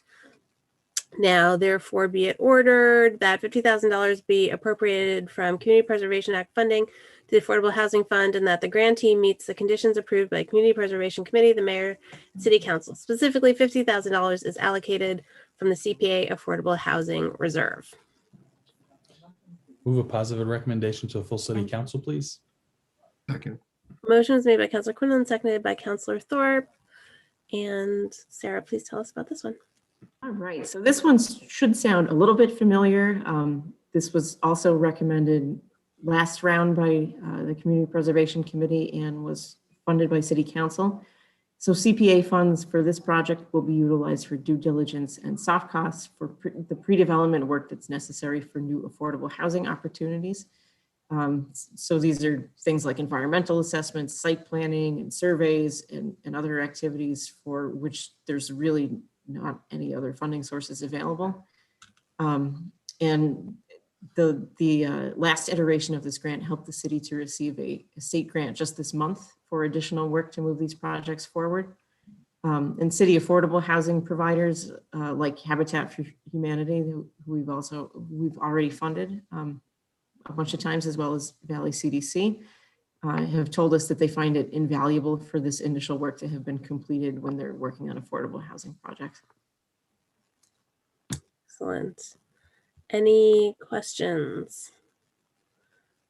Okay. Roll call, please, Laura. Councillor Thorpe, Yes. Sure. Yes. Councillor Labarge, Yes. Councillor Quinlan, Yes. and Councillor Shara. Yes. Okay, that moves forward. And Sarah, those are all of yours? That's it. And did you want me to stick around for the full council meeting? I was just going to ask the council, is it okay for Sarah to go? We feel like we've asked her all the questions. Yes? Okay. Thank you, Sarah. Thank you very much. Good evening. Okay, so we're still in finance and we're up to 21.255, an order authorizing acquisition of a parcel of land on the southeasterly side of Briarwood Drive. I make a positive recommendation to full city council.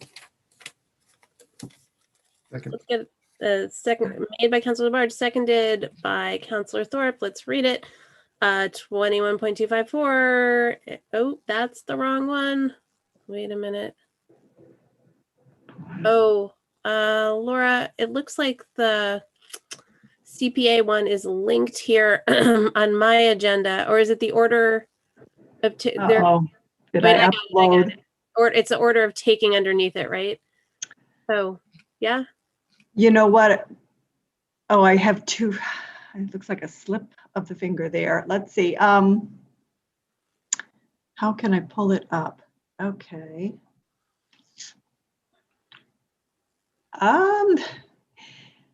Unfortunately, I'm not logged on to my computer that's linked to the shared files. I apologize. We've got it. Oh, thank goodness. Got it. Okay, Mayor Narkowitz, could you make it a wee bit bigger for me? Is that possible? Thank you. All right. 21.256, in order waiving right of first refusal regarding 2.93 acres off of Kennedy Road and releasing tax lien, whereas a certain parcel of land off of Kennedy Road. Sheila Louise. this is I'm a sorry. different one, actually. I think it's 21255 that we're looking for. Right. Okay, thank you. All right, we'll come back to this one. Or we could do you want, okay. We could do that one first. It's almost already read. I don't want to just read it. Because it's not there anymore. Oh, I can put it up myself. Okay, while we're working on that one, let's do this one. I'll put up myself. Okay, here we go. Where was I? Consisting of 2.93 acres, more or less, has been tax classified as agricultural land pursuant to Mass General Law, Chapter 61A. The parcel is subject to a lien recorded in the Hampshire Registry of Deeds in Book 2413, page 775. And whereas title to the parcel is held by Robert A. Borowski and Ann M. Borowski pursuant to a deed recorded in the Hampshire Registry of Deeds in Book 7156, page 275, and whereas the conveyance of a property held and taxed pursuant to Chapter 61A gives rise to a first option to purchase that may be exercised by the city to purchase such property, and whereas the parcel is under a purchase and sale agreement for conveyance to abutting property owners Cheryl Fabiano and Michael Henderson of 141 Kennedy Road, Leeds, Massachusetts, and whereas the Department of Planning and Sustainability has advised that the city not exercise its right of first refusal. Ordered that the City Council hereby waives the first option to purchase the parcel consisting of 2.93 acres, more or less, off Kennedy Road, Leeds, Massachusetts, and releases the lien thereon as set forth in the Hampshire Registry of Deeds, Book 2413, page 775, and the City Council authorizes the mayor to execute all instruments reasonably necessary to effectuate this order. Okay. Move a positive recommendation. Second. Motion made by Councilor Quinn, seconded by Councilor Thorpe. And Wayne, we're going to talk about this one? Sure. I mean, so people get reduced taxes. It's a current use taxation program if they keep their land in recreation, forestry, or agriculture. In return for that, we have a right of first refusal to buy that land when it comes out. We look at those carefully and always look at, is there any public use, affordable housing, municipal use, open space? And this one didn't meet any of those criteria. And in any case, the price was pretty high for it. So we're recommending against the city exercising its right. Okay. Councilor Labarge? Yes, Council President, I don't have that on my agenda. I do not have that number on my agenda. J on the finance, it's letter J, 21.256. Laura? That was added late in the day on Tuesday after Councilor Labarge had picked up her packet by special request of the city attorney. Okay. I apologize, Councilor Labarge. That's fine.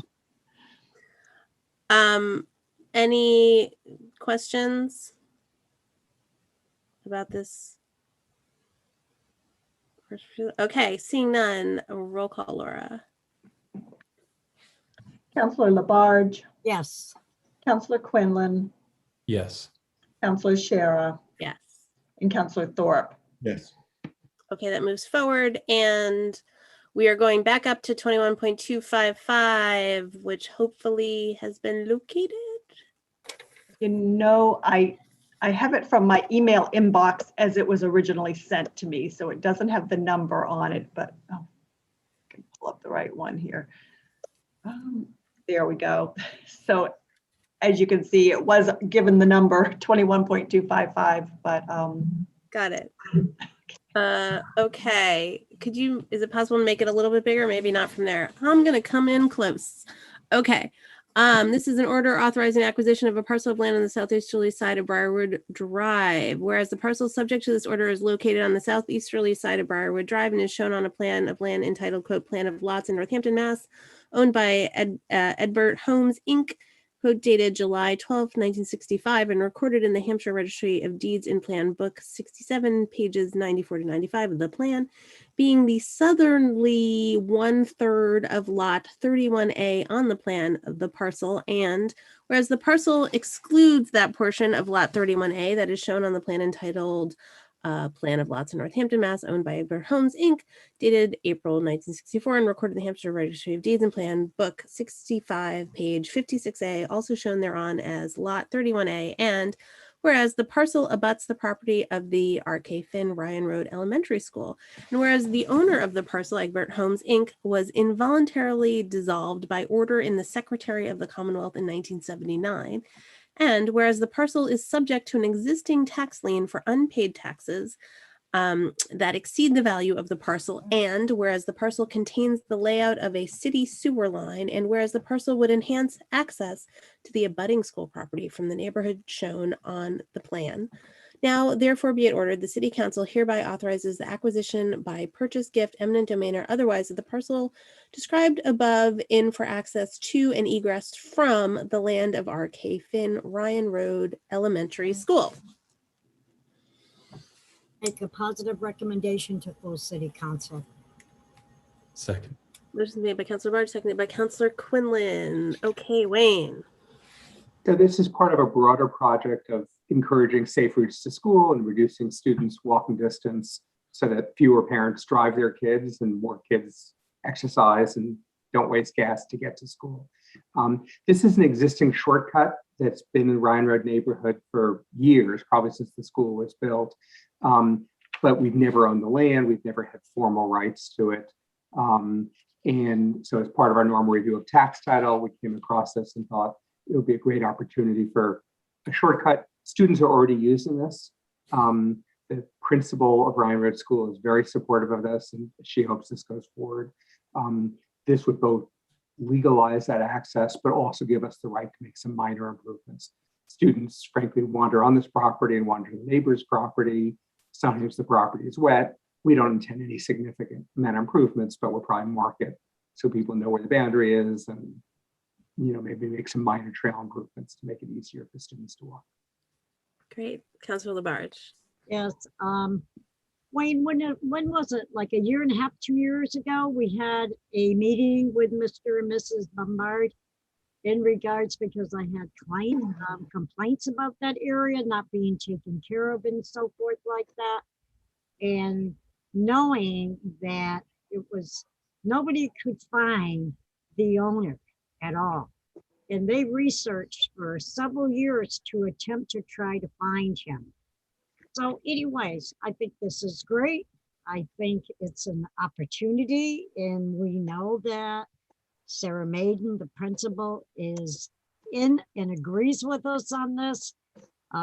When Wayne and I did that site visit with the Bombard, Sandy and her husband,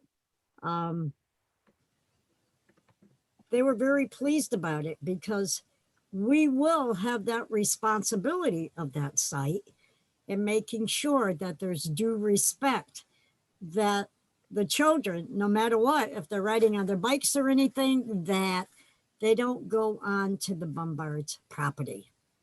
And I think with the principal there and the teachers who I know, that there will be respect given on that. So I agree with this. I think it's the best thing that could happen. It will have quite a bit of use, and I know it will, because it will be a dire shortcut for the students to go into Ryan Road School. Excellent, thank you. Oh, sorry, Councilor Dwight. Wayne, can you give us a brief thumbnail about the dissolution of Edbert Homes? I mean, what's the lurid story there? Yeah, I mean, between shortly after World War II and the late 70s, Most of the homes between Florence Road and Ryan Road were built in that time period. And there were several companies, and all of them, once they were done building homes, the companies eventually dissolved. And so that, we searched for the company. We had a similar experience many years ago on the other side off Florence Road, and we bought a Bird Spa Greenway. That these companies they had a living based on building Federal Housing Authority and Veterans Administration homes. When those programs ended, they didn't stay in business that long afterwards. And who holds the tax liability? So this dissolved company still holds the tax liability. So those taxes have just been accumulating. The property is not worth very much. We're not talking about big tax dollars. So the property is assessed by the assessors at $3,100. That's what we're suggesting as damages. The taxes that are due are $9,120. If you remember, City Council at the mayor's request appropriates money as a capital improvement for us to buy land and tax title. So we will write a check for $9,120, but we'll write it to ourselves. So it'll come out of capital improvements and go into general revenue for free cash. So you lose the use of the money for a year, but otherwise there's no cost to the city. Thank you. How much are the taxes, Wayne, yearly? Since what? What year? 19 what? I don't have that in front of me. I mean, it's $9,122 and it's been at least 20 years. So not a lot per year. More of that is interest than it is actually principal. Okay. No, that's what I did. I mean, roughly if the property is $3,000 a year, you're talking about, $4 or $40. I'm sorry, $40. Okay, are there any other questions or comments on this? Seeing none, roll call, please, Laura. Counselor Labarge, Yes. Counselor Quinlan, Yes. Counselor Shara, Yes. and Counselor Thorpe. Yes. Okay, we have come to the end of the finance agenda. Praise be. Adjourn finance. Motion was made by Counselor Quinlan, seconded by Councilor Labarge. Counselor Labarge. Roll call, please, Laura, on adjourning. Counselor Quinlan, Yes. Counselor Shara, Yes. Counselor Thorpe, Yes. and Counselor Labarge. Yes. Okay, we are back in the full council. Let me find where we are.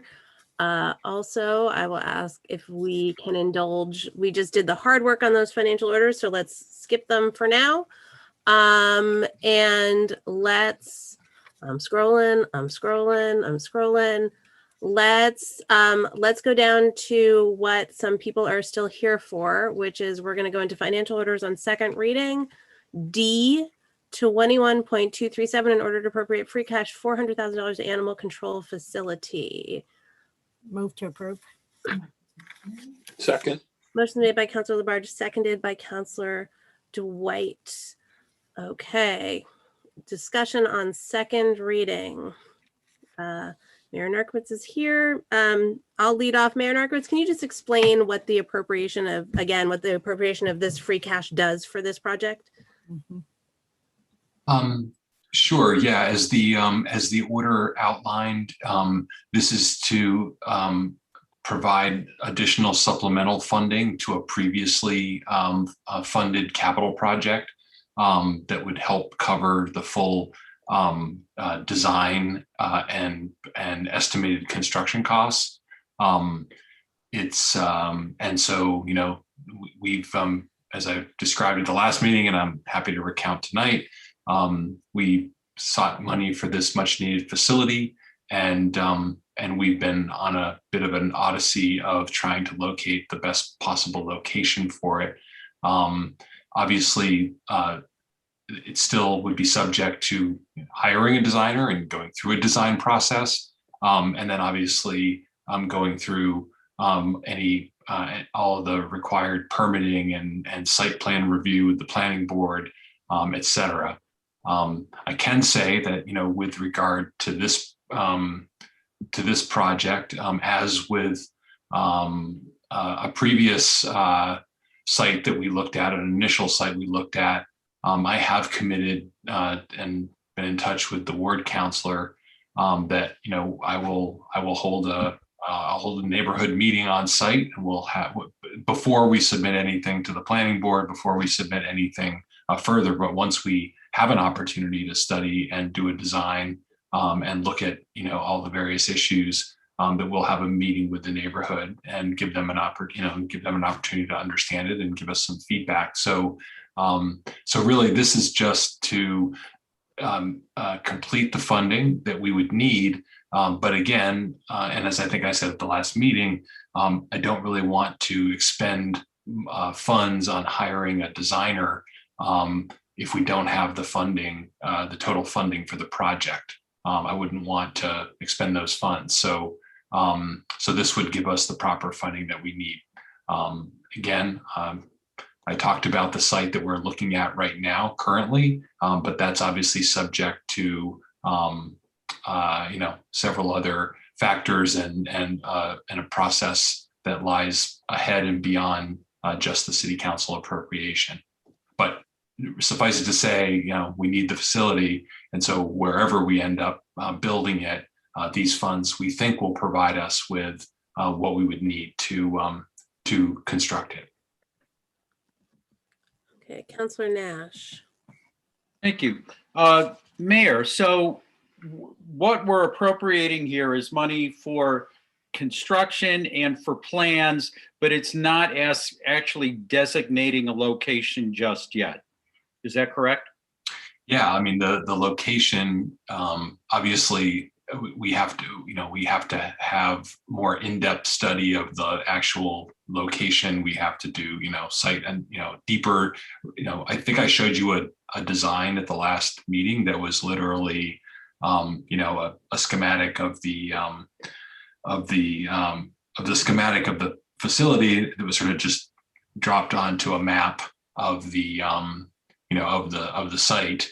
It was a very rough, you know, just a schematic sketch basically. But we would engage, you know, we would actually engage not only, you know, designer services, which would be as required under Mass General Law. So it would be an architect, and they would work with a site plan, probably a firm. I don't know who that would be, although, you know, Berkshire Design does a lot of this work. So, so we'd have to go through that process and deal with, you know, look at issues like topography and wetlands and stormwater and all those kinds of issues. So, so that's, you know, but I wanted to be upfront that this is, you know, we are looking at a particular site, but again, until we go through the process and then ultimately have to figure out, you know, whether it will be the proper site and cost-effective site, and then obviously we have to go through all the site plan review process, which could also, you know, require changes or potentially, you know, prohibitive changes that may not make it a viable site. So, yeah. And if I could ask another question, so that was just a generic kennel design. It's not a kennel design for that particular location or any location in Northampton. So it's a design that we, you know, so when we started this process of looking at what our needs were, and you know, we took a look at, you know, the size of the city and the number of calls and the number of animals that are either, you know, kept overnight or some cases fostered out and so tried to just look at on average, you know, what is the capacity that we would need, you know, both for the averages, but also for, you know, for the sort of the worst case scenario.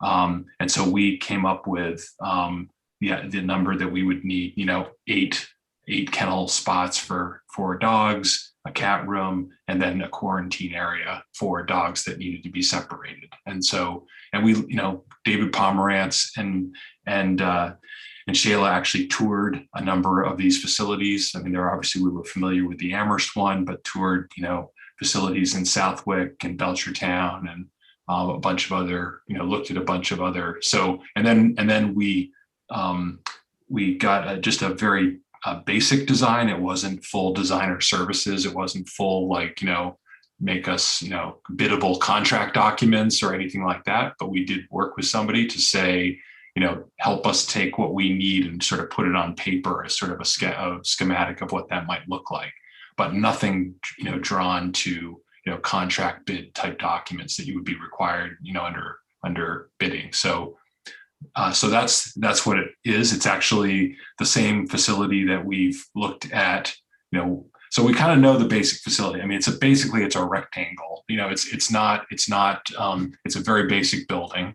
And so we've used that sort of to, when we were looking at all the other sites, but it's one thing to do that, but then to actually, once you dig into it and start engage an architect to actually draw and design the building, it might change slightly, but it's effectively going to be a rectangle and a one-story facility, and the layout will probably be very similar on the inside as what we're showing, but again, it's not a very complicated building. So that's what we've been using to sort of knowing the size of the building. That's what we've been using as in our search for potential parcels that could support it. And we've looked at both privately owned, we've looked at city owned, we've looked at every city department, looked at schools, looked at Smith Vocational, looked at some regional sites, looked at a number of sites, many of which I described at the last meeting. And so that's the process. Thank you. Councilor Labarge. Yeah, so Mayor, did I just hear you say you did look at all of the Smith Vocational properties already? I've had extensive conversations with Superintendent Lincoln Hoker, yes, and it's it was not something that was viable that we could do on their campus. I mean, long term, ultimately, Smith has been working on needing to replace some of its buildings, including some of its oldest buildings, which have major structural issues. And one of the things that's become more popular across the state in Voc Tech is vet tech programs that some communities have started. So, but it's not at this point of where they are and their space considerations, and then just the issues around the potential future building that may happen there. They wouldn't have a space that could support it at this point. So we definitely tried. We definitely looked there, and we looked at the DPW. We looked at the landfill, set 2 spots in the landfill, in the closed landfill area that ended up having challenges. And obviously we've talked with, looked at some private parcels, and there some of the issues were, cost prohibitive in terms of the price that the parcel was available for. Sometimes, and there are parts of the city that don't have access to sewer or water in some of these sites. So we have to do septic or some kind of a tank.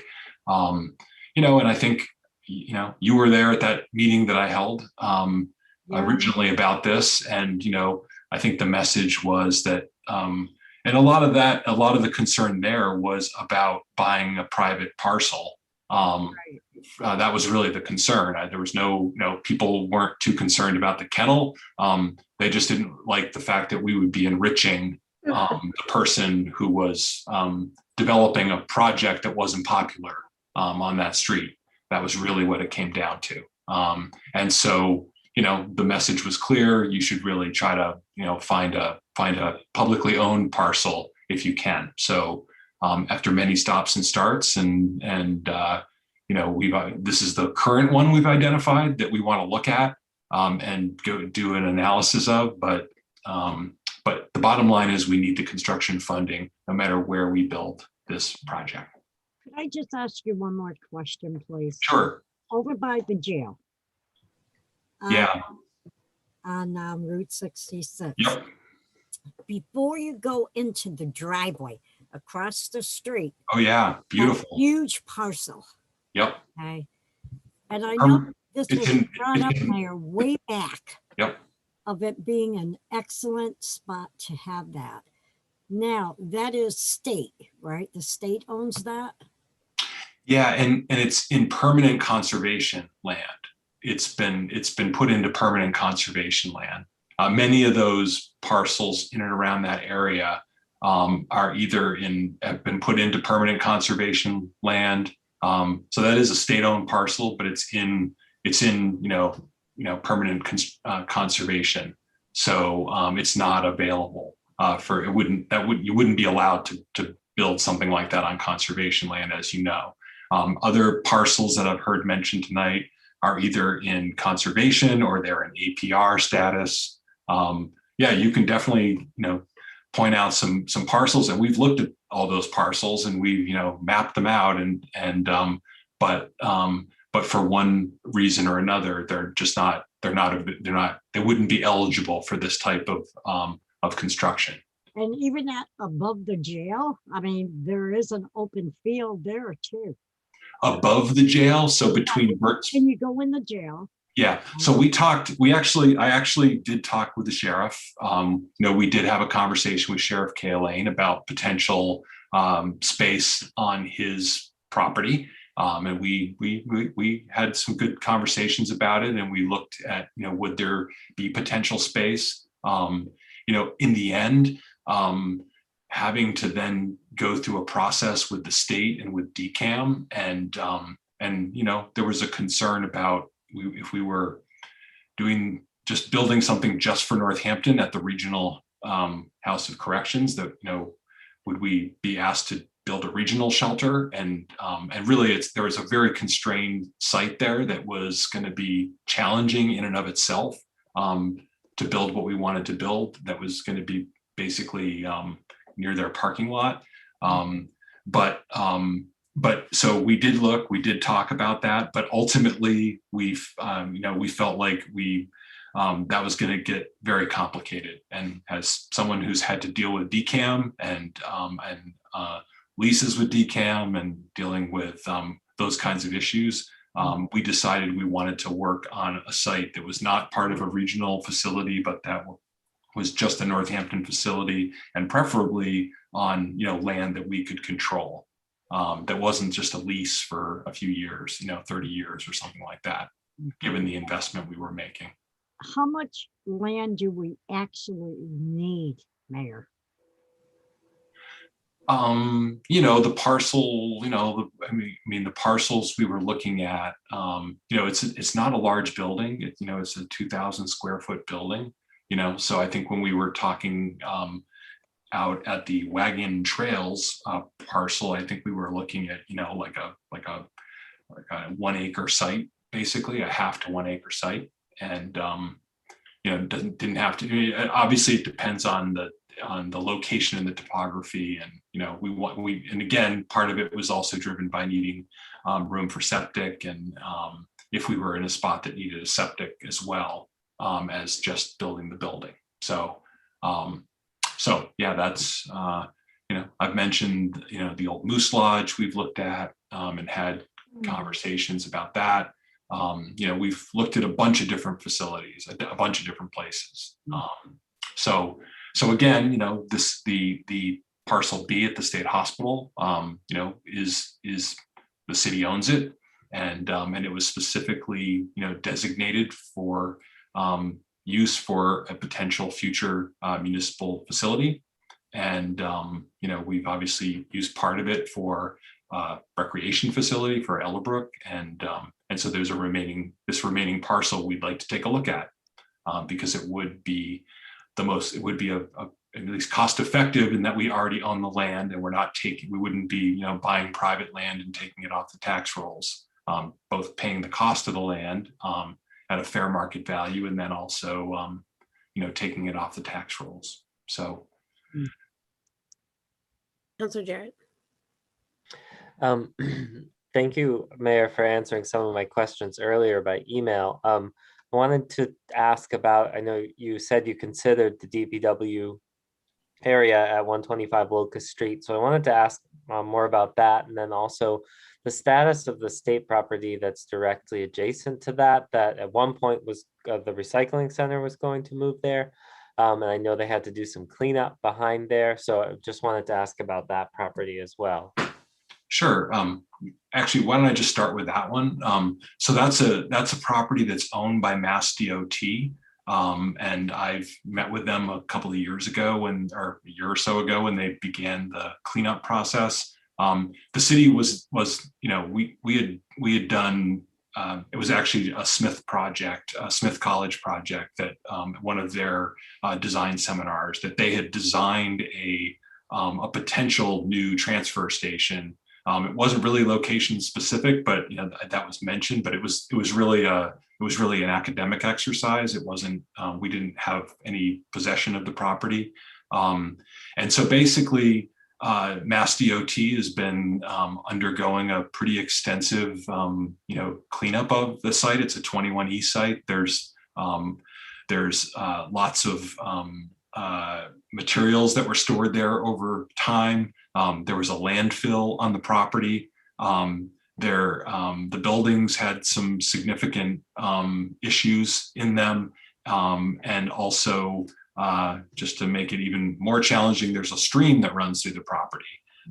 So it's basically a 21E site that they have been, it took some time to get around to doing it, but they have been slowly doing a remediation of the site.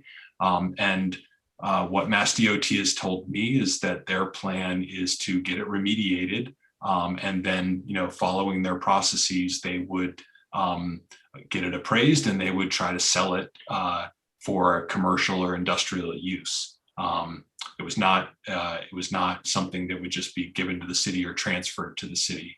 Obviously we could discuss that with them.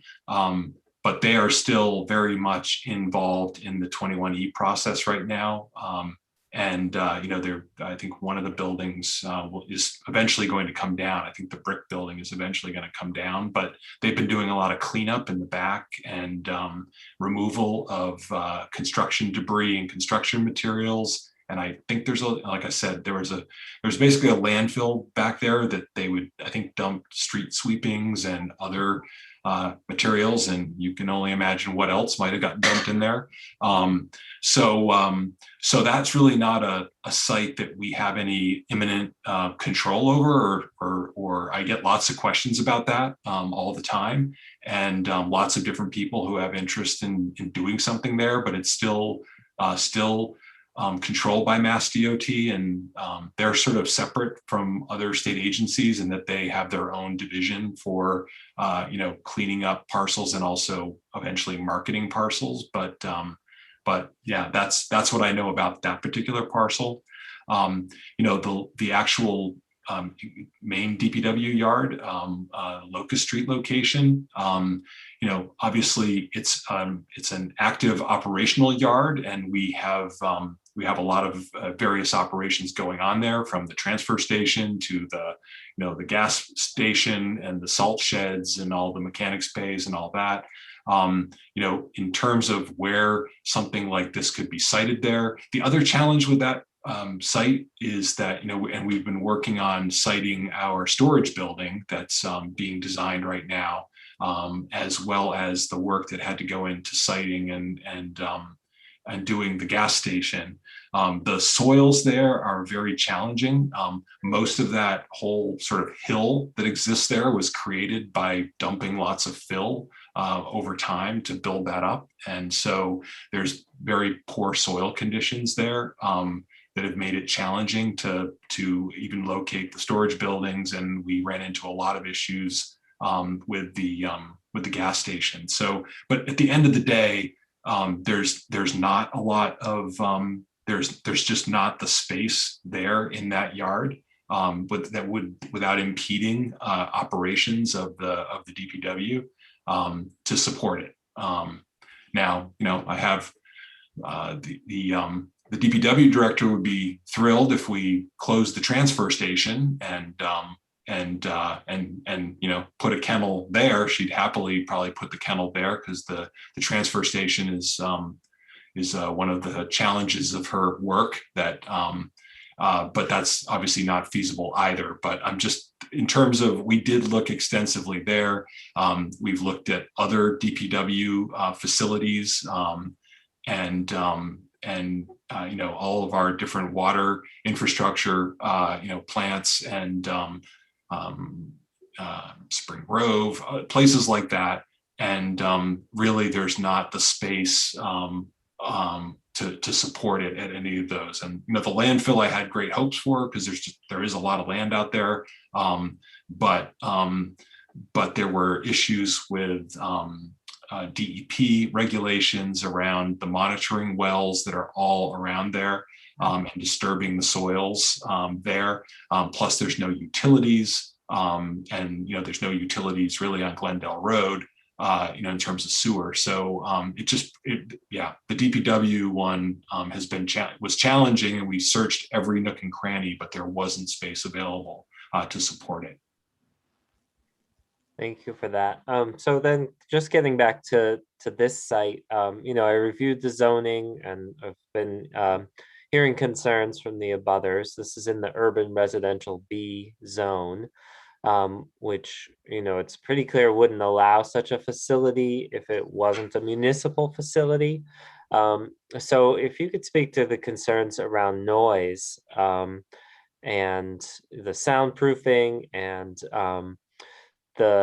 there's, you know, kind of, I did a little research in terms of recommended distance from residences from this type of facility. There's other municipalities that have a 300-foot setback requirements for kennels, and complete soundproofing, so that, you know, at the lot line, you essentially hear nothing.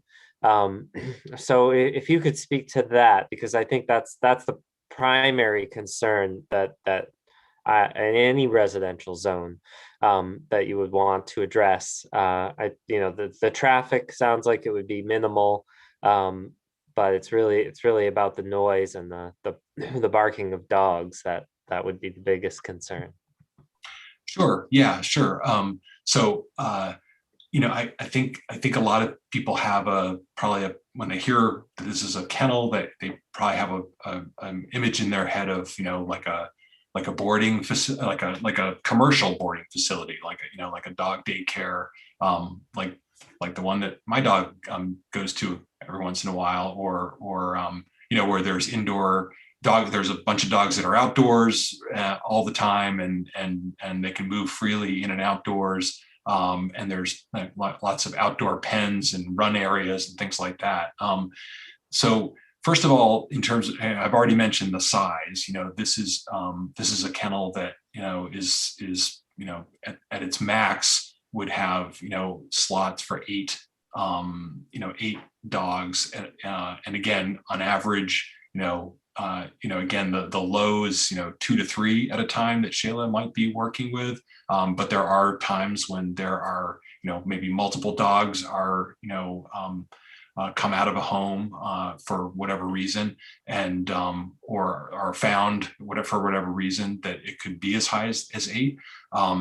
But it's a closed facility, and the dogs would not. There is a small outdoor run area out of each one of the kennels. But it's not like a doggy door that they can just go in and out.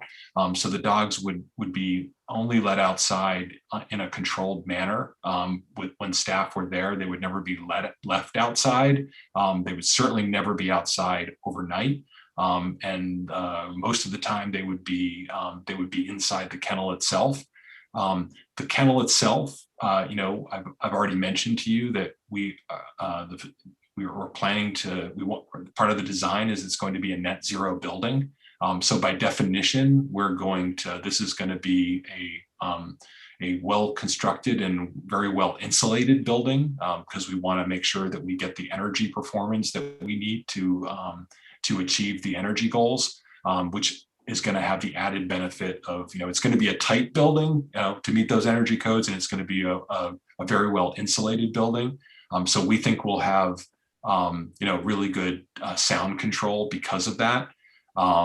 and then obviously, you know, I've already mentioned the fact that, you know, it'll be a fenced building, and then we're going to look at other features of the site that could also provide some additional sound attenuation, which could be natural, you know, either vegetation or natural barriers, even using the soils and the slope of the hill to provide some of that as well. So, you know, I think I think that the idea that you're going to be able to hear barking coming from it at all hours of the night, that's certainly not what we would want from this type of a facility, no matter where it's located.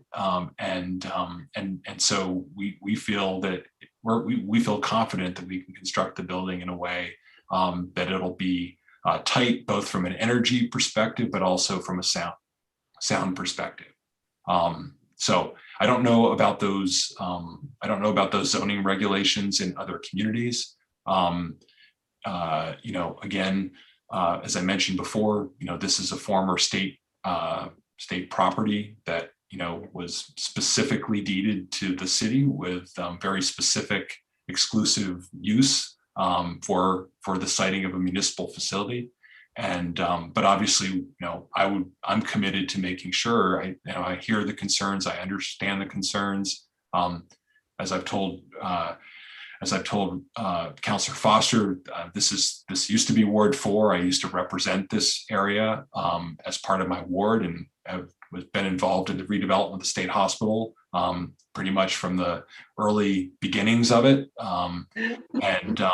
And so I understand that the challenges that has presented for the neighborhoods in and around the state hospital, and that these neighborhoods have absorbed a lot of changes, and a lot of just when the state hospital was open, it meant that they had to absorb a lot of different challenges. But they've been in, I think, an incredible neighborhood in that way, and they've generally supported everything in terms of whether it's, you know, McColgan House or you know, the Grove Street Shelter, or the new housing that we've been building there as part of the state hospital projects. So I would be committed to working with them, just like I've worked with, you know, the neighbors on Laurel Street and Grove Street and other parts of Chapel Street when I was the ward counselor, to make sure that this project, if it ended up, you know, being advanced in this location, that we could address those concerns. And specifically, you know, we have zoning that describes the decibel limits at the lot line, and it seems, you know, these would apply because this is a residential zone. So there's, you know, at night it's 50 decibels, during the day it's 60 decibels. I just want to be clear that still applies even though it's a municipal facility. Yeah, that is true, and you know, we're sort of getting into site plan review territory here. You know, these are the kinds of issues and questions that the planning board will address, like they do in any project, and obviously the building commissioner would be involved as well. So you know, those will be issues that we'll look at and look to address as part of any design or any construction. Great, thank you. Yeah, I just meant in general, because I know there's sort of an exemption for municipal facilities with regards to use, but not to the details of the zoning in that regard. Mm-hmm. Yep, no doubt about it. No doubt about it. Yeah. Councillor Foster. Thank you, Mayor. We've spent some time on the phone this week, and I've appreciated your responsiveness. As you know, with us, I've certainly heard quite a few concerns from neighbors. And as you mentioned, you know, I know that it's a neighborhood that has absorbed a lot of change, you know, through the process of developing the old state hospital, and I know that it plays a role, and the neighborhood has absorbed quite a bit. And I just wanted to add, Councillor Jarrett brought up the concern residents have about noise, and I've had a chance to speak with a number of residents, And so there are additional concerns as well. You know, I don't know. So as I mentioned before at the last meeting, this is my neighborhood. This is where I walk my dogs and where I spend my time. And so, you know, that it's a place that's dark. We're kind of just out of the city. It's a place that's darker. So there definitely I've heard the concern around lighting, a concern around traffic coming in and out, but I think we've addressed that this is, you know, free municipal use for the employee coming in. I just wanted to name the concerns that I've heard, as well as around aesthetics. You know, it's right now it is a beautiful open field. I see one night, I think it was in the fall, I was walking by and there was somebody taking formal photos in that field against the sunset. It really is kind of this very cool place just out of the city center. So I just wanted to say that those were there. And Mayor, we have talked about ensuring that there would be a neighborhood meeting before this is going to planning board, you know, and I appreciate that. I know another thing we talked about quite a bit at our last meeting was the plan for when somebody would be on site. And I know that's getting into site planning and beyond the scope of this. I did go up to the Franklin County shelter last week to take a look and you know, met with them and similar, they're not on site from 6 at night until 8 in the morning. I would challenge Northampton, you know, to consider a volunteer program or a way that we can provide, you know, whether the shelter is at Chapel Street or some other place. I would think we could do, come up with a way to offer more support and care there, whether it's volunteers or assistant staff. So I just wanted to put that out. And there are newer facilities in Belchertown, in Southwick, as you mentioned, Amherst. And so I've told many neighbors, but wanted to say it out loud here as well. I will go visit those. You know, we'll learn about ways to mitigate the concerns that neighbors have. And maybe they can be mitigated, maybe they can't, but that's the financial order that we're voting on tonight, is to appropriate the funds so that there is room and a space for a study. And so that's what we're doing tonight. And this isn't, so, you know, it's not a final thing. It's to say, is this a site that will work? And so I just wanted to make sure that was clear. Yeah, thank you. And again, just to reiterate the staffing piece, you know, this is not a daycare or boarding facility that people come to and from every day. You know, like I was, or like the one I sometimes use, or like the Good Dog spot on King Street, where there's, you know, cars coming all the time. People, you know, no, this is not open to the public. And the only staff that would be allowed in the facility would be municipal staff and the animal control officer primarily, and their assistant, and then, you know, potentially central services or something for maintenance issues. But this is not, so in terms of traffic, you know, we're not building a big parking lot. Lighting is definitely, I totally hear that, and we don't plan on having any lighting, because again, we're not, you know, I don't think we're going to have, you know, you saw that there's like two spaces. I think we might be required to have at least one handicap space and then one other space. And then, you know, I think most of the time the expectation is that, you know, there's the design has a little covered porch, like a little sally port of sorts, that the van could just sort of drive right into. And then that allows for the loading and unloading of animals that way. So, you know, there might be some required, you know, exit emergency egress lighting, but I would assume that there would just be, you know, downlighting of sorts on the building, but certainly not, you know, it won't be like the House of Corrections with, you know, searchlights and bright lights all around or anything like that. It's not really, it's really meant to be a quiet, private, non-public facility. So it's lighting, I don't think will be an issue. And again, those will be the kinds of things that we'll work on as part of site plan in preparation for any potential site plan review. Just one quick follow-up, thank you. Could you speak a little bit more about the parcel being deed restricted for municipal use? And I know there aren't other plans for the property, but sort of, could you speak a little bit about what other plans could happen at the property? Yeah, I mean, as I think I said before, I mean, one of the reasons why this site was reserved was, because the thinking was at the time that as the city grew, and particularly at Village Hill, ended up, creating a lot more housing and a lot more, school children, that the city may need to build an additional school potentially to support this new neighborhood. It may need to build some kind of a additional public safety facilities, like a fire substation, similar to the one we have up in downtown Florence, or basically that was the thought that you'd be able to do that. And so right now it's zoned, I mean not zoned, but right now by an act of the legislature and the deed, it is limited to that use in terms of the city's ability to use it. So if we were going to use it, so it actually can't be residential housing. It can't be used for residential housing at this point. I think we'd need to figure out a way to we probably have to go back to the legislature. And it only took us 6 years to get those other parcels transferred, but so we'd have to figure out a way to do that.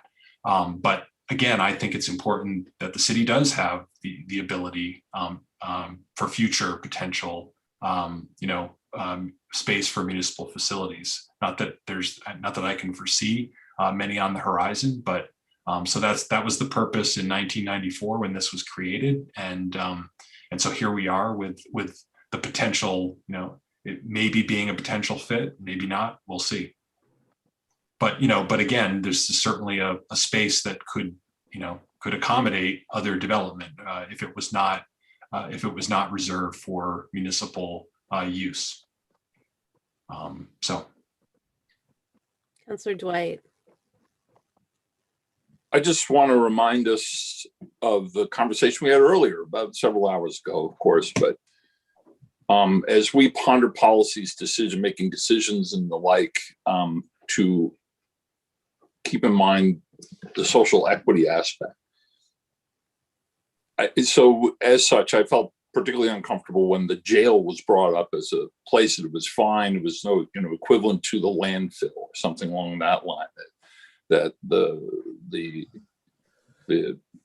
incarcerated men there would, they wouldn't mind they're being punished anyway or something. That made me feel really uncomfortable.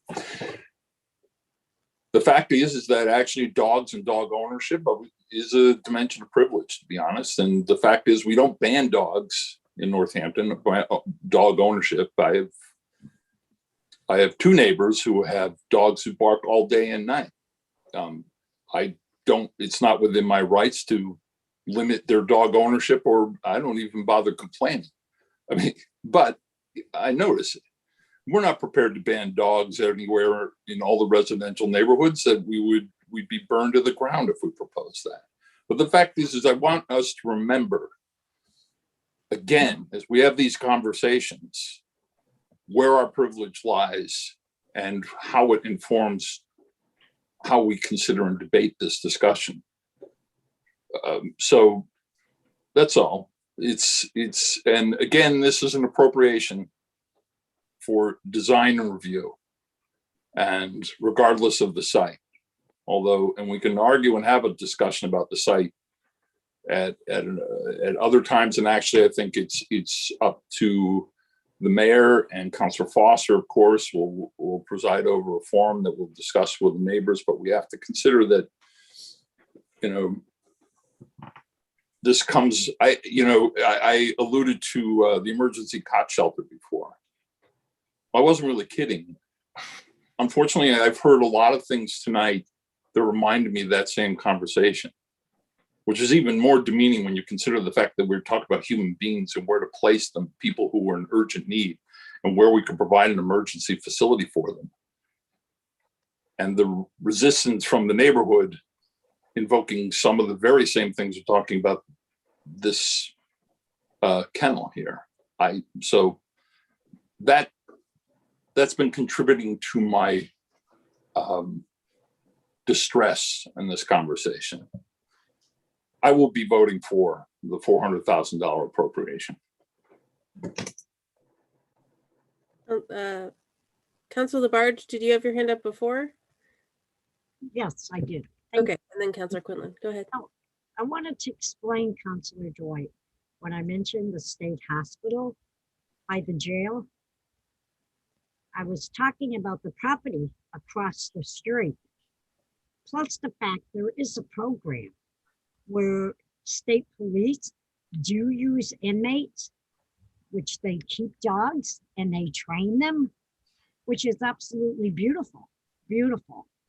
So it had nothing to do with the jail.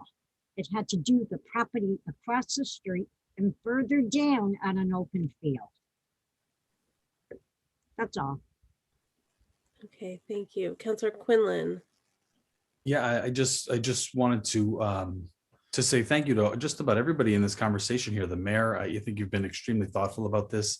And Councilor Dwight for putting a very fine point on what I've been feeling about it very similarly, in that, you know, nobody in the city wants to feel like they're getting run over without, you know, having a chance to at least comment. And, you know, whether it's a paving project or a new facility for dogs in their neighborhood, and whether they're renters or owners or whoever, right? Everybody wants to feel like they can speak their mind and be heard.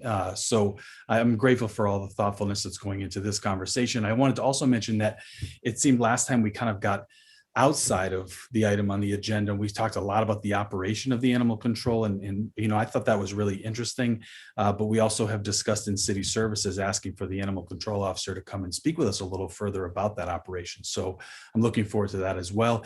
And I do support this because I agree that I think this is an essential investment for Northampton. Gotta do it. Thank you. Councilor Nash. Thank you. Yeah, this facility, wherever it ends up being located in Northampton, is absolutely needed. It's crazy that our animal control officer is spending time on that Route 9 to Amherst. That it's a trip I never want to make, and that our animal control officer is spending less time here because of that. I also, you know that in terms of the needs for serving animals, that our animal control officer actually serves more than just Northampton. Isn't that correct, Mayor? That there's an agreement, and that does she work with other cities? No, we don't have any. I'll skip that part. Yeah, we don't have any regional agreements. Yeah, so this facility is absolutely needed. I am interested in some, having the sound aspect addressed, or spoken to in any design. I think that's really important for the neighbors wherever the shelter goes. And that, and also I think it's important to consider some sort of outdoor run space that I'm thinking of the Franklin County shelter, where dogs will sometimes stay there for several weeks at a time. That it's sometimes with our animal control officer, the owner is found and the dog is returned in a matter of hours. But sometimes we're often dealing with abandoned dogs that need to be tended to for longer periods of time. On a site like the one we're discussing, or anywhere else in the city, I would hope that there would be space for an animal to stretch its legs and run around a bit. So all of that said, I support appropriating these funds, and I look forward to those designs. Thank you, Councilor. Any other? Councilor Jarrett? I guess I just wanted to ask sort of a direct question to Councilor Foster of, do you feel comfortable moving forward with this appropriation? And just as the person who's talked with knows your ward, I know you spoke a little before, but if there's anything more you wanted to offer, I'd appreciate. Well, thanks, Councilor Jarrett. Yeah, I mean, I feel like this is one of those situations where we need a lot more information. And that's what this appropriation will be doing is, you know, I feel comfortable in that it's clear that we're appropriating funds to allow plans to be drawn and the site to be considered. And if we don't do that, then Northampton won't be moving forward in any way with an animal control facility. And as we've talked about, it is a need for Northampton. You know, and I recognize that we are not committing that location to be the host of the animal control facility by appropriating the funds, but that does allow a study and a look to happen. And so I mentioned it before, I hear the neighbors' concerns. You know, I've heard a lot of them. I get it. And as Councilor Quinlan brought up too, you know, it's where we live, right? Like what's more important to our day-to-day for people than where we live. And, you know, that idea of nobody wants to feel like something is being dropped on their back door. You know, I respect that and I hear that and I really understand the concerns of the neighborhood and see that this is a need for Northampton. And so the idea of drawing up plans and studying and seeing if it's something that can be done in a way that mitigates the concerns of the abutters is something that feels like a logical step to me. Thank you. Thank you. Thank you, Councilor Foster, and thank you for your commitment to see this process through and all the additional research that it sounds like you're doing around this, which is quite a bit. So thank you for that. Okay. Any further discussion? Okay, seeing none. Laura, roll call, please. Counselor Dwight, Yes. Counselor Foster, Yes. Counselor Jarrett, Yes. Counselor Labarge, Yes. Counselor Maori, Yes. Counselor Nash, Yes. Counselor Quinlan, Yes. Counselor Shara, Yes. and Counselor Thorpe. Yes. Okay, that passes in second reading and we'll keep that conversation going. All right, people. I fear I've lost the plot. Let's see. Let's take us back, unless I just want to, there's no one else that's waiting around, I don't think, for something. So let's take it back to the top and let's go to 8 resolutions. B 21.233, a resolution to review and revise the rules and committees of the City Council. This is on second reading. Move approval, please. Motion been made by Councilor Dwight. Who was the second? I was. Councilor Barr is the second. Okay. Councilor Nash, did I see your hand? Oh, I thought I was the one who seconded it, but oh well. Sorry, Charlie. No worries. Okay. So I had some work to do, so I've come with my work done. And that what I'm proposing is to, I don't have the resolution in front of me. Let me pull it up. So what I'm proposing is to take the last 3 paragraphs and condense them to a paragraph that says, now, therefore, be it resolved that the City Council requests that the City Council President appoint a select committee made up of 3 city councilors and 2 community members to review the council rules and council committees and present their recommendations to the City Council for deliberation and vote before the end of the current term. Accept that as a friendly amendment. I do too. Second it. Second. Okay. Any discussion on that friendly amendment? Yes, Councilor Foster. I guess it's more of a question, maybe for the 3 counselors that were on the Ordinance Review Committee. I'm curious how that ratio feels in thinking about forming a committee, how that might feel to a resident, the two resident representatives, if that feels like how that balance is.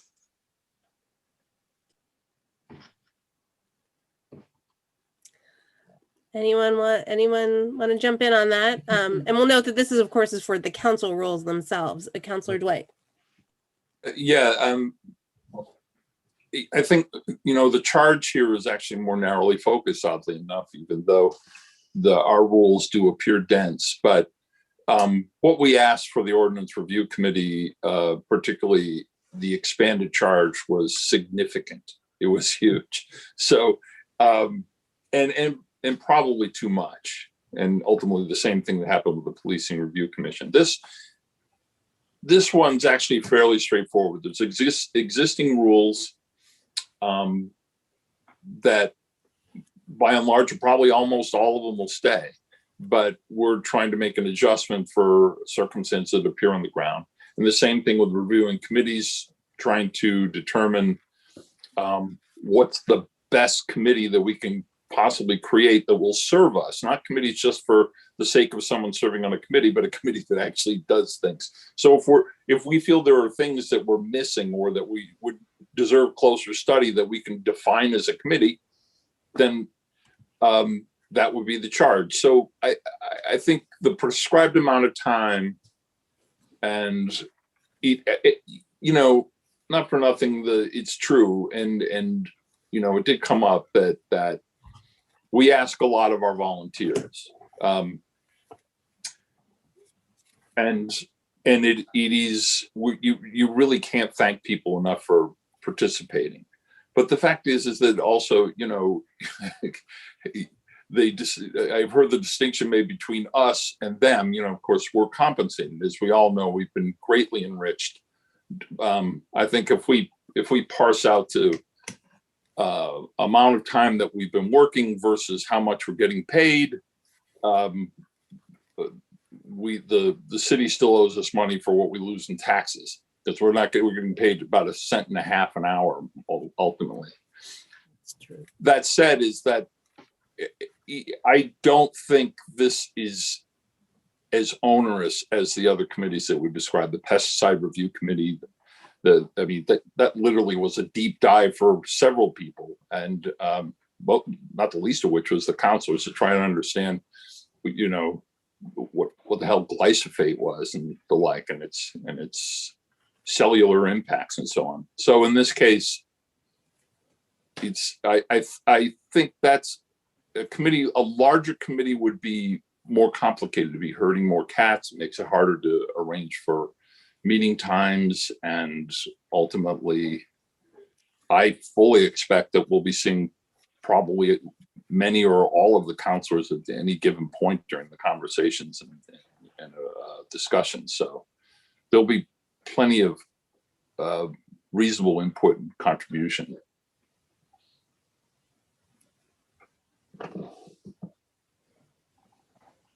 Anybody else? Thoughts? Councillor Jarrett, then Councillor Nash. I just wanted a clarification. Last time I know people were like volunteering in the meeting, and it seemed like you were concerned about quorum or open meeting law or something with that. So I was just a little confused by that, and also just what is the appropriate way to indicate interest to you? I will take interest any way you want to indicate it to me. I will say that one of the things that I'm thinking about is that I know some counselors, many counselors, have just come off significant work on other special committees. And there are some counselors who have not done any of those sorts of additional committee work in this term. So that is one of the things that I'm considering. But let me know if you're interested. But as Councillor Dwight just said, these will be public meetings, and I think that all counselors should be involved to the extent that they want to be, and engage in this process. Thank you. Sure. Oh, and about the quorum issue, it's just whether a subcommittee, my concern was if there was a subcommittee that, is 3 members of a 4-person subcommittee, but I don't think that that's going to be an issue. Councillor Nash? Yeah, I just wanted to address Councillor Foster's question because she directed it to the 3 ordinance review counselors. I agree with Councillor Dwight that that this is a case of, I think things are going to be much more narrowed, and it has to do with our focus on how we work together. And I think having 2 folks from the community also joining us, I think that's fine. I don't want to be on the record saying I want less public involvement, but I think this is a case of where this should be, a place where we figure out how we're going to work together. And we would obviously be doing that in public meeting where people are providing us feedback, that we would be weighing those ideas as we're putting together the rules. So, yeah, I don't think we need to have a big, broad committee, and I'm comfortable with the recommendation as it's posed here. And, as we talked about last time, this is actually like a pretty radical way of going about this. As I said, usually a singular counselor would kind of take it upon themselves, and then we'd all have to sort of, that's what we were dealing with, is what they'd created, and we could make amendments, but we weren't involved in the molding of that. So this is a pretty, this is a pretty different and more collegial and collaborative approach in general.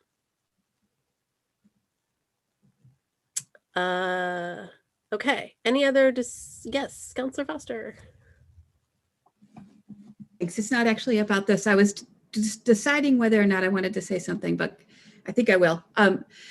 Councillor Dwight, your point about, none of us are really enriching ourselves, recognizing that residents who are volunteering are just volunteers, and there is a stipend associated with our work.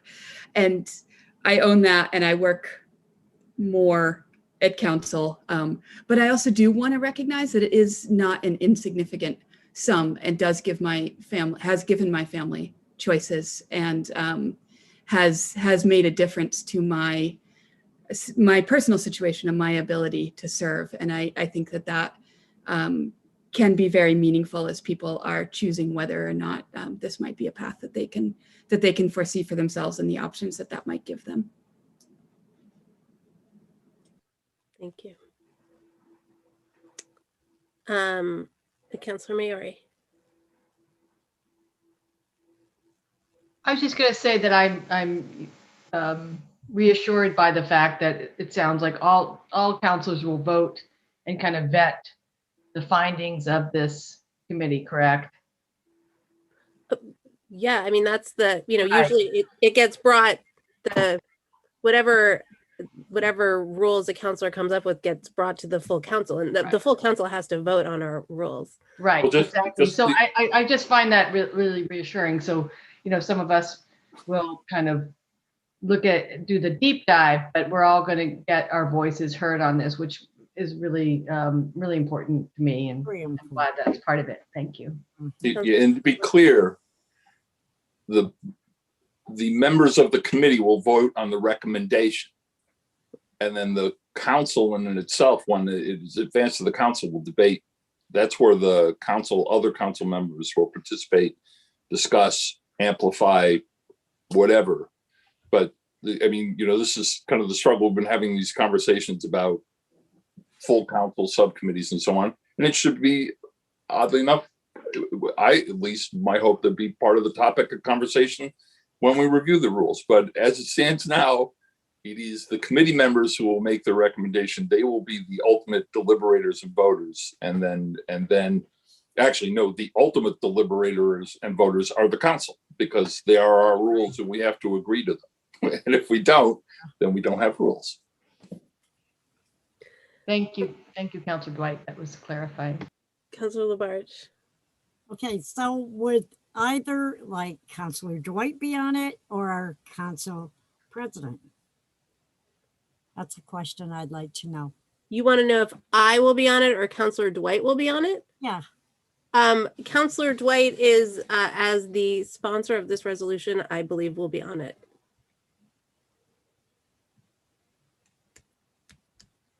Did that answer your question? I'm not planning on being on it. You know, and I am not running for council again. So Counselor Dwight also is not, but he is the one who's brought this forward.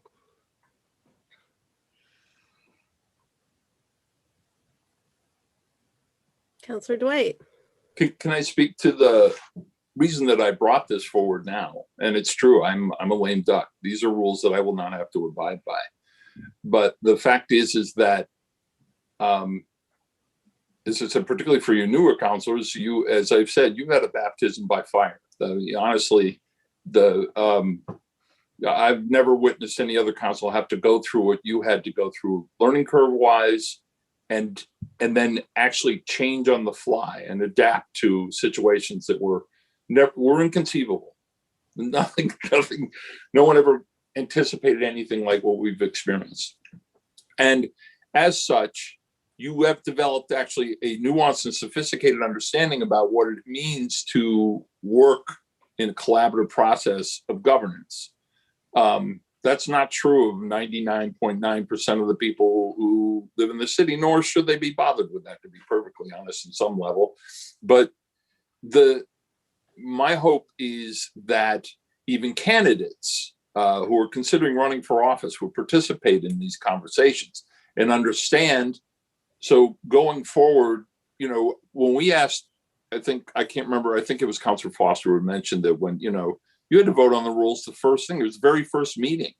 You guys sat down, you had no idea what you were actually signing up for. What do these rules do to me? What happens? Do I go to city council jail if I violate the rules? What happens?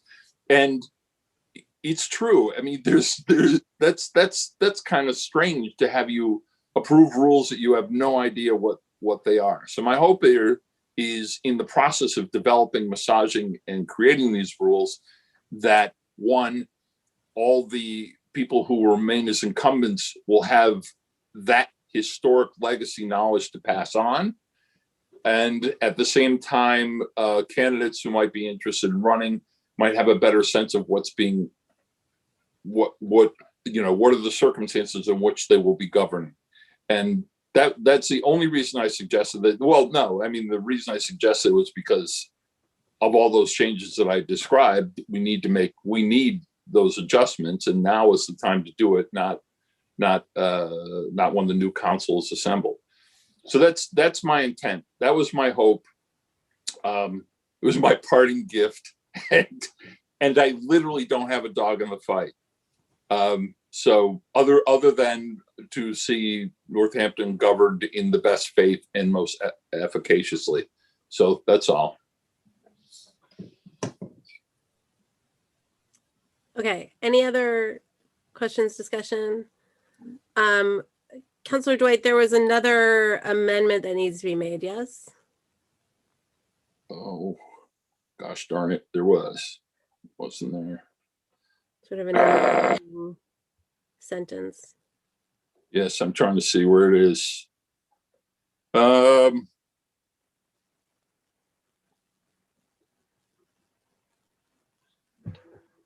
So, yeah, actually, this is Councilor Jarrett's point, that based on his actually very astute reading of the rules about what it is, what the actual clarity of language needs to be in order to make this a proper resolution to create a committee. I actually believe that, I mean, originally I was thinking of just saying that we direct the council president to create this. I think the language that you just introduced more or less covers it, because it actually defines the establishment of the committee, its content, structure, and deadlines. So I don't think an additional sentence is necessary at this point. Okay, sounds like Counselor Jarrett is nodding assent to that. Okay, I also think Counselor Jarrett is suffering divinely actually right now. true. True. Poor Counselor Jarrett. All right, so if there's no further discussion, roll call please on second reading as amended. Did we vote on the amendment? Nope. Let's do roll call please on the amendment. Okay. Counselor Foster, Yes. Counselor Jarrett, Yes. Counselor Labarge, Yes. Counselor Maori, Yes. Counselor Nash, Yes. Counselor Quinlan, Yes. Counselor Shara, Yes. Counselor Thorpe, Yes. and Counselor Dwight. Yes. Okay, any further discussion as amended? Seeing none, roll call please on second reading as amended. Counselor Jarrett, Yes. Counselor Labarge, Yes. Counselor Maori, yes. Counselor Nash, Yes. Counselor Quinlan, Yes. Counselor Shara, Yes. Counselor Thorpe, Yes. Counselor Dwight, Yes. and Counselor Foster. Yes. Okay, moving on, we're at the consent agenda at 12:43. And okay, so I'm going to read it. I'll ask for any removals and then we will have motion. So minutes of March 4th, 2021 and March 18th, 2021. 21.206 appointment of David Whitehill to the planning board, positive recommendation from city services. David Whitehill, 60 Washington Avenue. This is for a term March 2021, June 2022. This is to fill the term of resigned full member Alan Verson. 21.210 appointment to planning board, also positive recommendation planning board. Samuel Taylor is full member 245 North Street. Term is July 2020 to June 2023. This is a reappointment. 21.245 petitions for secondhand dealer licenses. These are renewal licenses for Antiques Corner at 81 Loudville Road. Applicant Louis M. Farrick. Cumberland Rare Books, 9.5 Market Street. Applicant Hosea Baskin. And Hosea Baskin, pardon me. Electric Eye Records, 52 Main Street, number 6. Applicant Andrew Crespo. Norman E. Maynard, 25 Garfield Avenue. Applicant Norman E. Maynard. Raz's Place, 6 Bridge Street. Applicant Timothy Saldo. Sassy Pants, Vintage and Used Clothing at 2 Con Street, Unit 2. Applicant Kathleen Maloganowski. The Family Jewels, 56 Green Street. Applicant Richard J. Stone. Now we're moving on to 21.246 petitions for pool table licenses. Packards is a renewal license for Packards at 14 Masonic Street. This is weekday and Sunday pool table licenses. Applicant Robert E. McGovern. Next is 21.247 petitions for junk dealer licenses, renewal licenses for Norman E. Maynard, 25 Garfield Avenue. Applicant Norman E. Maynard. And Richard and Sharon Huntley. 254 East Hampton Road, applicant Richard Huntley. That is. Move approval, please. Any removals? No. Motion's been made by Councilor Dwight, seconded by who? Labarge. Councilor Labarge. Okay, roll call, please, Laura. Counselor Labarge, Yes. Counselor Maori, Yes. Counselor Nash, Yes. Counselor Quinlan, Yes. Counselor Shara, Yes. Counselor Thorpe, Yes. Counselor Dwight, Yes. Counselor Foster, Yes. and Counselor Jarrett. Yes. Okay, now we're on to number 12, financial orders on first reading. 21.244, in order to acquire and amend easements at Mill River Greenway, Smith College is on first reading. Move approval, please. Second it. Motion been made by Councilor Dwight, seconded by somebody. Counselor Thorpe. And any discussion? Roll call, please, Laura. Counselor Maori, Yes. Counselor Nash, Yes. Counselor Quinlan, Yes. Counselor Shara, Yes. Counselor Thorpe, Yes. Counselor Dwight, Yes. Counselor Foster, Yes. Counselor Jarrett, Yes. and Counselor Labarge. So Labarge, is that a yes? Okay, Counselor Labarge? I said yes. I'm very sorry. I did not hear you. I could hear you. But I can't hear you. Counselor Jarrett and Counselor Dwight, what's up? Well, I would like to actually propose moving the CPA funds. It's 21, As a 248, 249, 250, 251, and 252, and 253, and 254 as a group, please. Counselor Jarrett, did you have a similar idea? Yes, I second that. An inspired idea. Okay, motion's been made and seconded to move these as a group. Any discussion on the group in first reading? Seeing none, roll call please, Laura. Counselor Nash, Yes. Counselor Quinlan, Yes. Counselor Shara, Yes. Counselor Thorpe, Yes. Counselor Dwight, Yes. Counselor Foster, Yes. Counselor Jarrett, Yes. Counselor Labarge, Yes. and Counselor Maori. Yes. Okay, those passing first reading. Next, we're at 21.255, an order authorizing acquisition of a parcel of land on the southeasterly side of Briarwood Drive. Move to approve, please. Motion made by Counselor Quinlan, seconded by Counselor Labarge. Any discussion? Roll call, please, Laura. Counselor Quinlan, Yes. Counselor Shara, Yes. Counselor Thorpe, Yes. Yes. Counselor Dwight, Yes. Counselor Foster, Yes. Counselor Jarrett, Yes. Counselor Labarge, Yes. Counselor Maori, Yes.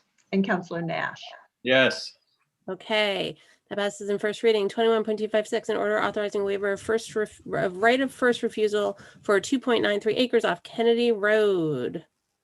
Move approval, please. Second. Motion been made by Counselor Dwight, seconded by Counselor Labarge. Any discussion on first reading? Roll call, please, Laura. Counselor Shara, Yes. Counselor Thorpe, Yes. Counselor Dwight, Yes. Counselor Foster, Yes. Counselor Jarrett, Yes. Counselor Labarge, Yes. Counselor Maori, Yes. Counselor Nash, Yes. and Counselor Quinlan. Yes. All right, now we're cooking. We're on to financial orders on second reading. 21.230, in order to reprogram funds to the Academy of Music fire suppression and Leeds Elementary parking lot repaving. Move to approve. Council President, I would like to actually make another group recommendation to move the items in second reading minus the $400,000 appropriation, which we've already approved. So that would be 21,230, 21,234, 21,235, and move them as a group. That's it. I second that. Okay, motion made and seconded to move them as a group. Any discussion on moving them as a group? Counselor Quinlan. Would we still be able to discuss them too? Individually? Yes, as a group, yeah. I just Yeah, want to make sure I absolutely. Yep. understood that. Thank you. Okay. So we are talking about them as a group right now. So discussion on the group. I assume you have something to say, Counselor Quinlan. Yeah. Thank you. Well, I really, just in regards to 21.235, the marijuana community impact fee, I think I actually ran into Counselor Shara, our council president, in front of her home the other day, and I just mentioned how much, when we talked about this 2 weeks ago, I felt like this was such good use, and this is really part of like the feel good stuff of the council, right? Is when you see the money that you're appropriating going to do really good things for the community. But that's kind of eaten at me for a couple of weeks as I just kind of thought about how I wished maybe we were still taking this money in to continue to do this kind of good. But I understand that's not the council's purview. I just wanted to express that. Mayor Nargowitz has popped up. I'm sorry, I had a loose dog I was dealing with, so who was disturbing the other family members. I guess what I would say to that is, we are not, the change that we made does not forego the city's ability to potentially collect mitigation funds in the future. We're just basically I would say we're following the true spirit of the law, which was that, you know, if impacts arise, then we have the ability to collect mitigation fees from them. In the early part of the industry, pretty much everybody was just collecting the 3% fee on a going forward basis. And unfortunately, that has put up a lot of barriers for people who want to get into the industry, and has made it harder for equity applicants, you know, disproportionately impacted communities to get into the industry. So that's why I made the decision to move away from it, but it doesn't forego our ability to collect the impact fees. It just means that we're going to be doing it in a different way, and I think ultimately truer to the spirit of what the law intended. And I will say that since our last meeting, a suit was filed in Haverhill, Massachusetts, by a cannabis operator who is challenging the fees and challenging why they're being charged the fees. And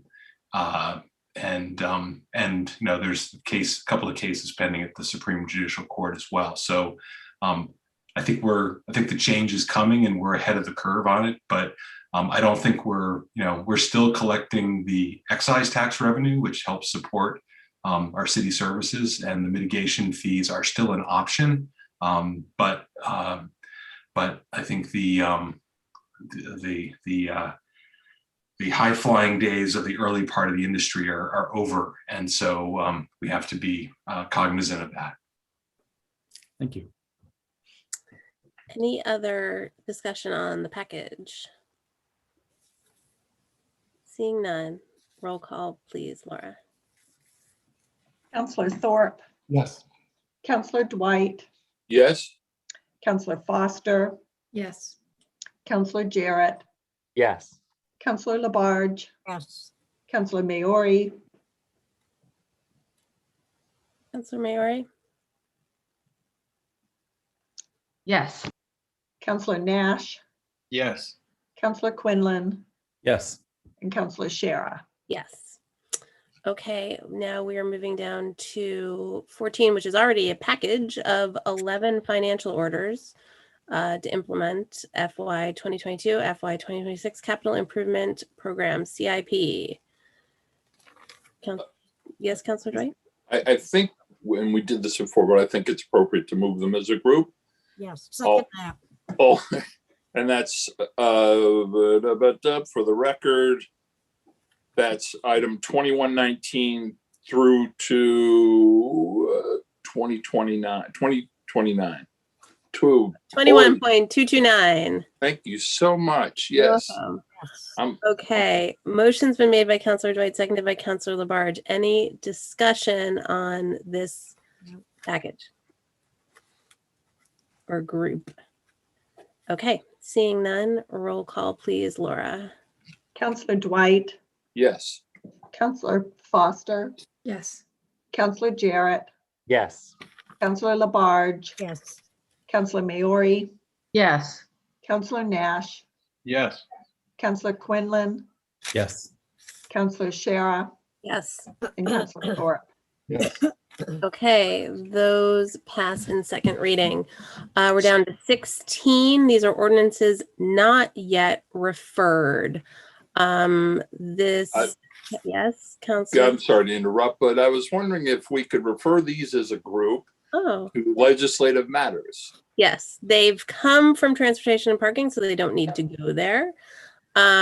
So motions are made to refer these as a group to legislative matters. Is there a second? Seconded. Seconded by Counselor Labarge. Discussion, any discussion on moving these, referring these? Okay, seeing none, roll call, please, Laura. Counselor Foster, Yes. Counselor Jarrett, Yes. Counselor Labarge, Yes.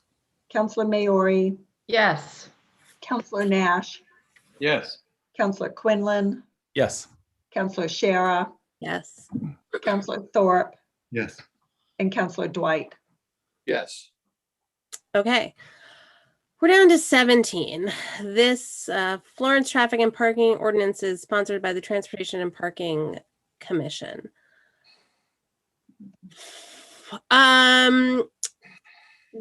Councilor Jarrett?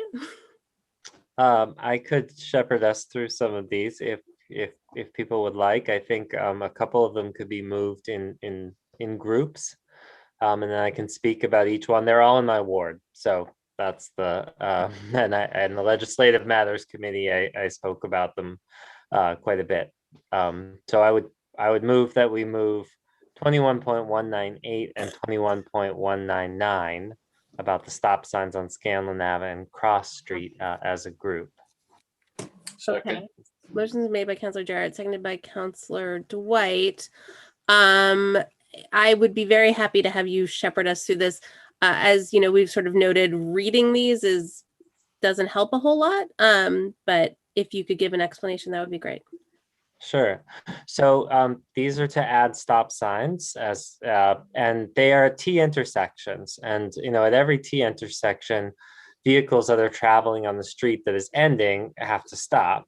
But when certain warrants are met, a stop sign may be installed that reminds travelers of their obligation to stop. In the case of the stop signs at Florence Road, so both Cross Street and Scanlon Ave meet Florence Road, and Florence Road has heavy traffic. So that is an example of a warrant that is met. And so the DPW is recommending putting in stop signs there. In the case of the intersection of Cross Street and Bliss Street, there are sightline impediments at that intersection. So there's a hedge at the corner that isn't compliant with zoning regulations. And I have received assurances from the DPW director that this will be dealt with, though it has been quite a while now.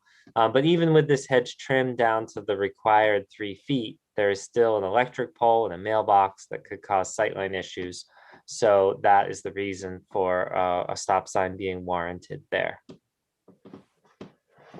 Excellent. Thank you for that summary. Any questions or discussion? Okay. Seeing none, roll call please, Laura, on 21.198 and 21.199. Councilor Jarrett, Yes.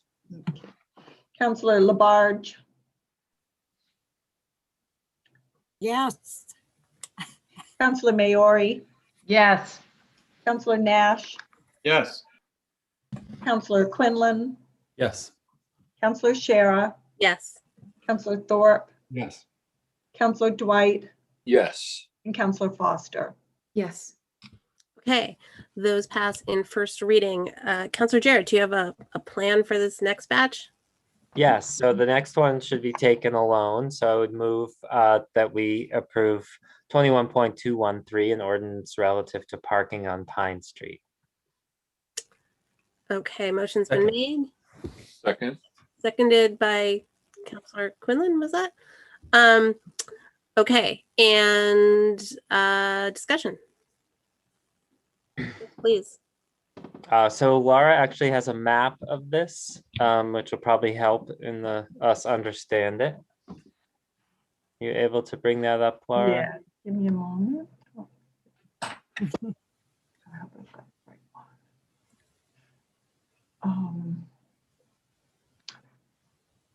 Looking at parking on Pine Street, right? Okay, so 1 second.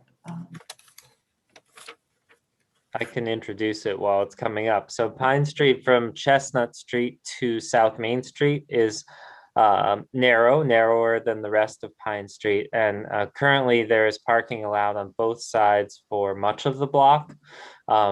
Presently, vehicles that are parked on both sides kind of need to be staggered to avoid a situation where emergency vehicles might not be able to pass.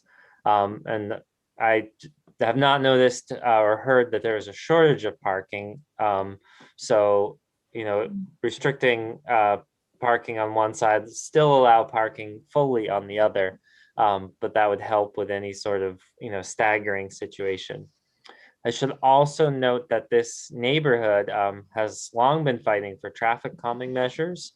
And with the upcoming repaving of Pine Street, the DPW is considering changes to several intersections in this area, which will be forthcoming and they believe will help to slow traffic on Pine Street. So is everyone able to see did you understand what's happening here? That we're basically making an entire no parking zone for this section of Pine Street on the north side. Any questions on that? Okay, seeing none, roll call, please, Laura. Counselor Labarge, Yes. Counselor Maori, Yes. Counselor Nash, Yes. Counselor Quinlan, Yes. Counselor Shara, Yes. Counselor Thorpe, Yes. Counselor Dwight, Yes. Counselor Foster, Yes.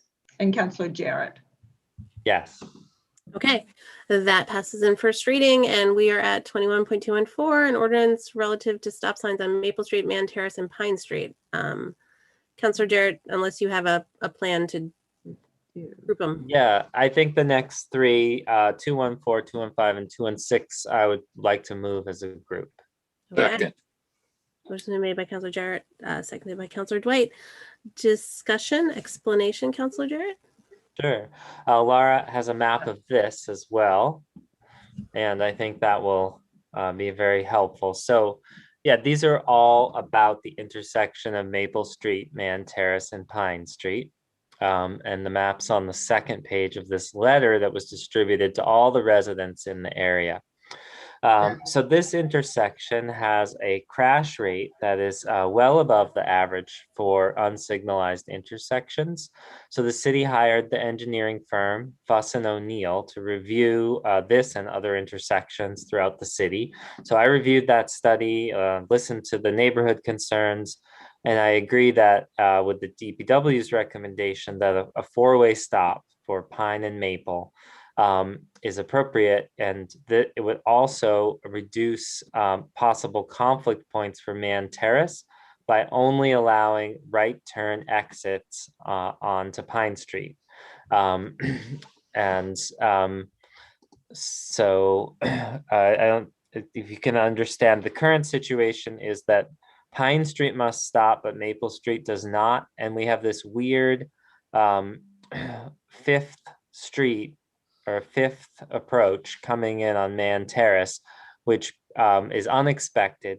And so it's a situation where you could have, people trying to turn on or off of this in an unexpected way and could cause additional crashes.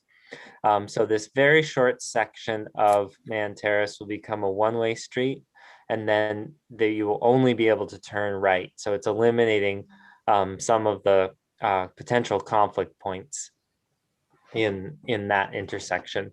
Now, one of the concerns, the major concern I've heard from the neighborhood is about vehicles needing to stop on the hill in winter when traveling north on Maple Street, because there's a steep hill that you have to go up, which levels off right at that intersection.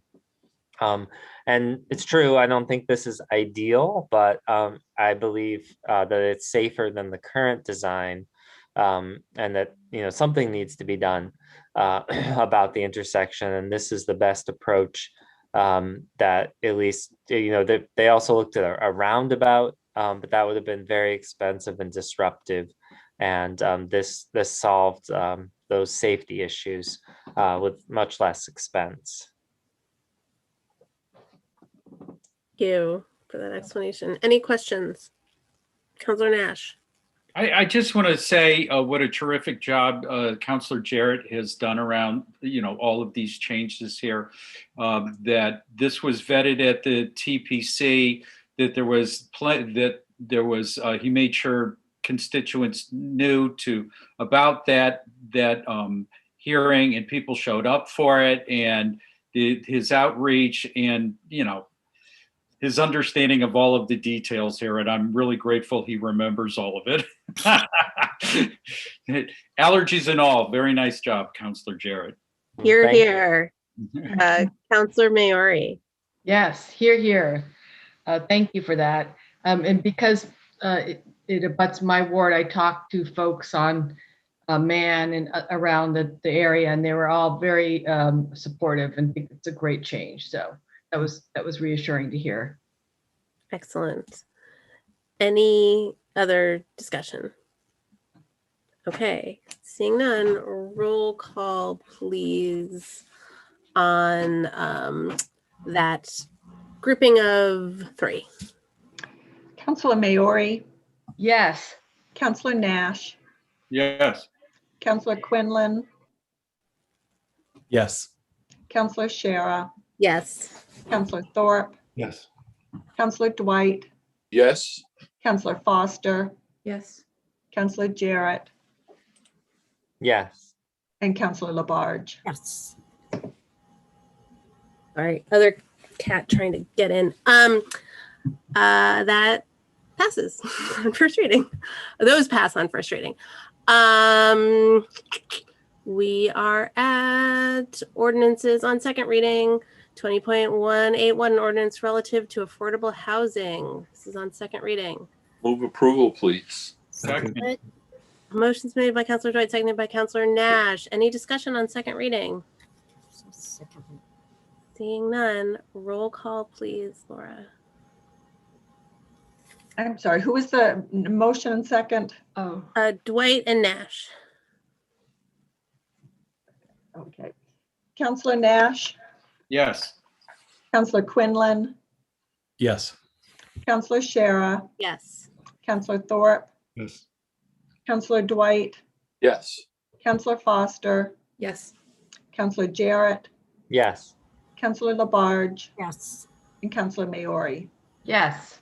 Okay, that passes in second reading, and we're on to 21.189, an ordinance to create an incentive for smaller houses by allowing 2 half-scale units to count as a single family for density purposes. Second reading. Move approval, please. Second. Motion's been made by Councilor Dwight, seconded by, I'm gonna say Councilor Thorpe.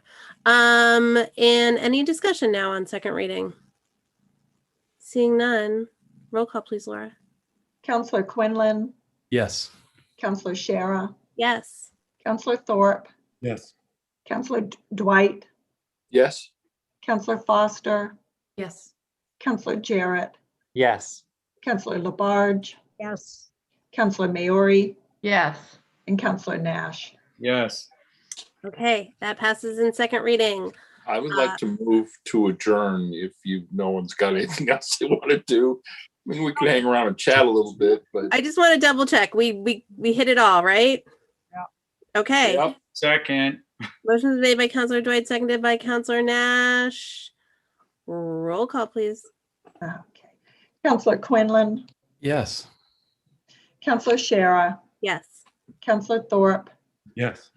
Councilor Dwight, yes. Councilor Foster, Yes. Councilor Jarrett, Yes.